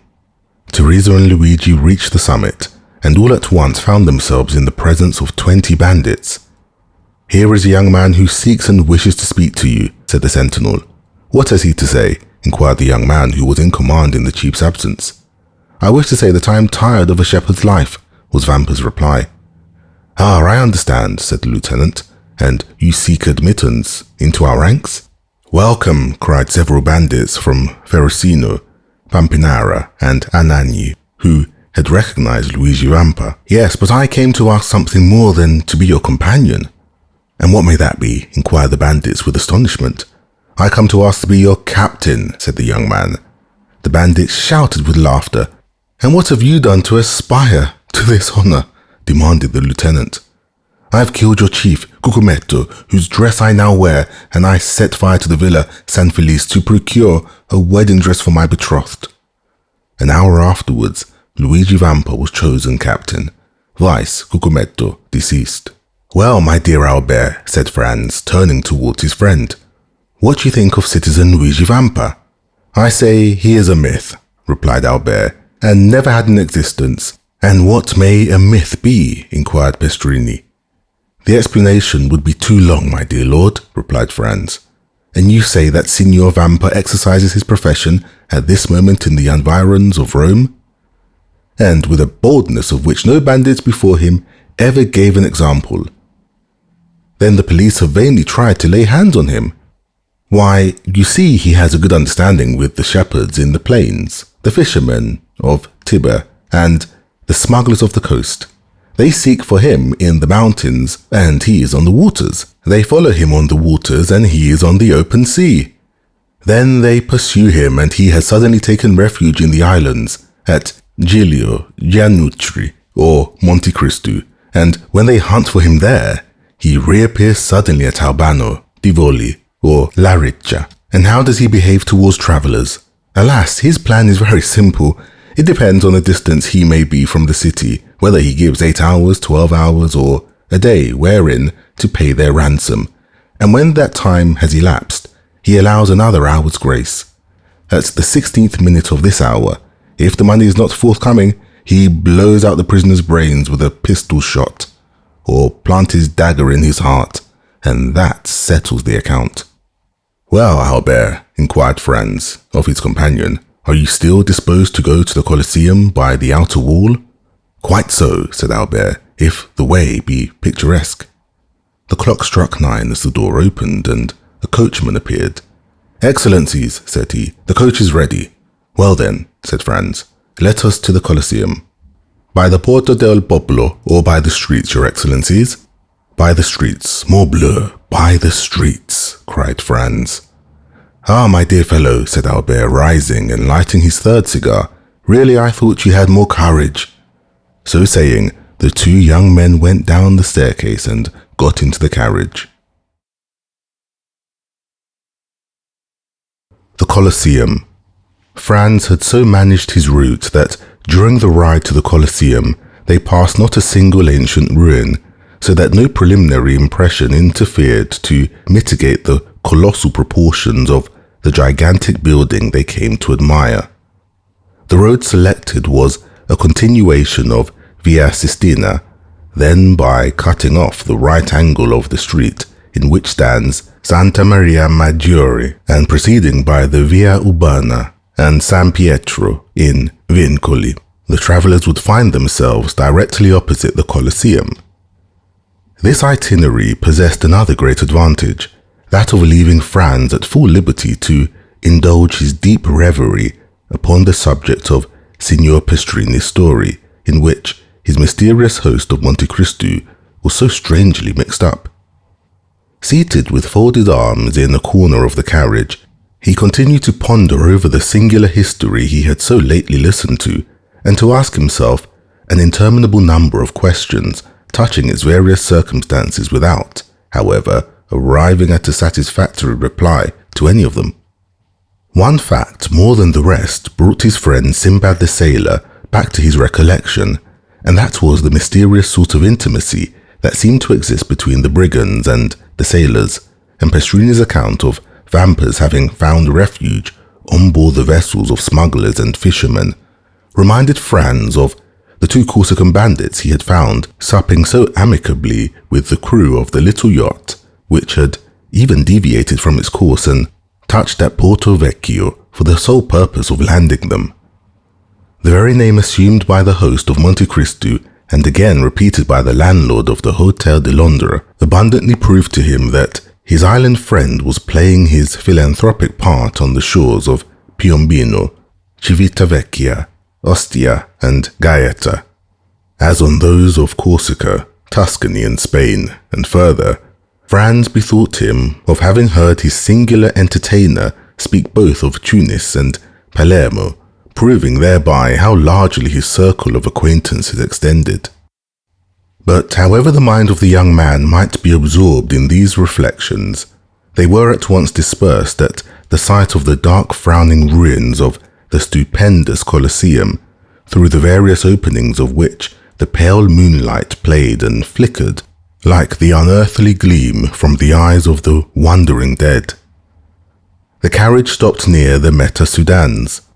The door was opened, and the young men, eagerly alighting, found themselves opposite a cicerone, who appeared to have sprung up from the ground, so unexpected was his appearance. The usual guide from the hotel having followed them, they had paid 2 conductors, although it is not possible, at Rome, to avoid this abundant supply of guides, besides the ordinary cicerone who seizes upon you directly when you set your foot in your hotel and never quits you while you remain in the city. There is also a special cicerone belonging to each monument, nay, almost to each part of a monument. It may therefore be easily imagined that there is no scarcity of guides at the Colosseum, that wonder of all ages which Martial thus eulogizes. Let Memphis cease to boast the barbarous miracles of her pyramids, and the wonders of Babylon be talked of no more among us. All must bow to the superiority of the gigantic labor of the Caesars, and the many voices of fame spread far and wide the surpassing merits of this incomparable monument. As for Albert and Franz, they essayed not to escape from their Ciceronian tyrants, and indeed it would have been so much the more difficult to break their bondage, as the guides alone are permitted to visit these monuments with torches in their hands. Thus then, the young men made no attempt at resistance, but blindly and confidingly surrendered themselves into the care and custody of their conductors. Franz had already made 7 or 8 similar excursions to the Colosseum, while his less favoured companion trod for the first time in his life the classic ground forming the monument of Flavius Vespasian, and to his credit can it be spoken, his mind, even amid the glib loquacity of the guides, was duly and deeply touched with awe and enthusiastic admiration of all he saw, and certainly no adequate notion of these stupendous ruins can be formed save by such as have visited them, and more especially by moonlight, at which time the vast proportions of the building appear twice as large when viewed by the mysterious beams of the southern moonlit sky, whose rays are sufficiently clear and vivid to light the horizon with a glow equal to the soft twilight of a western clime. Scarcely, therefore, had the reflective Franz walked 100 steps beneath the interior porticos of the ruin, when, abandoning Albert to the guides, who would by no means yield their prescriptive right of carrying their victims through the routine regularly laid down, and as regularly followed by them, but dragged the unconscious visitor to the various objects with a pertinacity that admitted of no appeal, beginning as a matter of course with the Lion's Den and Hall of the Gladiators, and finishing with Caesar's Podium, to escape a jargon and mechanical survey of the wonders by which he was surrounded. Franz ascended a half-dilapidated staircase, and leaving them to follow their monotonous round, seated himself at the foot of the column and immediately opposite a large aperture which permitted him to enjoy a full and undisturbed view of the gigantic dimensions of the majestic ruin. Franz had remained for nearly a quarter of an hour perfectly hidden by the shadow of the vast column at whose base he had found a resting place, and from whence his eyes followed the motions of Albert and his guides, who, holding torches in their hands, had emerged from a vomitorium at the opposite extremity of the Colosseum, and then again disappeared down the steps conducting to the seats reserved for the Vestal virgins, resembling, as they glided along, some restless shades following the flickering glare of so many ignes fatui. All at once his ear caught a sound resembling that of a stone rolling down the staircase opposite the one by which he had himself ascended. There was nothing remarkable in the circumstance of a fragment of granite giving way and falling heavily below, but it seemed to him that the substance that fell gave way beneath the pressure of a foot, and also that someone, who endeavored as much as possible to prevent his steps from being heard, was approaching the spot where he sat. Conjecture soon became certainty, for the figure of a man was distinctly visible to Franz, gradually emerging from the staircase opposite, upon which a moon was at that moment pouring a full tide of silvery brightness. The stranger thus presenting himself was probably a person who, like Franz, preferred the enjoyment of solitude and his own thoughts to the frivolous gabble of the guides. And his appearance had nothing extraordinary in it, but the hesitation with which he proceeded, stopping and listening with anxious attention at every step he took, convinced Franz that he expected the arrival of some person. By a sort of instinctive impulse, Franz withdrew as much as possible behind his pillar. About 10 feet from the spot where he and the stranger were, the roof had given way, leaving a large round opening through which might be seen the blue vault of heaven, thickly studded with stars. Around this opening, which had possibly for ages permitted a free entrance to the brilliant moonbeams that now illuminated the vast pile, grew a quantity of creeping plants, whose delicate green branches stood out in bold relief against the clear azure of the firmament, while large masses of thick, strong, fibrous shoots forced their way through the chasm and hung floating to and fro like many waving strings.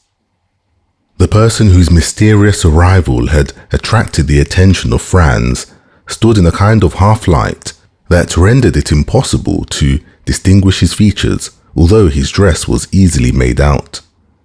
He wore a large brown mantle, one fold of which, thrown over his left shoulder, served likewise to mask the lower part of his countenance, while the upper part was completely hidden by his broad-brimmed hat. The lower part of his dress was more distinctly visible by the bright rays of the moon, which, entering through the broken ceiling, shed their refulgent beams on feet cased in elegantly made boots of polished leather, over which descended fashionably cut trousers of black cloth. From the imperfect means Franz had of judging, he could only come to one conclusion, that the person whom he was thus watching certainly belonged to no inferior station of life. Some few minutes had elapsed, and the stranger began to show manifest signs of impatience, when a slight noise was heard outside the aperture in the roof, and almost immediately a dark shadow seemed to obstruct the flood of light that had entered it, and the figure of a man was clearly seen gazing with eager scrutiny on the immense space beneath him. Then, as his eye caught sight of him in the mantle, he grasped a floating mass of thickly matted boughs, and glided down by their help to within 3 or 4 feet of the ground, and then leaped lightly on his feet. The man who had performed this daring act with so much indifference wore the Trastevere costume. "I beg your excellency's pardon for keeping you waiting," said the man in the Roman dialect, "but I don't think I'm many minutes after my time. 10 o'clock has just struck by the clock of St. John Lateran." "Say not a word about being late," replied the stranger in purest Tuscan. "'Tis I who am too soon, but even if you had caused me to wait a little while, I should have felt quite sure that the delay was not occasioned by any fault of yours." "Your excellency is perfectly right in thinking so," said the man. "I came here direct from the castle of St. Angelo, and I had an immense deal of trouble before I could get a chance to speak to Beppo." "And who is Beppo?" "Oh, Beppo is employed in the prison, and I give him so much a year to let me know what is going on within His Holiness's castle." "Indeed, you are a provident person, I see." "Why, you see, no one knows what may happen. Perhaps some of these days I may be entrapped like poor Peppino, and may be very glad to have some little nibbling mouse to gnaw the meshes of my net, and so help me out of prison." "Briefly, what did you learn?" "That 2 executions of considerable interest will take place the day after tomorrow at 2 o'clock, as is customary at Rome at the commencement of all great festivals. One of the culprits will be Mazzolato. He is an atrocious villain who murdered the priest who brought him up, and deserves not the smallest pity. The other sufferer is sentenced to be decapitato, and he, Your Excellency, is poor Peppino. The fact is that you have inspired not only the pontifical government but also the neighbouring states with such extreme fear that they are glad of all opportunity of making an example. But Peppino did not even belong to my band. He was merely a poor shepherd, whose only crime consisted in furnishing us with provisions, which makes him your accomplice to all intents and purposes. But mark the distinction with which he is treated. Instead of being knocked on the head, as you would be if once they caught hold of you, he is simply sentenced to be guillotined, by which means too, the amusements of the day are diversified, and there is a spectacle to please every spectator. Without reckoning the wholly unexpected one I am preparing to surprise them with. My good friend, said the man in the cloak, excuse me for saying that you seem to me precisely in the mood to commit some wild or extravagant act. Perhaps I am, but one thing I have resolved on, and that is to stop at nothing to restore a poor devil to liberty who has got into this scrape solely from having served me. I should hate to despise myself as a coward did I desert the brave fellow in his present extremity. And what do you mean to do? To surround the scaffold with 20 of my best men, who, at a signal from me, will rush forward directly when Peppino is brought for execution and, by the assistance of their stilettos, drive back the guard and carry off the prisoner. That seems to me as hazardous as uncertain, and convinces me that my scheme is far better than yours. And what is your Excellency's project? Just this. I will so advantageously bestow 2,000 piastres that the person receiving them shall obtain a respite till next year for Peppino, and during that year another skillfully placed 1,000 piastres will afford him the means of escaping from his prison. And do you feel sure of succeeding? Pardieu, exclaimed the man in the cloak, suddenly expressing himself in French. What did your Excellency say? Inquired the other. I said, my good fellow, that I would do more single-handed by the means of gold than you and all your troop could effect with stilettos, pistols, carbines, and blunderbusses included. Leave me then to act, and have no fears for the result. At least there can be no harm in myself and party being in readiness in case your Excellency should fail. None whatever. Take what precautions you please, if it is any satisfaction to you to do so, but rely upon my obtaining the reprieve I seek. Remember, the execution is fixed for the day after tomorrow, and that you have but 1 day to work in. And what of that? Is it not a day divided into 24 hours, each hour into 60 minutes, and every minute subdivided into 60 seconds? Now, in 86,400 seconds, very many things can be done. And how shall I know whether your Excellency has succeeded or not? Oh, that is very easily arranged. I have engaged the 3 lower windows at the Café Rospoli. Should I have obtained the requisite pardon for Peppino, the 2 outside windows will be hung with yellow damasks, and the centre with white, having a large cross in red marked on it. And whom will you employ to carry the reprieve to the officer directing the execution? Send one of your men disguised as a penitent friar, and I will give it to him. His dress will procure him the means of approaching the scaffold itself, and he will deliver the official order to the officer, who in his turn will hand it to the executioner. In the meantime, it will be as well to acquaint Peppino with what we have determined on, if it be only to prevent his dying of fear or losing his senses, because in either case a very useless expense will have been incurred. Your Excellency, said the man, you are fully persuaded of my entire devotion to you, are you not? Nay, I flatter myself that there can be no doubt of it, replied the cavalier in the cloak. Well then, only fulfill your promise of rescuing Peppino, and henceforward you shall receive not only devotion, but the most absolute obedience from myself and those under me that one human being can render to another. Have a care how far you pledge yourself, my good friend, for I may remind you of your promise at some, perhaps, not very distant period, when I in my turn may require your aid and influence. Let that day come sooner or later, Your Excellency will find me what I have found you in this my heavy trouble. And if from the other end of the world you but write me word to do such or such a thing, you may regard it as done, for done it shall be, on the word and faith of—" "Hush," interpreted the stranger. "I hear a noise. 'Tis some travellers who are visiting the Colosseum by torchlight.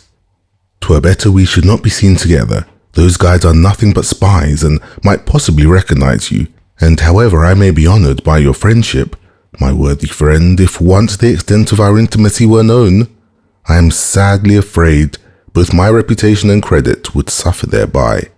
Well then, if you obtain the reprieve, the middle window at Café Rospoli will be hung with white damask bearing a red cross, and if you fail, then all 3 windows will have yellow draperies, and then, my good fellow, use your daggers in any way you please, and I further promise you to be there as a spectator of your prowess. We understand each other perfectly then. Adieu, Your Excellency. Depend upon me as firmly as I do upon you." Saying these words, the Transteverin disappeared down the staircase, while his companion, muffling his features more closely than before in the folds of his mantle, passed almost close to Franz and descended to the arena by an outward flight of steps. The next minute, Franz heard himself called by Albert, who made the lofty building re-echo with the sound of his friend's name. Franz, however, did not obey the summons till he had satisfied himself that the 2 men whose conversation he had overheard were at a sufficient distance to prevent his encountering them in his descent. In 10 minutes after the strangers had departed, Franz was on the road to the Piazza di Spagna, listening with studied indifference to the learned dissertation delivered by Albert, after the manner of Pliny and Calpurnius, touching the iron-pointed nets used to prevent the ferocious beasts from springing on the spectators. Franz let him proceed without interruption, and in fact did not hear what was said. He longed to be alone and free to ponder over all that had occurred. One of the 2 men whose mysterious meeting in the Colosseum he had so unintentionally witnessed was an entire stranger to him, but not so the other, and though Franz had been unable to distinguish his features from his being either wrapped in his mantle or obscured by the shadow, the tones of his voice had made too powerful an impression on him the first time he had heard them, for him ever to forget them, hear them when or where he might. It was more especially when this man was speaking in a manner half jesting, half bitter, that Franz's ear recalled most vividly the deep, sonorous, yet well-pitched voice that had addressed him in the grotto of Monte Cristo, and which he had heard for the second time amid the darkness and ruined grandeur of the Colosseum. And the more he thought, the more entire was his conviction that the person who wore the mantle was no other than his former host and entertainer, Sinbad the Sailor. Under any other circumstances, Franz would have found it impossible to resist his extreme curiosity to know more or so singular a personage, and with that intent have sought to renew their short acquaintance. But in the present instance, the confidential nature of the conversation he had overheard made him, with propriety, judge that his appearance at such a time would be anything but agreeable. As we have seen, therefore, he permitted his former host to retire without attempting a recognition, but fully promising himself a rich indemnity for his present forbearance, should chance afford him another opportunity. In vain did Franz endeavour to forget the many perplexing thoughts which assailed him. In vain did he court the refreshment of sleep.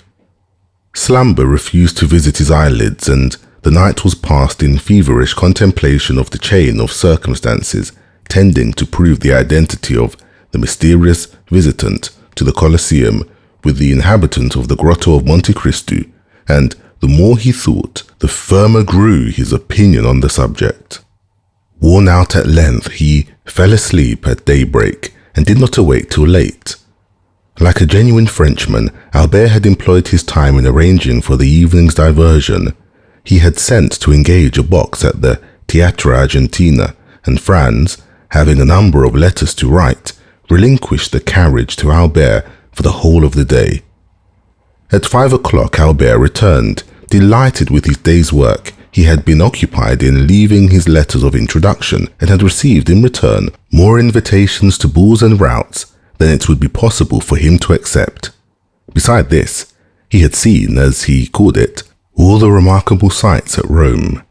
Yes, in a single day he had accomplished what his more serious-minded companion would have taken weeks to effect. Neither had he neglected to ascertain the name of the piece to be played that night at the Teatro Argentina, and also what performers appeared in it. The opera of Parisina was announced for representation, and the principal actors were Coselli, Moriani, and La Specchia.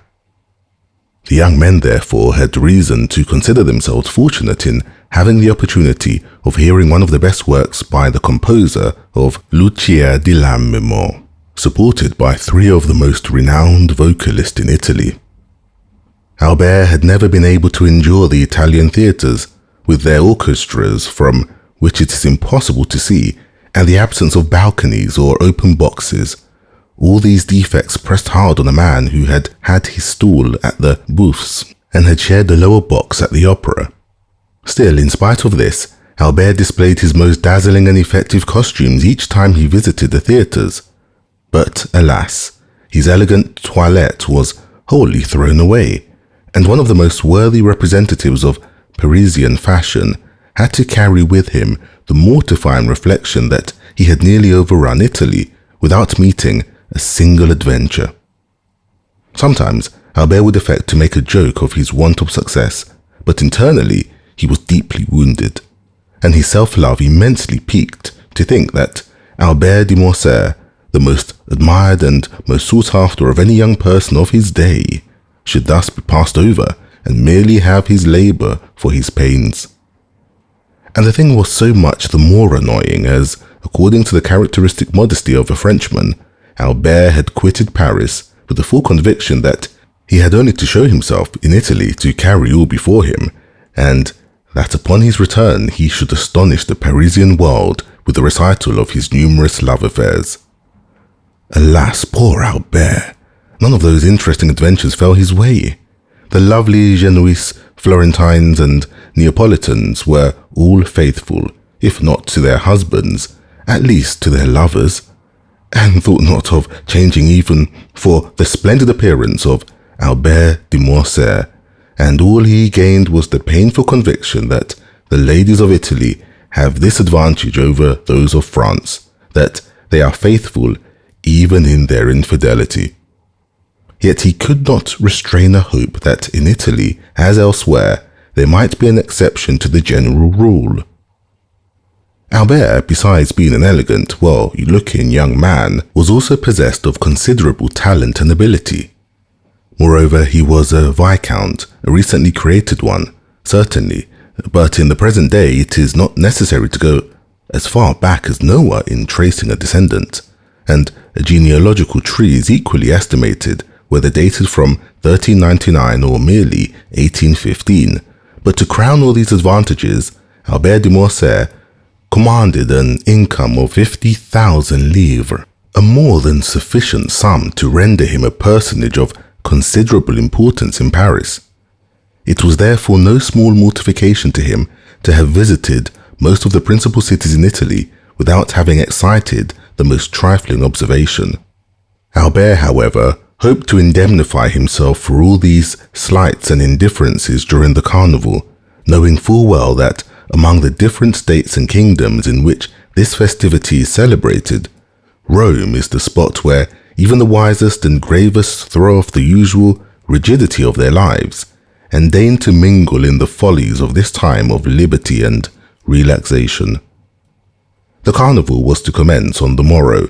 Therefore, Albert had not an instant to lose in setting forth the programme of his hopes, expectations, and claims to notice. With this design, he had engaged a box in the most conspicuous part of the theatre, and exerted himself to set off his personal attractions by the aid of the most rich and elaborate toilette. The box taken by Albert was the first circle, although each of the 3 tiers of boxes is deemed equally aristocratic and is for this reason generally styled the nobility's boxes. And although the box engaged for the 2 friends was sufficiently capacious to contain at least a dozen persons, it had cost less than would be paid at some of the French theatres for one admitting merely 4 occupants. Another motive had influenced Albert's selection of his seat. Who knew but that, thus advantageously placed, he might not in truth attract the notice of some fair Roman, and an introduction might ensue that would procure him the offer of a seat in a carriage or a place in a princely balcony from which he might behold the gaieties of the carnival. These united considerations made Albert more lively and anxious to please than he had hitherto been. Totally disregarding the business of the stage, he leaned from his box and began attentively scrutinizing the beauty of each pretty woman, aided by a powerful opera glass. But alas, this attempt to attract notice wholly failed. Not even curiosity had been excited, and it was but too apparent that the lovely creatures into whose good graces he was desirous of stealing were all so much engrossed with themselves, their lovers, or their own thoughts, that they had not so much as noticed him or the manipulation of his glass. The truth was that the anticipated pleasures of the carnival, with the Holy Week that was to succeed it, so filled every fair breast as to prevent the least attention being bestowed even on the business of the stage. The actors made their entries and exits unobserved or unthought of. At certain conventional moments, the spectators would suddenly cease their conversation or rouse themselves from their musings to listen to some brilliant effort of Moriani's, a well-executed recitative by Coselli, or to join in loud applause at the wonderful powers of La Specchia. But that momentary excitement over, they quickly relapsed into their former state of preoccupation or interest in conversation. Towards the close of the first act, the door of a box which had been hitherto vacant was opened. A lady entered to whom Franz had been introduced in Paris, where indeed he had imagined she still was. The quick eye of Albert caught the involuntary start with which his friend beheld the new arrival, and, turning to him, he said hastily, "Do you know the woman who has just entered that box?" "Yes, what do you think of her?" "Oh, she is perfectly lovely. What a complexion! And such magnificent hair. Is she French?" "No, a Venetian." "And her name is Countess—" "Ah, I know her by name," exclaimed Albert. "She is said to possess as much wit and cleverness as beauty. I was to have been presented to her when I met her at Madame Villefort's ball." "Shall I assist you in repairing your negligence?" asked Franz. "My dear fellow, are you really on such good terms with her as to venture to take me to her box?" "Why, I have only had the honor of being in her society and conversing with her 3 or 4 times in my life, but you know that even such an acquaintance as that might warrant my doing what you ask." At that instant, the Countess perceived Franz and graciously waved her hand to him, to which he replied by a respectful inclination of the head. "Upon my word," said Albert, "you seem to be on excellent terms with the beautiful Countess." "You are mistaken in thinking so," returned Franz calmly, "but you merely fall into the same error which leads so many of our countrymen to commit the most egregious blunders. I mean that of judging the habits and customs of Italy and Spain by our Parisian notions. Believe me, nothing is more fallacious than to form any estimate of the degree of intimacy you may suppose existing among persons by the familiar terms they seem upon. There is a similarity of feeling at this instant between ourselves and the Countess, nothing more." "Is there indeed, my good fellow?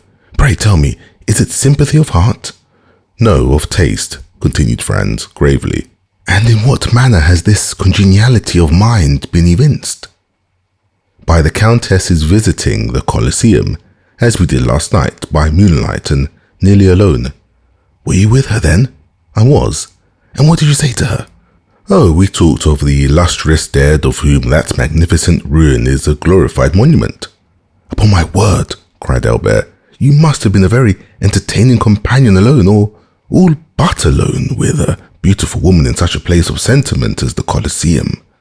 And yet, to find nothing better to talk about than the dead? All I can say is if I ever should get such a chance, the living would be my theme, and you will probably find your theme ill-chosen. But, said Albert, breaking in upon his discourse, never mind the past, let us only remember the present. Are you not going to keep your promise of introducing me to the fair subject of our remarks? Certainly, directly when the curtain falls on the stage. What a confounded long time this first act lasts. I believe on my soul that they never mean to finish it. Oh yes, they will. Only listen to that charming finale. How exquisitely Coselli sings his part. But what an awkward, inelegant fellow he is. Well then, what do you say to La Specchia? Did you ever see anything more perfect than her acting? Why, you know, my dear fellow, when one has been accustomed to Malibran and Sontag, such singers as these don't make the same impression on you as they perhaps do on others. At least you must admire Morani's style and execution. I never fancied men of his dark, ponderous appearance singing with a voice like a woman's. My good friend, said Franz, turning to him, while Albert continued to point his glass at every box in the theatre. You seem determined not to approve. You are really too difficult to please. The curtain at length fell on the performances, to the infinite satisfaction of the Viscount of Morcerf, who seized his hat, rapidly passed his fingers through his hair, arranged his cravat and wristbands, and signified to Franz that he was waiting for him to lead the way. Franz, who had mutely interrogated the Countess and received from her a gracious smile in token that he would be welcome, sought not to retard the gratification of Albert's eager impatience, but began at once the tour of the house, closely followed by Albert, who availed himself of the few minutes required to reach the opposite side of the theatre, to settle the height and smoothness of his collar, and to arrange the lappets of his coat. This important task was just completed as they arrived at the Countess's box. At the knock, the door was immediately opened, and the young man who was seated beside the Countess, in obedience to the Italian custom, instantly rose and surrendered his place to the strangers, who, in turn, would be expected to retire upon the arrival of other visitors. Franz presented Albert as one of the most distinguished young men of the day, both as regarded his position in society and extraordinary talents. Nor did he say more than the truth, for in Paris and the circle in which the Viscount moved, he was looked upon and cited as a model of perfection. Franz added that his companion, deeply grieved at having been prevented the honour of being presented to the Countess during her sojourn in Paris, was most anxious to make up for it, and had requested him, Franz, to remedy the past misfortune of conducting him to her box, and concluded by asking pardon for his presumption in having taken it upon himself to do so. The Countess, in reply, bowed gracefully to Albert, and extended her hand with cordial kindness to Franz. Then, inviting Albert to take the vacant seat beside her, she recommended Franz to take the next best, if he wished to view the ballot, and pointed to the one behind her own chair. Albert was soon deeply engrossed in discoursing upon Paris and Parisian matters, speaking to the Countess of the various persons they both knew there. Franz perceived how completely he was in his element, and, unwilling to interfere with the pleasure he so evidently felt, took up Albert's glass and began in his turn to survey the audience. Sitting alone in the front of a box, immediately opposite, but situated on the third row, was a woman of exquisite beauty, dressed in a Greek costume, which evidently, from the ease and grace with which she wore it, was her national attire. Behind her, but in deep shadow, was the outline of a masculine figure, but the features of this latter personage it was not possible to distinguish.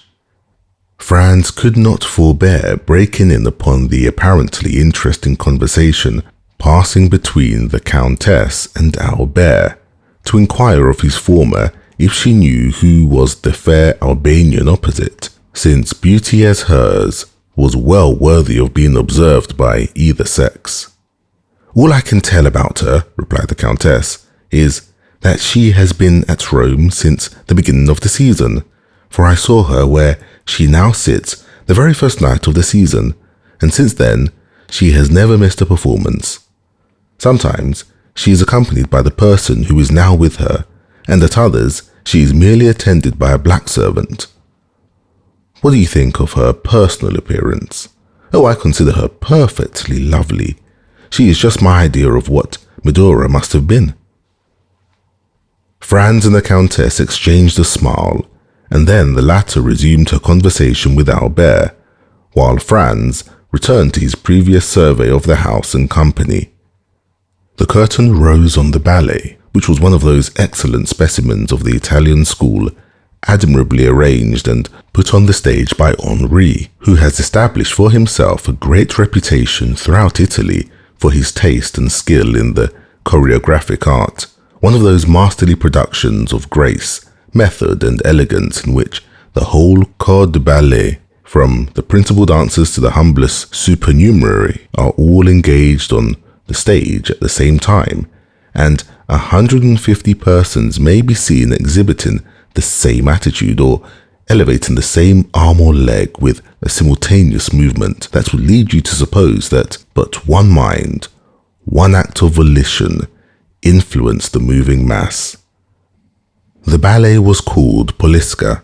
However much the ballet might have claimed his attention, Franz was too deeply occupied with the beautiful Greek to take any note of it, while she seemed to experience an almost childlike delight in watching it, her eager, animated looks contrasting strongly with the utter indifference of her companion, who, during the whole time the piece lasted, never even moved. Not even when the furious crashing din produced by the trumpets, cymbals, and Chinese bells sounded their loudest from the orchestra. Of this he took no heed, but was, as far as appearances might be trusted, enjoying soft repose and bright celestial dreams. The ballet at length came to a close, and the curtain fell amid the loud, unanimous plaudits of an enthusiastic and delighted audience. Owing to the very judicious plan of dividing the two acts of the opera with the ballet, the pauses between the performances are very short, the singers in the opera having time to repose themselves and exchange their costume when necessary, while the dancers are executing their pirouettes and exhibiting their graceful steps. The overture of the second act began, and at the first sound of the leader's bow across his violin, Franz observed the sleeper slowly arise and approach the Greek girl, who turned around to say a few words to him, and then, leaning forward again on the railing of her box, she became as absorbed as before in what was going on. The countenance of the person who had addressed her remained so completely in the shade that, though Franz tried his utmost, he could not distinguish a single feature. The curtain rose, and the attention of Franz was attracted by the actors, and his eyes turned from the box containing the Greek girl and her strange companion to watch the business of the stage. Most of my readers are aware that the second act of Parisina opens with the celebrated and effective duet in which Parisina, while sleeping, betrays to Azo the secret of her love for Ugo. The injured husband goes through all the emotions of jealousy until conviction seizes on his mind, and then, in a frenzy of rage and indignation, he awakens his guilty wife to tell her that he knows her guilt and to threaten her with his vengeance. This duet is one of the most beautiful, expressive, and terrible conceptions that has ever emanated from the fruitful pen of Donizetti. Franz now listened to it for the third time. Yes, its notes, so tenderly expressive and fearfully grand as the wretched husband and wife give vent to their different griefs and passions, thrilled through the soul of Franz with an effect equal to his first emotions upon hearing it. Excited beyond his usual calm demeanor, Franz rose with the audience and was about to join the loud, enthusiastic applause that followed, But suddenly his purpose was arrested. His hands fell by his sides, and the half-uttered bravos expired on his lips.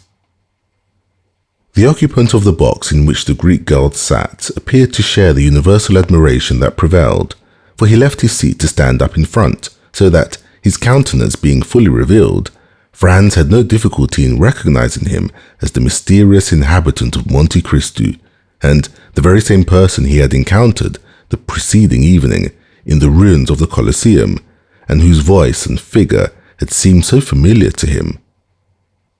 All doubt of his identity was now at an end. His singular host evidently resided at Rome. The surprise and agitation occasioned by this full confirmation of Franz's former suspicion had no doubt imparted a corresponding expression to his features, for the Countess, after gazing with a puzzled look at his face, burst into a fit of laughter and begged to know what had happened. "Countess," returned Franz, totally unheeding her raillery, "I asked you a short time since if you knew any particulars respecting the Albanian lady opposite. I must now beseech you to inform me who and what is her husband." "Nay," answered the Countess, "I know no more of him than yourself. Perhaps you never before noticed him? What a question, so truly French! Do you not know that we Italians have eyes only for the man we love?" "True," replied Franz. "All I can say is," continued the Countess, taking up the lorgnette and directing it toward the box in question, "that the gentleman whose history I am unable to furnish seems to me as though he had just been dug up. He looks more like a corpse permitted by some friendly gravedigger to quit his tomb for a while and revisit this earth of ours than anything human. How ghastly pale he is!" "Oh, he is always as colourless as you now see him," said Franz. "Then you know him?" almost screamed the Countess. "Oh, pray do, for heaven's sake, tell us all about. He is a vampire, or a resuscitated corpse, or what? I fancy I have seen him before, and I even think he recognizes me." "And I can well understand," said the Countess, shrugging up her beautiful shoulders, as though an involuntary shudder passed through her veins, "that those who have once seen that man will never be likely to forget him." The sensation experienced by Franz was evidently not peculiar to himself. Another and wholly uninterested person felt the same unaccountable awe and misgiving. "Well," inquired Franz, after the Countess had a second time directed her lorgnette at the box, "what do you think of our opposite neighbour?" "Why, that he is no other than Lord Ruthven himself in a living form."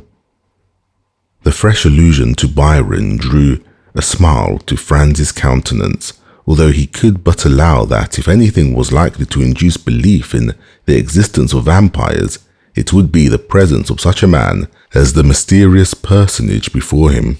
"I must positively find out who and what he is," said Franz, rising from his seat. "No, no," cried the Countess. "You must not leave me. I depend upon you to escort me home. Oh, indeed, I cannot permit you to go." "Is it possible," whispered Franz, "that you entertain any fear?" "I'll tell you," answered the Countess. "Byron had the most perfect belief in the existence of vampires, and even assured me that he had seen them. The description he gave me perfectly corresponds with the features and character of the man before us. Oh, he is the exact personification of what I have been led to expect. The coal-black hair, large, bright, glittering eyes, in which a wild, unearthly fire seems burning. The same ghastly paleness. Then observe too that the woman with him is altogether unlike all others of her sex. She is a foreigner, a stranger. Nobody knows who she is or where she comes from. No doubt she belongs to the same horrible race he does, and is, like himself, a dealer in magical arts. I entreat you to not go near him, at least tonight, and if tomorrow your curiosity still continues as great, pursue your researches if you will, but tonight you neither can nor shall. For that purpose I mean to keep you all to myself." Franz protested he could not defer his pursuit till the following day, for many reasons. "Listen to me," said the Countess, "and do not be so very headstrong. I am going home. I have a party at my house tonight, and therefore cannot possibly remain till the end of the opera. Now, I cannot for one instant believe you so devoid of gallantry as to refuse a lady an escort when she even condescends to ask you for it." There was nothing else left for Franz to do but to take up his hat, open the door of the box, and offer the Countess his arm. It was quite evident by her manner that her uneasiness was not feigned, and Franz himself could not resist a feeling of superstitious dread, so much the stronger in him as it arose from a variety of corroborative recollections, while the terror of the Countess sprang from an instinctive belief, originally created in her mind by the wild tales she had listened to till she believed them as truths. Franz could even feel her arm tremble as he assisted her into the carriage. Upon arriving at her hotel, Franz perceived that she had deceived him when she spoke of expecting company. On the contrary, her own return before the appointed hour seemed greatly to astonish the servants. "Excuse my little subterfuge," said the Countess, in reply to her companion's half-reproachful observation on the subject, "but that horrid man had made me feel quite uncomfortable, and I longed to be alone, that I might compose my startled mind." Franz essayed to smile. "Nay," said she, "do not smile. It ill accords with the expression of your countenance, and I am sure it does not spring from your heart. However, promise me one thing." "What is it?" "Promise me, I say. I will do anything you desire except relinquish my determination of finding out who this man is.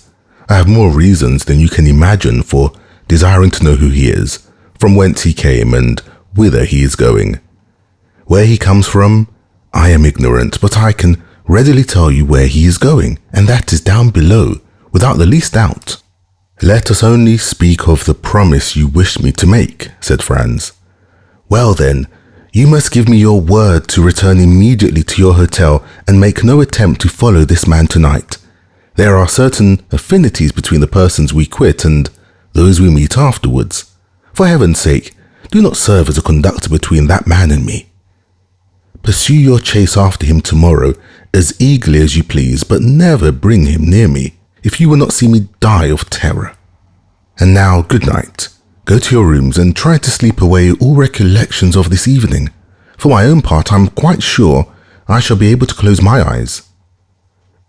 So saying, the Countess quitted Franz, leaving him unable to decide whether she were merely amusing herself at his expense or whether her fears and agitations were genuine. Upon his return to the hotel, Franz found Albert in his dressing gown and slippers, listlessly extended on the sofa, smoking a cigar. "My dear fellow," cried he, springing up, "is it really you? Why, I did not expect to see you before tomorrow." "My dear Albert," replied Franz, "I'm glad of this opportunity to tell you, once and forever, that you entertain a most erroneous notion concerning Italian women. I should have thought the continual failures you have met with in all your own love affairs might have taught you better by this time. Upon my soul, these women would puzzle the very devil to read them aright. Why, here, they give you their hand, they press yours in return, they keep up a whispering conversation, permit you to accompany them home. Why, if a Parisian were to indulge in a quarter of these marks of flattering attention, her reputation would be gone forever. And the very reason why the women of this fine country, where sounds the si, as Dante writes, put so little restraint on their words and actions is because they live so much in public and have really nothing to conceal. Besides, you must have perceived that the Countess was really alarmed. At what? At the sight of that respectable gentleman sitting opposite to us in the same box with the lovely Greek girl? Now, for my part, I met them in the lobby after the conclusion of the piece, and hang me if I can guess where you took your notions of the other world from. I can assure you that this hobgoblin of yours is a deuced, fine-looking fellow, admirably dressed. Indeed, I feel quite sure, from the cut of his clothes, they are made by a first-rate Paris tailor, probably Blanc or Human. He was rather too pale, certainly, but then, paleness is always looked upon as a strong proof of aristocratic descent and distinguished breeding. Franz smiled, for he well remembered that Albert particularly prided himself on the entire absence of colour in his own complexion. "Well, that tends to confirm my own ideas," said Franz, "that the Countess's suspicions were destitute alike of sense and reason. Did he speak in your hearing? And did you catch any of his words?" "I did, but they were uttered in the Roman dialect. I knew that from the mixture of Greek words. I don't know whether I ever told you that when I was at college I was rather strong in Greek." "He spoke the Romaic language, did he?" "I think so." "That settles it," murmured Franz. "'Tis he, past all doubt." "What do you say?" Nothing. But tell me, what were you thinking about when I came in?" "Oh, I was arranging a little surprise for you." "Indeed, of what nature?" "Why, it is quite possible to procure a carriage." "Certainly, and I also know that we have done all the human means afforded to endeavour to get one." "Now then, in this difficulty, a bright idea has flashed across my brain." Franz looked at Albert as though he had not much confidence in the suggestions of his imagination. "I tell you what, Monsieur Franz," cried Albert, "you deserve to be called out for such a misgiving and incredulous glance as that you were pleased to bestow on me just now. And I promise to give you the satisfaction of a gentleman if your scheme turns out as ingenuous as you assert." "Well then, hearken to me. I listen. You agree, do you not, that obtaining a carriage is out of the question?" "I do." "Neither can we procure horses. True, we have offered any sum but have failed." "Well, now, what do you say to a cart? I dare say such a thing might be had." "Very possibly." "And a pair of oxen?" "As easily found as the cart." "Then you see, my good fellow, with a cart and a couple of oxen our business can be managed. The cart must be tastefully ornamented, and if you and I dress ourselves as Neapolitan reapers, we may get up a striking tableau, after the manner of the splendid picture by Leopold Robert. It would add greatly to the effect if the Countess would join us in the costume of a peasant from Puzzoli or Sorrento. Our group would then be quite complete, more especially as the Countess is quite beautiful enough to represent a Madonna." "Well," said Franz, "this time, Monsieur Albert, I am bound to give you credit for having hit upon a most capital idea." "And quite a national one too," replied Albert with gratified pride. "A mere mask borrowed from our own festivities." "Ye Romans, you thought to make us, unhappy strangers, trot at the heels of your processions like so many Lazzaroni, because no carriages or horses are to be had in your beggarly city. But you don't know us. When we can't have one thing, we invent another." "And have you communicated your triumphant idea to anybody?" "Only to our host. Upon my return home I sent for him, and then I explained to him what I wished to procure. He assured me that nothing would be easier than to furnish all I desired. One thing I was sorry for when I bade him have the horns of the oxen gilded. He told me there would not be time, as it would require 3 days to do that. So you see, we must do without this little superfluity." "And where is he now?" "Who? Our host?" "Gone out in search of our equipage. By tomorrow it might be too late." "Then he will be able to give us an answer tonight." "Oh, I expect him any minute." At this instant the door opened and the head of Signor Pestrini appeared. "Permesso?" inquired he. Certainly, cried Franz. "Come in, my host." "Now then," asked Albert eagerly, "have you found the desired cart and oxen?" "Better than that," replied Signor Pestrini, with an air of a man perfectly well satisfied with himself. "Take care, my worthy host," said Albert. "Better is a sure enemy to well." "Let your excellencies only leave the matter to me," returned Signor Pestrini in a tone indicative of unbounded self-confidence. "But what have you done?" asked Franz. "Speak out, there's a worthy fellow." "Your excellencies are aware," responded the landlord, swelling with importance, that the Count of Monte Cristo is living on the same floor with yourselves." "I should think we did know it," exclaimed Albert, "since it is owing to that circumstance that we are packed into these small rooms, like two poor students in the back streets of Paris. When then the Count of Monte Cristo, hearing of the dilemma which you are placed, has sent to offer you seats in his carriage and 2 places at his windows in the Palazzo Rospoli." The friends looked at each other with unutterable surprise. "But do you think," asked Albert, "that we ought to accept such offers from a perfect stranger?" "What sort of a person is this Count of Monte Cristo?" asked Franz of his host. "A very great nobleman, but whether Maltese or Sicilian I cannot exactly say. But this I know, that he is noble as a borghese and rich as a gold mine. It seems to me," said Franz, speaking in an undertone to Albert, "that if this person merited the high panegyrics of our landlord, he would have conveyed his invitation through another channel and not permitted it to be brought to us in this unceremonious way. He would have written, or..." At this instant someone knocked at the door. "Come in," said Franz.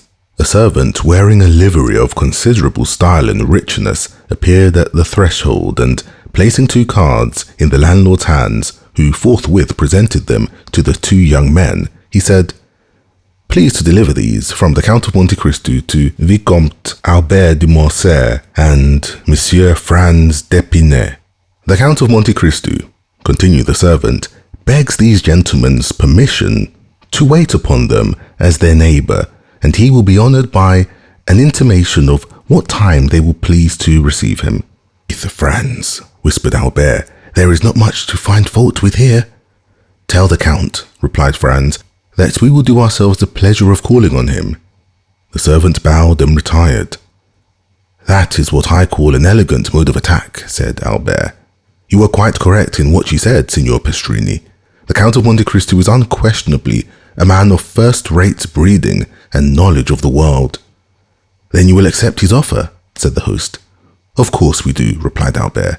"Still I must own I am sorry to be obliged to give up the cart and the group of reapers. It would have produced such an effect. And were it not for the windows at the Palazzo Rospoli, by way of recompense for the loss of our beautiful scheme, I don't know but what I should have held on by my original plan. What do you say, Franz?" "Oh, I agree with you. The windows in the Palazzo Rospoli alone decided me." The truth was that the mention of 2 places in the Palazzo Rospoli had recalled to Franz the conversation he had overheard the preceding evening in the ruins of the Colosseum between the mysterious unknown and the Transteverin, in which the stranger in the cloak had undertaken to obtain the freedom of a condemned criminal, and if this muffed-up individual proved, as Franz felt sure he would, the same as the person he had just seen in the Teatro Argentina, then he should be able to establish his identity, and also to prosecute his researches respecting him with perfect facility and freedom.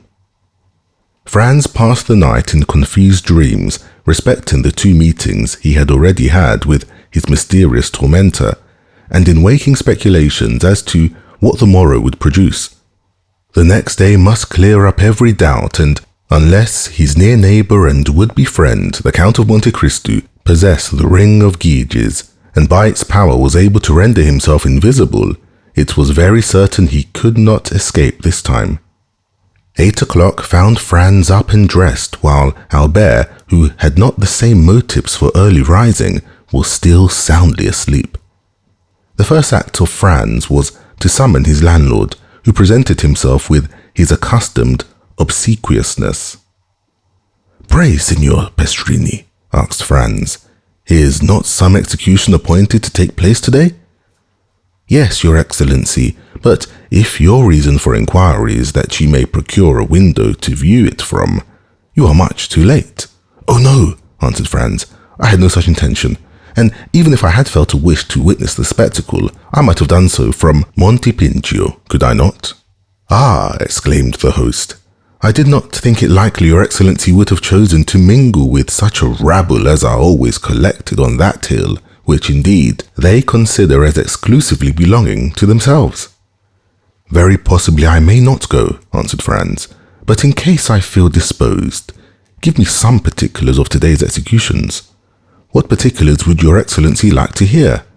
Why, the number of persons condemned to suffer, their names, and description of the death they are to die. That happens just lucky, Your Excellency. Only a few minutes ago, they brought me the tavolettas. What are they? Sort of wooden tablets hung up at the corners of streets the evening before an execution, on which is pasted up a paper containing the names of the condemned persons, their crimes and mode of punishment. The reason for so publicly announcing all this is that all good faithful Catholics may offer up their prayers for the unfortunate culprits, and above all, beseech of heaven to grant them a sincere repentance. And these tablets are brought to you that you may add your prayers to those of the faithful, are they? Asked Franz somewhat incredulously. Oh dear no, Your Excellency. I have not time for anybody's affairs but my own and those of my honourable guests. But I make an agreement with the man who pastes up the paper, and he brings them to me as he would the playbills, that in case any person staying at my hotel should like to witness an execution, he may obtain every requisite information concerning the time and place, etc. Upon my word, that is a most delicate attention on your part, Signor Pestrini, cried Franz.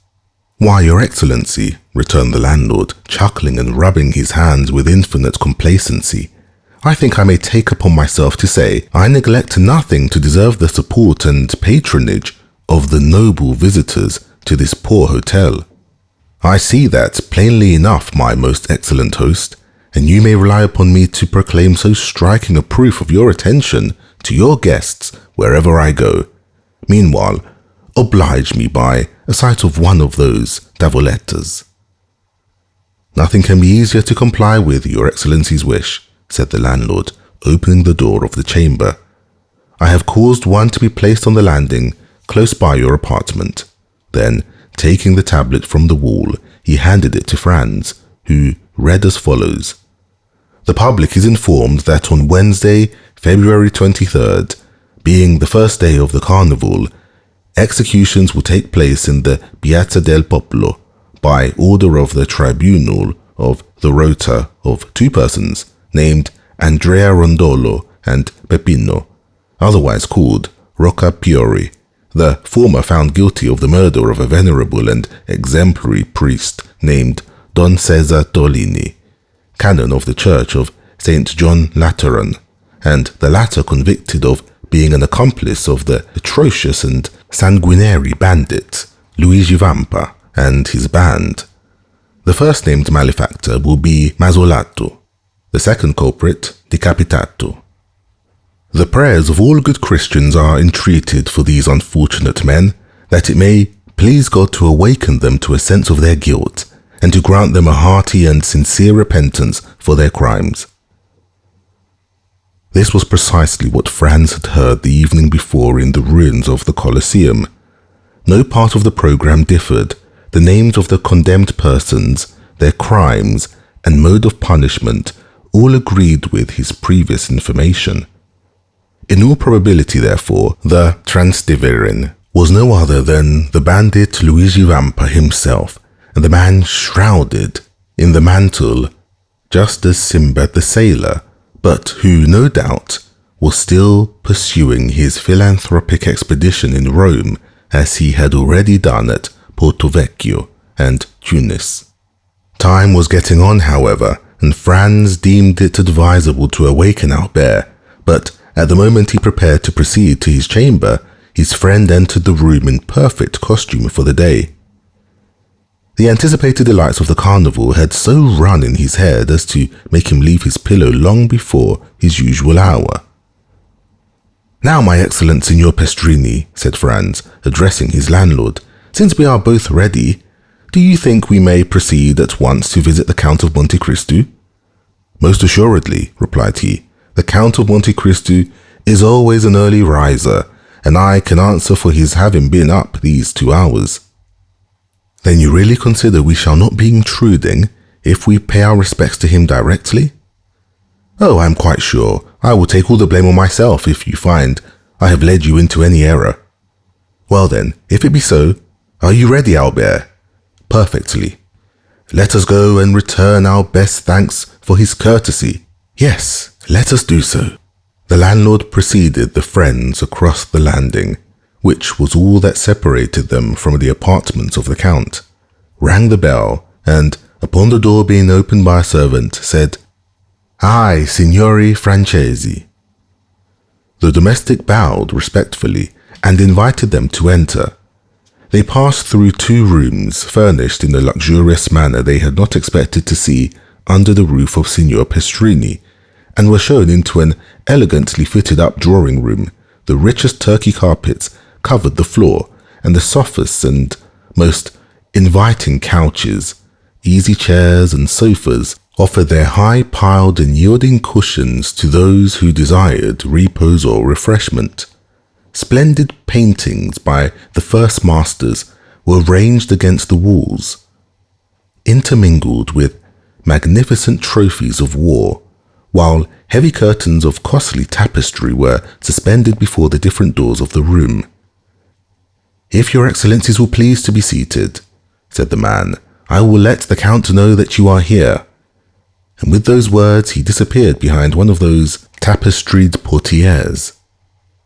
As the door opened, the sound of the guzla reached the ears of the young men, but was almost immediately lost, for the rapid closing of the door merely allowed one rich swell of harmony to enter.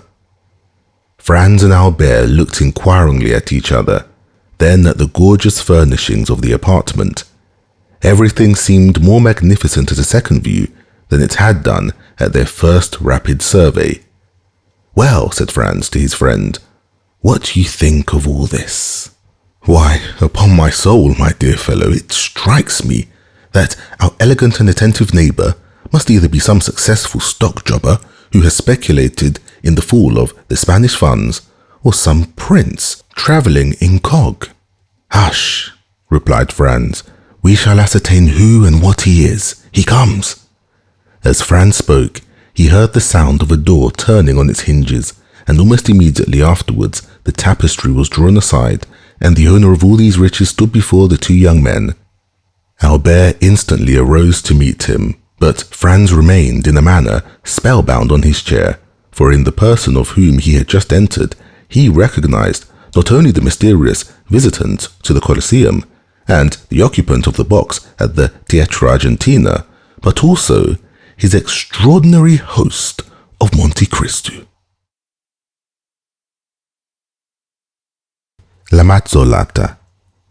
"Gentlemen," said the Count of Monte Cristo as he entered, "I pray you excuse me for suffering my visit to be anticipated, but I feared to disturb you by presenting myself earlier at your apartments. Besides, you sent me word that you would come to me, and I have held myself at your disposal." "Franz and I have to thank you 1,000 times, Count," returned Albert.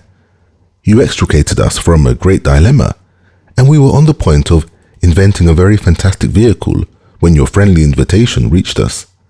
"Indeed," returned the Count, motioning the 2 young men to sit down. "It was the fault of the blockhead Pestrini that I did not sooner assist you in your distress. He did not mention a syllable of your embarrassment to me, when he knows that, alone and isolated as I am, I seek every opportunity of making the acquaintance of my neighbours. As soon as I learned I could in any way assist you, I most eagerly seized the opportunity of offering my services." The 2 young men bowed. Franz had, as yet, found nothing to say. He had come to no determination, and as nothing in the Count's manner manifested the wish that he should recognize him, he did not know whether to make any allusion to the past, or wait until he had more proof. Besides, although sure it was he who had been in the box the previous evening, he could not be equally positive that this was the man he had seen at the Colosseum. He resolved, therefore, to let things take their course without making any direct overture to the Count. Moreover, he had this advantage: he was master of the Count's secret, while the Count had no hold on Franz, who had nothing to conceal. However, he resolved to lead the conversation to a subject which might possibly clear up his doubts. "Count," said he, "you have offered us places in your carriage and at your windows in Rospoli Palace. can you tell us where we can obtain a sight of the Piazza del Popolo?" "Ah," said the Count, negligently, looking attentively at Morcerf. "Is there not something like an execution upon the Piazza del Popolo?" "Yes," returned Franz, finding that the Count was coming to the point he wished. "Stay, I think I told my steward yesterday to attend to this. Perhaps I can render you this slight service also." He extended his hand and rang the bell thrice. "Did you ever occupy yourself," said he to Franz, "with the employment of time and the means of simplifying the summoning of your servants?" "I have. When I ring once, it is for my valet, twice for my majordomo, thrice for my steward. Thus I do not waste a minute or a word. Here he is." A man of about 45 or 50 entered, exactly resembling the smuggler who had introduced Franz into the cavern, but he did not appear to recognize him. It was evident he had his orders. "Monsieur Bertuccio," said the Count, "you have procured me windows looking on the Piazza del Popolo, as I ordered you yesterday." "Yes, Excellency," returned the steward, "but it was very late." "Did I not tell you I wished for one?" replied the Count, frowning. "And your Excellency has one, which was let to Prince Lobanieff, but I was obliged to pay 100. "That will do, Monsieur Bertuccio. Spare these gentlemen all such domestic arrangements. You have the window, that is sufficient. Give orders to the coachman, and be in readiness on the stairs to conduct us to it." The steward bowed, and was about to quit the room. "Ah," continued the Count, "be good enough to ask Pastrini if he has received the tavoletta, and if he can send us an account of the execution."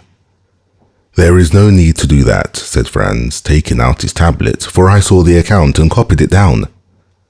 "Very well, you can retire, Monsieur Bertuccio. I need you no longer. Let us know when breakfast is ready. These gentlemen," added he, turning to the two friends, "will, I trust, do me the honour to breakfast with me?" "But, my dear Count," said Albert, "we shall abuse your kindness. Not at all. On the contrary, you will give me great pleasure. You will, one or the other of you, perhaps both. Return it to me at Paris. Monsieur Bertuccio, lay covers for 3. He then took Franz's tablets out of his hand. "We announce," he read, in the same tone with which he would have read a newspaper, "that today will be executed Andrea Rodonlo, guilty of murder on the person of the respected and venerated Don Cesar Torlini, canon of the Church of St. John Lateran, and Peppino, called Roccapiori, convicted of complicity with the detestable bandit Luigi Vampa and the men of his band." The first will be mazzolato, the second decapitato. "Yes," continued the Count, "it was at first arranged in this way, but I think since yesterday some change has taken place in the order of the ceremony." "Really?" said Franz. "Yes, I passed the evening at the Cardinal Rospigliosi's, and there mention was made of something like a pardon for one of the 2 men."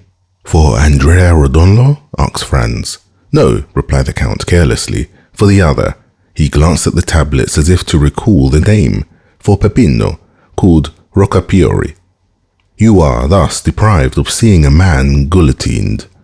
But the mazzolata still remains, which is a very curious punishment when seen for the first time, and even the second, while the other, as you must know, is very simple.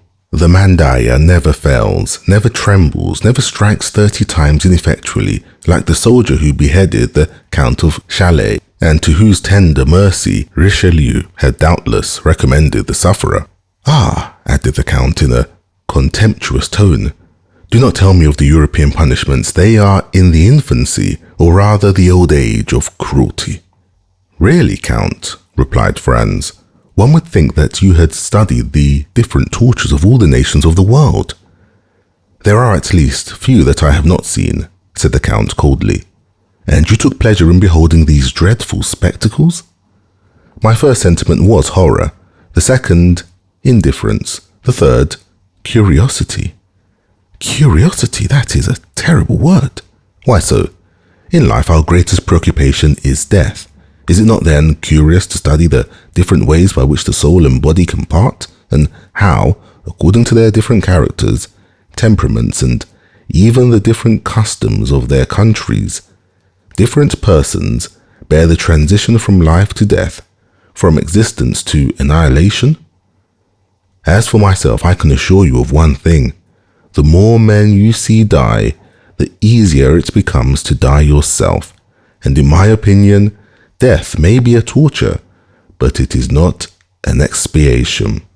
I do not quite understand you, replied Franz. Pray explain your meaning, for you excite my curiosity to the highest pitch. Listen, said the Count, and deep hatred mounted to his face as the blood would to the face of any other. If a man by unheard of and excruciating tortures destroyed your father, your mother, your betrothed, a being who, when torn from you, left a desolation, a wound that never closes, in your breast, do you think the reparation that society gives you is sufficient when it interposes the knife of the guillotine between the base of the occiput and the trapezial muscles of the murderer, and allows him who has caused us years of moral sufferings to escape with a few moments of physical pain? Yes, I know, said Franz, that human justice is insufficient to console us. She can give blood in return for blood, that is all, but you must demand from her only what it is in her power to grant. I will put another case to you, continued the Count, that where society, attacked by the death of a person, avenges death by death. But are there not 1,000 tortures by which a man may be made to suffer, without society taking the least cognizance of them, or offering him even the insufficient means of vengeance, of which we have just spoken? Are there not crimes for which the impalement of the Turks, the augurs of the Persians, the stake and the brand of the Iroquois Indians, are inadvertently tortures, and which are unpunished by society? Answer me, do not these crimes exist? Yes, answered Franz, and it is to punish them that duelling is tolerated. Ah, duelling, cried the Count, a pleasant manner upon my soul of arriving at your end when that end is vengeance. A man has carried off your mistress, a man has seduced your wife, a man has dishonored your daughter. He has rendered the whole life of one who had the right to expect from heaven that portion of happiness God has promised to every one of his creatures, an existence of misery and infamy. And you think you are avenged because you send a ball through the head or pass a sword through the breast of that man who has planted madness in your brain and despair in your heart. And remember, moreover, that it is often he who comes off victorious from the strife, absolved of all crime in the eyes of the world. No, continued the Count. Had I to avenge myself, it is not thus I would take revenge. Then you disapprove of duelling? You would not fight a duel? Asked Albert in his turn, astonished at this strange theory. Oh yes, replied the Count, understand me. I would fight a duel for a trifle, for an insult, for a blow, and the more so that, thanks to my skill in all bodily exercises and the indifference to danger I have gradually acquired, I should be almost certain to kill my man. Oh, I would fight for such a cause, but in return for a slow, profound, eternal torture, I would give back the same, were it possible, an eye for an eye, a tooth for a tooth. As the Orientalists say, our masters in everything, those favoured creatures who have formed for themselves a life of dreams and a paradise of realities. But, said Franz to the Count, with this theory, which renders you at once judge and executioner of your own case, it would be difficult to adopt a course that would forever prevent your falling under the power of the law. Hatred is blind. Rage carries you away, and he who pours out vengeance runs the risk of tasting a bitter draught. Yes, if he be poor and inexperienced, not if he be rich and skillful. Besides, the worst that could happen to him would be the punishment of which we have already spoken, and which the philanthropic French Revolution has substituted for being torn to pieces by horses or broken on the wheel. What matters this punishment as long as he is avenged? On my word, I almost regret that in all probability, this miserable Peppino will not be beheaded, as you might have had opportunity then of seeing how short a time the punishment lasts, and whether it is even worth mentioning. But really, this is a most singular conversation for the carnival. Gentlemen, how did it arise? I recollect. You asked for a place at my window. You shall have it. But let us first sit down to table, for here comes the servant to inform us that breakfast is ready. As he spoke, the servant opened one of the 4 doors of the apartment, saying, "Al suo comodo." The 2 young men arose and entered the breakfast room. During the meal, which was excellent and admirably served, Franz looked repeatedly at Albert in order to observe the impressions which he doubted not had been made on him by the words of their entertainer.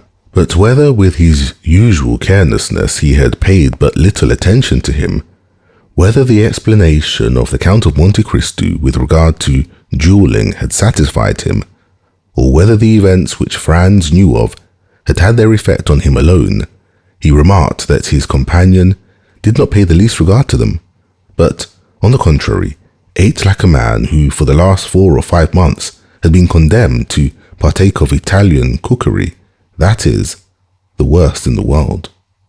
As for the Count, he just touched the dishes. He seemed to fulfill the duties of a host by sitting down with his guests, and awaited their departure to be served with some strange or more delicate food. This brought back to Franz, in spite of himself, the recollection of the terror with which the Count had inspired the Countess, and her firm conviction that the man in the opposite box was a vampire.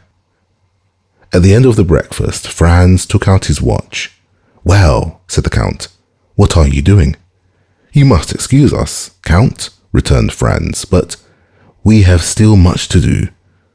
"What may that be?"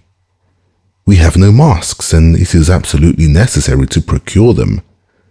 "Do not concern yourselves about that. We have, I think, a private room in the Piazza del Popolo. I will have whatever costumes you choose brought to us, and you can dress there." "After the execution?" cried Franz. "Before or after, whichever you please." "Opposite the scaffold?" "The scaffold forms part of the fete." "Count, I have reflected on the matter," said Franz.